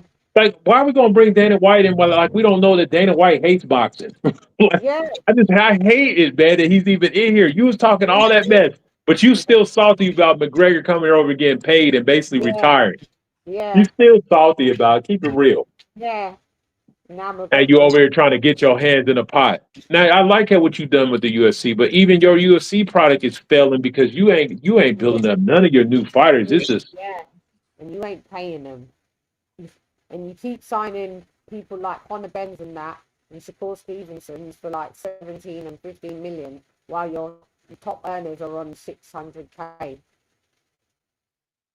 It just doesn't make sense. If the fight's just not in. If the fight's not in the UK, it's such a liberty, guys. It's such a liberty. People are like, yeah, well, Fury fought Wilder in the US. Yeah, because Wilder is a name in America. This is two fucking British fighters that we've supported since Anthony Joshua was in the Olympics, and Tyson Fury was around too. Like, he's got his fan base. You know, it's Brits that built them up. So why would you then flog them to America? If America was super interested, then I'd say, okay, I get it. But they're not. They're fucking. By the way, Chan, like, what if they move Kell Brook and Americano? Let's do that fight in the US. And see, they would have never have done that. So why can't they just apply the same model to these two fucking heavyweights? It's wild. And then with the whole DAZN model, I can't wait till my contract's up. Because I am coming off that higher tier, ultimate tier, whatever fucking tier it is. I'll tear it the fuck down. That's what tier it is. Yeah. Thank you, by the way. I got to watch Benavidez versus Zerto for free, so thank you for that. But... yeah, no worries. Because listen, that tier is a rip-off, and I don't care. It is. Yeah. Actually ends up hearing me.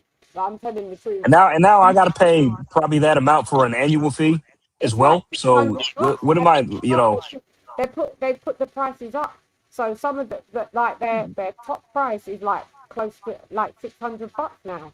That is unbelievable. Wild, you guys. That's wild. And they came up with the ultimate tier as a new thing, and everybody clamored to it. You know, it's better. It works out more cost effective because of the how much PPVs cost. So we may as well buy the bundle. And as soon as they did that, it was another bait and switch. All their top fights go to Netflix. And we've all got net. So why are we on DAZN? Not only that, Chan, they had it. They actually do have a broadcast partnership with TNT in America. Yeah. And they're broadcasting fights for free. So what is the point of the ultimate tier, or even a basic subscription? Yeah, it's dumb because they had Joshua versus Pringle on pay-per-view on DAZN. And then the biggest fight that he's going to be in his fucking career goes to Netflix. Shouldn't it not be the other way around? You should have gave Netflix fucking Springer. We didn't care. Just give Netflix Springer. It was still entertainment. You know, he got dropped. It was like, ooh, ah, ooh. You know, if they're just into entertainment, you could have spun that Netflix. But if they really, Joshua should be fighting Fury on DAZN. Simple point blank period, because fucking Teofimo Lopez and Rolly Romero is on pay-per-view on DAZN. That's not a pay-per-view fight. It's not. They're just giving us all crap just to say, well, we gave you 12 PPV fights. But none of them are really out of that 12. If we get to the 12, what percentage of them were really, truly PPV fights? What percentage would you have given? 5%? Well, this is what happens when you see the DAZN. This is what happened to the whole model that they were supposed to never even having pay-per-view fights. It was supposed to be subscription based, and now you see what's slowly happening. They're pricing. Look, man, I'm gonna just keep it real, man. I have paid for a few pay-per-views, but I ain't gonna lie. I'm on Jack season. I got perfect apps for jacking. I'm not doing it. I'm not paying all that. No. Yeah, I'm jacking. Well, at least you're admitting to it. Not a lot of people won't do that. So yeah. So if somebody wanted to shit on me because they say I don't support boxing because I jack, cool. I got to take that L, but I'm jacking. This stuff ain't worth it. Like Hey, some of the look, stuff they're trying to do. I got to come clean too. I was formerly a DAZN subscriber. I got receipts of paying for pay-per-views, man. Going back to 2023, the Day of Reckoning pay-per-view, right? Yeah. And I've been seeing a diminished return in terms of quality of the fights and the poor buildup of these events. And I'm sorry, they're not worth it. They're not. So if I have to watch it, by any means, I'm gonna have to do it. Sorry, but I don't believe in paying for this shit. Yeah, the only time I like that fights is the ones that maybe show on PBC and they're not shown in the UK. So then I'll if it's really interesting, I'll draft it. But other than that, I just pay for the PPV because I don't want to keep clicking XXX. The fucking pop-ups come up with pure viruses. But at the end of the day, if I was in you guys' shoes and was in America and the one was doing that shit, I'd just rip that shit. Yeah. I would be paying. They were charging you lot for Fabio Woodley and fucking Daniel Dubois. They were charging you guys $60. Yep. The two UK fighters. Not saying because Shan, they charged us for Woodley versus Parker. They charged us $60 for that, I think. Yeah, not saying because they're UK fighters that they're not worth nothing. No, that's not the thing. But your primary demographic isn't America. So charge us the fucking $25. Fine, we'll pay it. But then charge America $10 or nothing. Just give it to them. A 20 or 25 or something. At least at a reduced price. It has to be at a reasonable price. Yeah, either 25 or free. Because no one in America cares about no Daniel Dubois and fucking Fabio Woodley. And they're both my guys. But I'm just telling you, I'm keeping it a buck. Come on. They've been doing all of this fuck shit with you guys. Like, what are they trying to... And now they just want to give the biggest British fight for almost, you can say, free on Netflix because everyone's got a Netflix fucking $8.99 subscription anyway. Right. They want to give the biggest fight away to America, breaking your back to give it to America for free, or the world for free, and America gets the fight hosted in you guys' town. But yet, when it's the fucking British fights that that are happening either in the UK or Saudi, you're then charging the fucking Americans 2.5 times more than what you would charge us. So it's all discombobulated. It just don't make sense. I don't know who's at the helm with all this shit, but sorry, Turkey I'll say. I've noticed everybody's dropped out calling you His Excellency. Eddie just calls you Turkey. Before it was His Excellency. So there's some discourse happening. Yeah. He came in thinking that he was going to make boxing more affordable, but instead he did the opposite. Yep. Shan, are you there? I think she did. I can't hear her, but her box is there. Yeah. Yeah. Audio cut out. But yeah, man, I don't. Oh, sorry, my battery died. Oh no, you're good. You sound great now. You got two up. You got two up. Do I sound good? This is back to the. Does my mic sound nice? Yes, Ooh, check 2 one, chairs. I check like that, two. girl. What? What? What? This mic sounds better. A lot Yes, better. sounds much better. And then this is the thing, and then it'll just crackle up, and this is crazy. But on the laptop, but this is great. You know what? The laptop in my office is linked up to a high-powered mic and a soundboard, so that's why you probably hear me Okay. very well when I'm in my office. But this, I'm just using the laptop speakers. They're not the great. They're not the greatest, are they? So I probably sound very. That's why I sound low. But I'm echoing. Yeah. Yeah.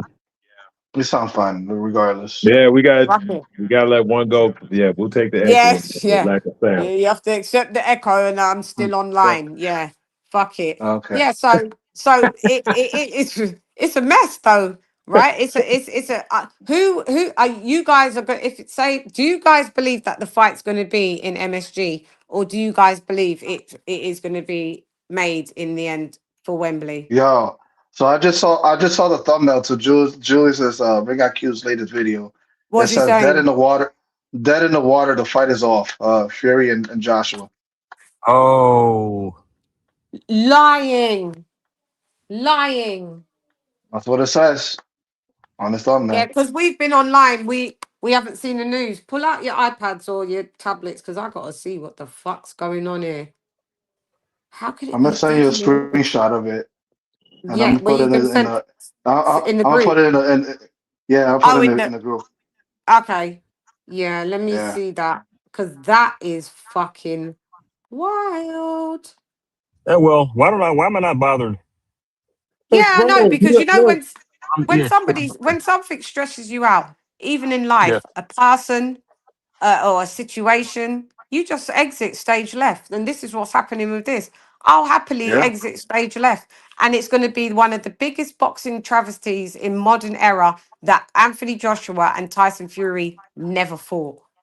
It's gonna And, be like and Sam, I know it's gonna be like Riddick Bowe and Lennox Lewis, like one of that Yeah. Well, situation. Riddick Yeah, Bowe like it's gonna be fucking well, Riddick yeah, Bowe he just ducked. Yeah, he ducked. He he could have gone in ducked. the He ducked trash. him. So He He yeah, he went ducked him. ducked. out in the Ducked for bin. sure. Bro, He could I have. Yeah, listen. I that could have saw been a him great fight. I saw him last weekend, and there was some guy carrying the belts, right? And I wanted him to recreate the photo of him like dumping it in the trash can, because that's how I feel about the WBC right now. Yeah. Yeah. Packers and Broncos. Nah, hey, look, check this out, man. And I know Yeah. y'all hated it when I was saying it because y'all was trying to convince me. Look, bro, I told y'all this is a fantasy matchup until I But see these fools in the ring because it's too much stuff that, look, you guys can say that. You're talking about one person that dealing straight up and one person that never deals straight up. And then on top of that, you got Dana, I want all my fighter broke white in this. You got Turkey talking about this. You got Netflix with the big bag. You got Eddie talking. It's too many heads in the house. And I'm like, yo, something weird gonna happen because I don't think Fury really cares. I think he Fury don't took want to it. fight Joshua. He takes it like this. In his mind, he's like, I could not fight this dude and stick my thumb in his face. That's how he looks at it Yeah. because he's a big troll. So I Yeah. mean, Yeah. and that's why I'm saying what's going to happen. As Like that's long why as I he just doesn't said it. fight Joshua, he could pull off this shit anytime he wants. Look, he watched Joshua get knocked out by Daniel Dubois and still didn't make the fight. If anything, you should have thought, man, I got to get him now. Yeah. No, he wasn't trying to. Now I know some stuff happened after that. Like, with Anthony and Joshua, like life-changing event happened. Yeah. But now you just saw him get dropped by a dude that everybody wants to say is a nobody, and you still not trying to fight him? Come on. Yeah. Come on, bro. Why have we got an echo now though, when we didn't have one before? I don't hear an echo. No, I can I hear hear it. it. I can hear it. I hear it. I could. And the Wait, chat hey, can hear it as well. let's all three of us mute and see if Shan talks and then see if the echo goes away or if I it's know cleared up. I think All it's right, now me. let's go. Check. So when I speak and you guys are muted, there's no echo. Oh no, it isn't. No. Okay, so it says Okay. somebody else. Hang I on. don't think it's me. Hold on. No, hang on. You guys all mute except for AJ. Check one. Okay, so Hello? AJ, you mute and Okay. you mute and Vito mute. Edward, you unmute. Hey, I'm here. Check one. All right. You mute. AJ stay mute. Viso unmute. All right, I'm here. Check 1, 2. It's you, Vis. It's Beast. How can that be? I don't. And that's the thing. I don't even hear echo on my end. My bad. Yeah, we thought it was you. You know, Steps. before it wasn't like that. But if you if you go into your audio settings and put in echo cancellation, just see if Viso, that get Yeah, off works. that yeah, yeah. McDonald's Yeah, put that. Wi-Fi, man.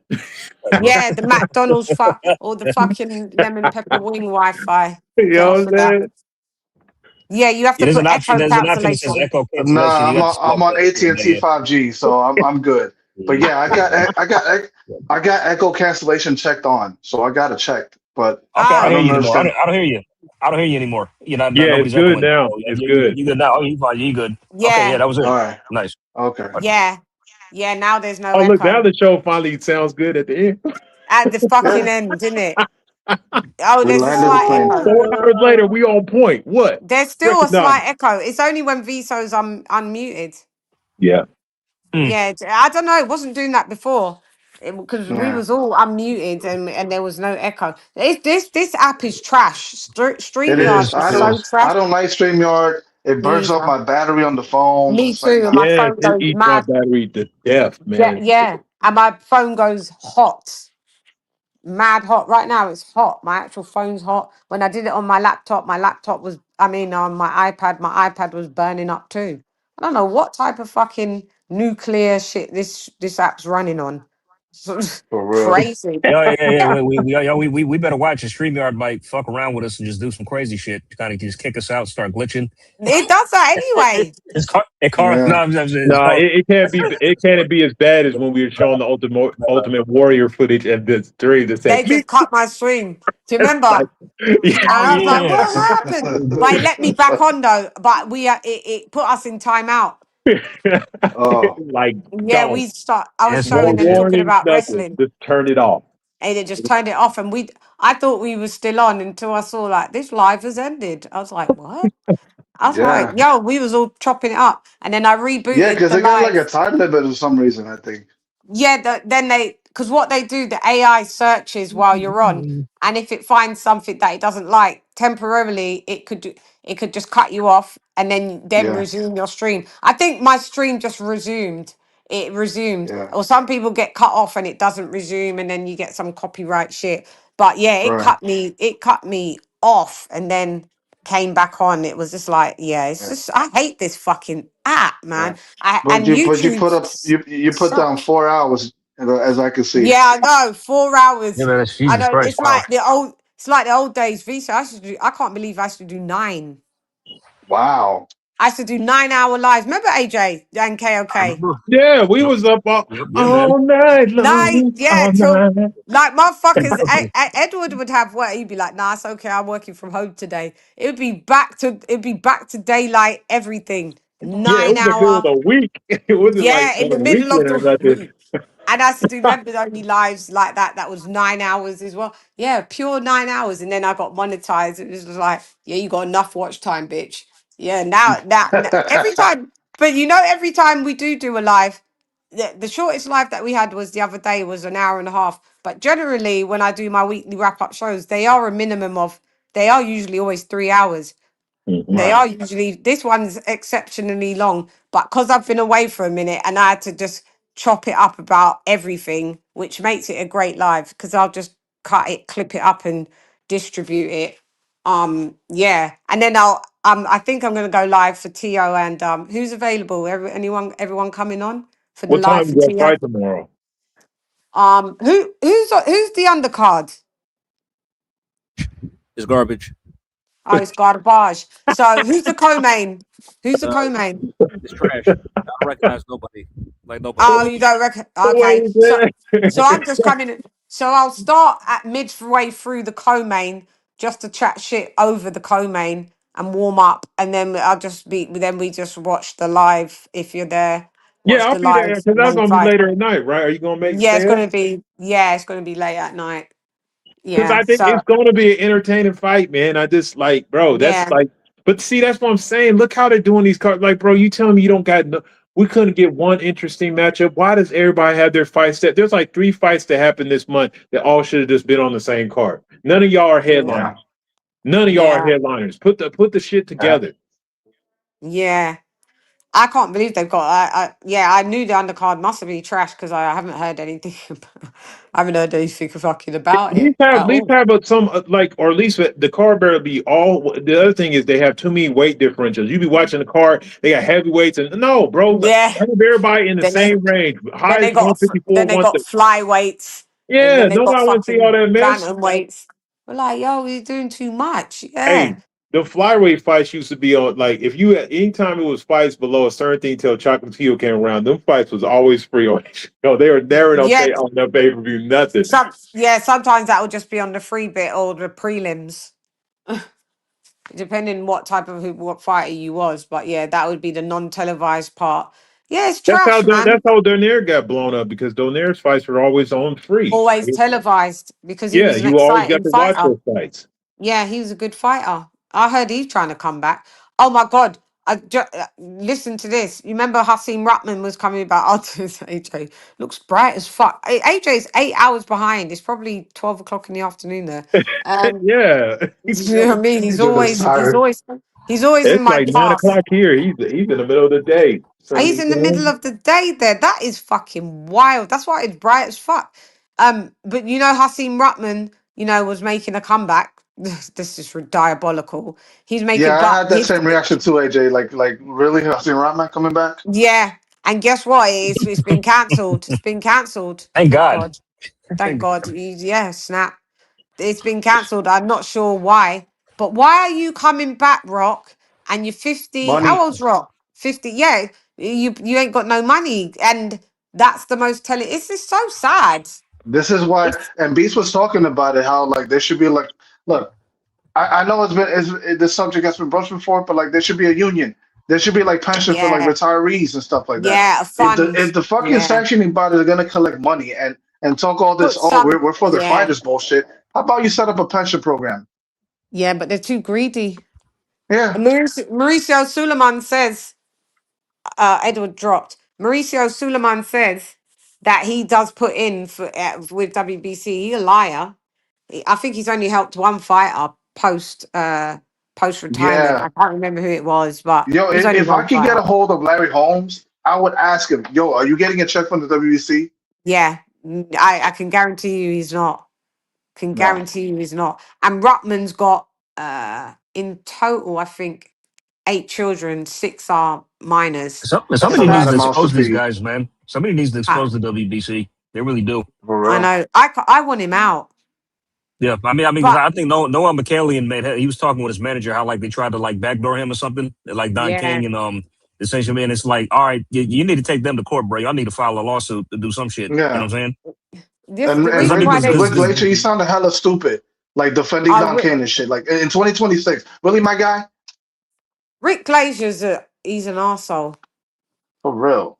yeah, I need to yeah. maybe put some clips and do a news report of He was him quite rude. always. He was quite rude when he was a guest here. I don't really like his attitude Remember very when he much. was here? I mean, yeah, Do you yeah. remember? I didn't see Oh, that, but I was getting bad listen, I've vibes. seen him. Yeah, I seen him do interviews with Brendan Taylor from True School Sports. Shout out to him, putting up with yeah, his ass. He all the time every time I see him, he's like he looks so disinterested in talking about boxing. Like yeah. I know he's from He's the old school and shit like that. Like things used to be better back then and shit like that. But yo, he's like put a fucking he's, smile on your face, motherfucker. he's just a miserable chatty patty. And For real. I saw him on Boxing King Media, but when he was on my show, he come on about 2 or 3 times. He always hated Joshua. Even today, I saw him on Boxing King Media going, "Yeah, Fury's got more in the tank than Joshua. I've got Tyson Fury." He's a massive Tyson Fury fanboy. Hates Eddie Hearn and lied today, saying, "Oh, I like Eddie Hearn, but he's a liar." Okay, well, you're a liar too. He's just bad vibes. Our AJ here is telling the truth. Every time he came on my show, it was just I just couldn't stand him. I had him The 3 fucking twat. times. Yeah, big time, big time. Had him 3 times. I'm like, nope. I Yeah. don't care what type of insider you are. He's a part of the leak. He's saying that Eddie's lying and this and that. One Yeah, minute I know. team. 1 minute he was team Bob Arum, now he's team Golden Boy, hates Bob Arum. The guy's a Yeah, you don't hear him say flip-flopper. nothing about you never see anything, say He negative hates about Al Oscar De Heyman. La Hoya, which is justified Yeah, because he's fucking up in his fucking business, you yeah. know? And you Don't don't say mention shit. him. You hate Al Heyman. Granted, a lot of us do. But you hate Al Heyman and you hate Bob Arum all of a sudden now. And now you just love De La Hoya. So he's just a turncoat and he's bad vibes. And that's why people, if you look at him, he looks like he's not going to be here too long. Not being Yeah, bad. He looks in poor health. Poor health. He like when they saw him at a fight, they was like, "Look at Rick Glazier, man. I don't know what he'd be eating, but remember he's got a black Jamaican wife, so you know that food yeah, that he just be scoffing down, boy. Yeah, yeah. he don't look like he's in good health. I saw him on He's Boxing got King in that pot belly, England. man. You got you He's know, you he's got got you got to pray for everything those buttons, belly. man. They're gonna He's shoot got out. more.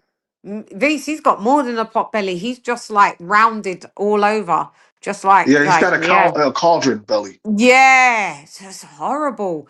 Ugh. And so he's the point of contention in all of this, spreading his fucking lies and all of that. I should put a clip out just to show that how much he's hated Eddie Hearn from day one and Anthony Joshua from day one. And AJ, you said it. He was bad vibes on my show, wasn't he? He was. Yeah, I just got a bad. Yeah, I just something just Yeah. didn't. I don't. I just get a Didn't sense Yeah. about click. people. It's like I didn't. Yeah, I don't yeah. like He his just didn't gel with the face. rest of us. Yeah. Yeah, I don't Look, like his face either. I don't like his face.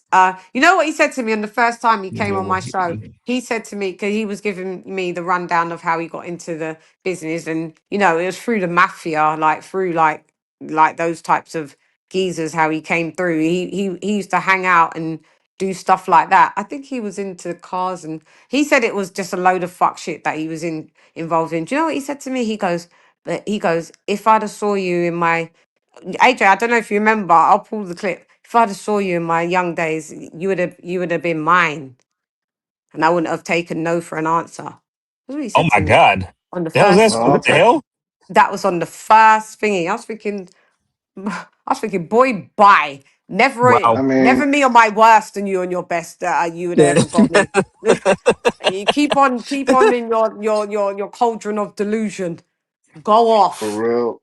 Glazier, go the fuck off. I thought you don't start a fucking conversation like that. And you got your wife there, you're in the kitchen of your house. I was thinking, how dare you think that? Nasty Wow. old man. Yeah. I Hated can't stand Joshua. that about people because like the biggest form of an insult is like when you just walk into a place and like and let's just say like the Think person he who's getting the most attention, ignore them completely, act like they don't exist, and then when they can't like sway, that'll piss them off and really get under their skin. Like, oh, who's this person that think that they could ignore me like that or just Rick Glazier's a narc.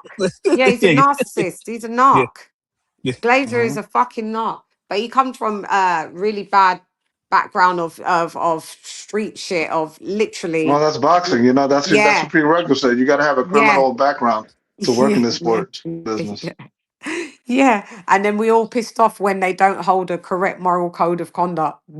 Yeah, No shit, Sherlock. They've come from fucking criminality anyway. So I don't know why we exactly. try to hold them to any moral high ground. But yeah, it's just in closing. This fight is well, I've seen what Jules has said, but I don't. But he's got. I think it's off of what Rick Glazier's saying, and what Tyson Fury's saying.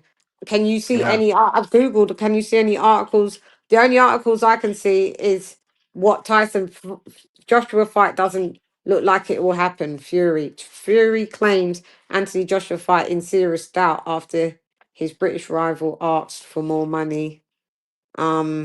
Well then give him more money and put it in the fucking Yeah, they got to put it cover in the the, taxes. you No, gotta no, no. cover the When taxes. they give him that money, he's just gonna ask for more, and then oh, Who like just oh, okay, who yeah, Tyson Fury? Yeah, yeah, and taxes just going to oh lick yeah, his yeah, nose Yeah, and be like, well, where's mine? yeah, yeah. It's saying that they've agreed for preliminary contracts. This is what AI is saying. Expected to be streamed. So I think Jules is just doing a report on what Fury and Rick Glazier are saying, but there's nothing official that the fight's officially off. But I Okay. will. But when we get off here, I will tune into. I will actually watch. As The I always relook. watch his news reports. Yeah, I'll watch it and see if there's anything new. But all I can see googling it is just Tyson Fury saying, you know, he's got a message for Anthony Joshua via Sky Sports. Joshua as weight goes on for fight confirmation. It's Joshua the one that's standing firm. They never give him the plaudits that he's standing 10 toes down. They're going to find a way to make him the villain. Yeah. When we fully know it's Fury that doesn't just want to just fucking care about the Brits and just say, you know what, Joshua, I don't like you, but guess what? We're going to I feel that this fight should be in fucking Wembley too. And that's why you're not seeing Frank Warren really. He's talked about it, but Frank Warren doesn't have Fury anymore. He's a free agent. So Frank Yeah. can't do fuck all anyway. Do you know what I mean? Fury's not loyal to no one. He fucked off Frank and went to Turkey. Al Sheikh. This guy is and he's complaining that Joshua was greedy. No, you're the greedy one, Fury. You said you've got Yeah. more money than you can ever spend. So why why are you doing the fight in America? Because it's more money. You said you've got more money than you could ever spend. This guy's just a fucking liar, man. Fucking liar. But guys, yeah, there's nothing else. It's just saying Sky Sports claimed Joshua fight they always put Joshua's name like Anthony Joshua fight in serious doubt. Like they're blaming him Oh yeah, after like his he's the Brit. culprit. Yeah, like he's the culprit. That's what they do. That's why Joshua don't talk and just lets Eddie talk. Because why have time for all this shit when you're just going to Yeah. be made to look like the bad guy? Eddie comes out on record, tries to clarify stuff. But you know, if this does go to MSG, this really dents Eddie's virality of what he says. Mm. Because people are going to be like, so you're a liar. You were saying that all this and it's still in America. So he's damned if he doesn't. Yeah, he's damned if he don't. You're damned if he does and damned if he don't. Huh? Yeah. Sorry, my bad. Just Yeah. read something. Sort of my bad. Yeah. Keep going. I'm just seeing. So no, guys, it's not officially off. But okay. Well, anybody want to say anything in closing? Guys, you've been amazing, by the way. Thank you for Viso, KOK, AJ for joining me. Surprised it lasted this long. Wow. Yeah, I know. It was a great live. It Great was. live. It really was. Yeah. Thank you for joining, making it great. Make Shan great again. Likewise. So That's a anyone great want to shirt. say I wear anything that. before you go? You want to say any last words? Sweet dreams, guys. Love y'all. Like goodbye? No, I'm joking. Yeah. Thank you. Entonces sueños para ti también. Yeah. Yeah. Chad Viso, I'll catch y'all on the flip side. So On the holla. flip side, All right. we'll I'll go see in you the group later. and chop it up. Thanks, Viso, mi hermano Yeah. también. Thank you very Yeah. much. Thanks, Chan. Yeah, man. It's been a good show. You know. Yeah. I'll talk to you later. Yeah, flip side, Yeah, isn't it? man, and enjoy your weekend of fights. And, you know, everybody that's watching, you know, Yeah. thanks y'all for being here. Thank you. Yeah. Thank you. It's true. 36 people in the chat watching. It's more than usual. Thanks, guys. Muy apreciada. Okay, so you know I'm here to tell the truth, the whole truth. So help me. God. But you know this is this show, innit? Yo, how you going, this Lady Shan? Rep nonetheless, and welcome to, you know, it's the Lady Shan late hangout show, but even though I'm late, but it's early. Wonderful to see you. Ding, ding, ding, ding, ding.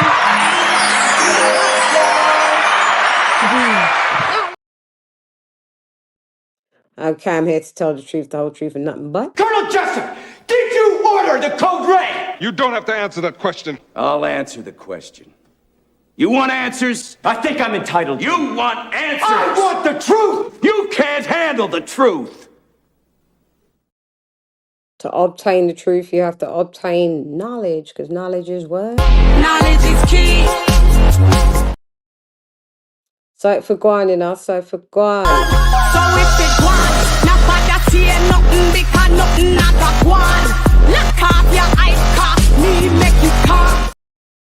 Tell them flow down, them not like we not like them. Them not like me, some not like them. Man, I figure set this straight and clarify. Put fire upon a pagan, aim for the cranium. Turn off the news, there's a bag of lies. Worst raised man, wanna inform up, fun Babylon and every one of them dirty guys. And if they wanna go around the order, I guarantee somebody's dropping fly. You know, we deal with facts, stats, and data. I have opinions just like anyone else. You got opinions. But unlike what you're doing is I bring facts, data, statistics, things you can go look up yourself. That's right, R.I.P. the Godfather.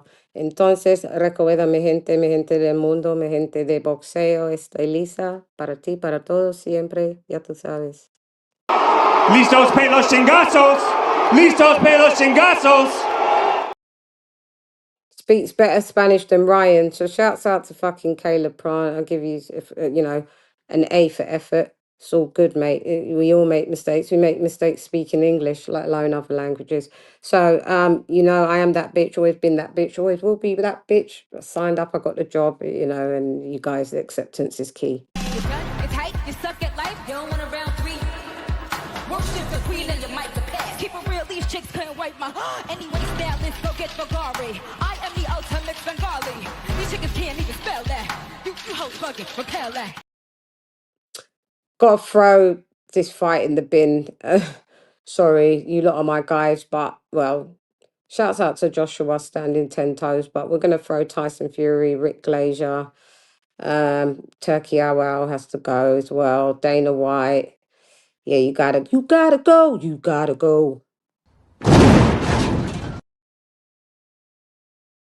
I know it's Friday. Y'all ain't got shit to do. Y'all ain't got no job. I know you don't smoke weed. I know this. But I'm gonna get you high today.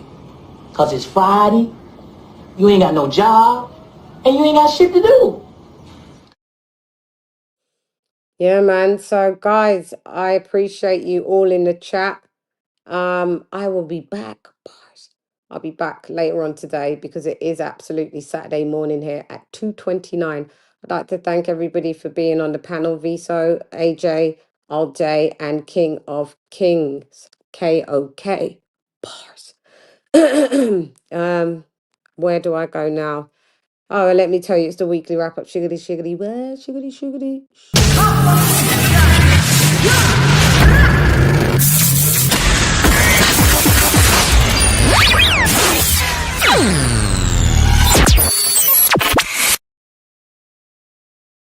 I thought I'd bring it from me to you, from you to me. EU dares, what is EU dares.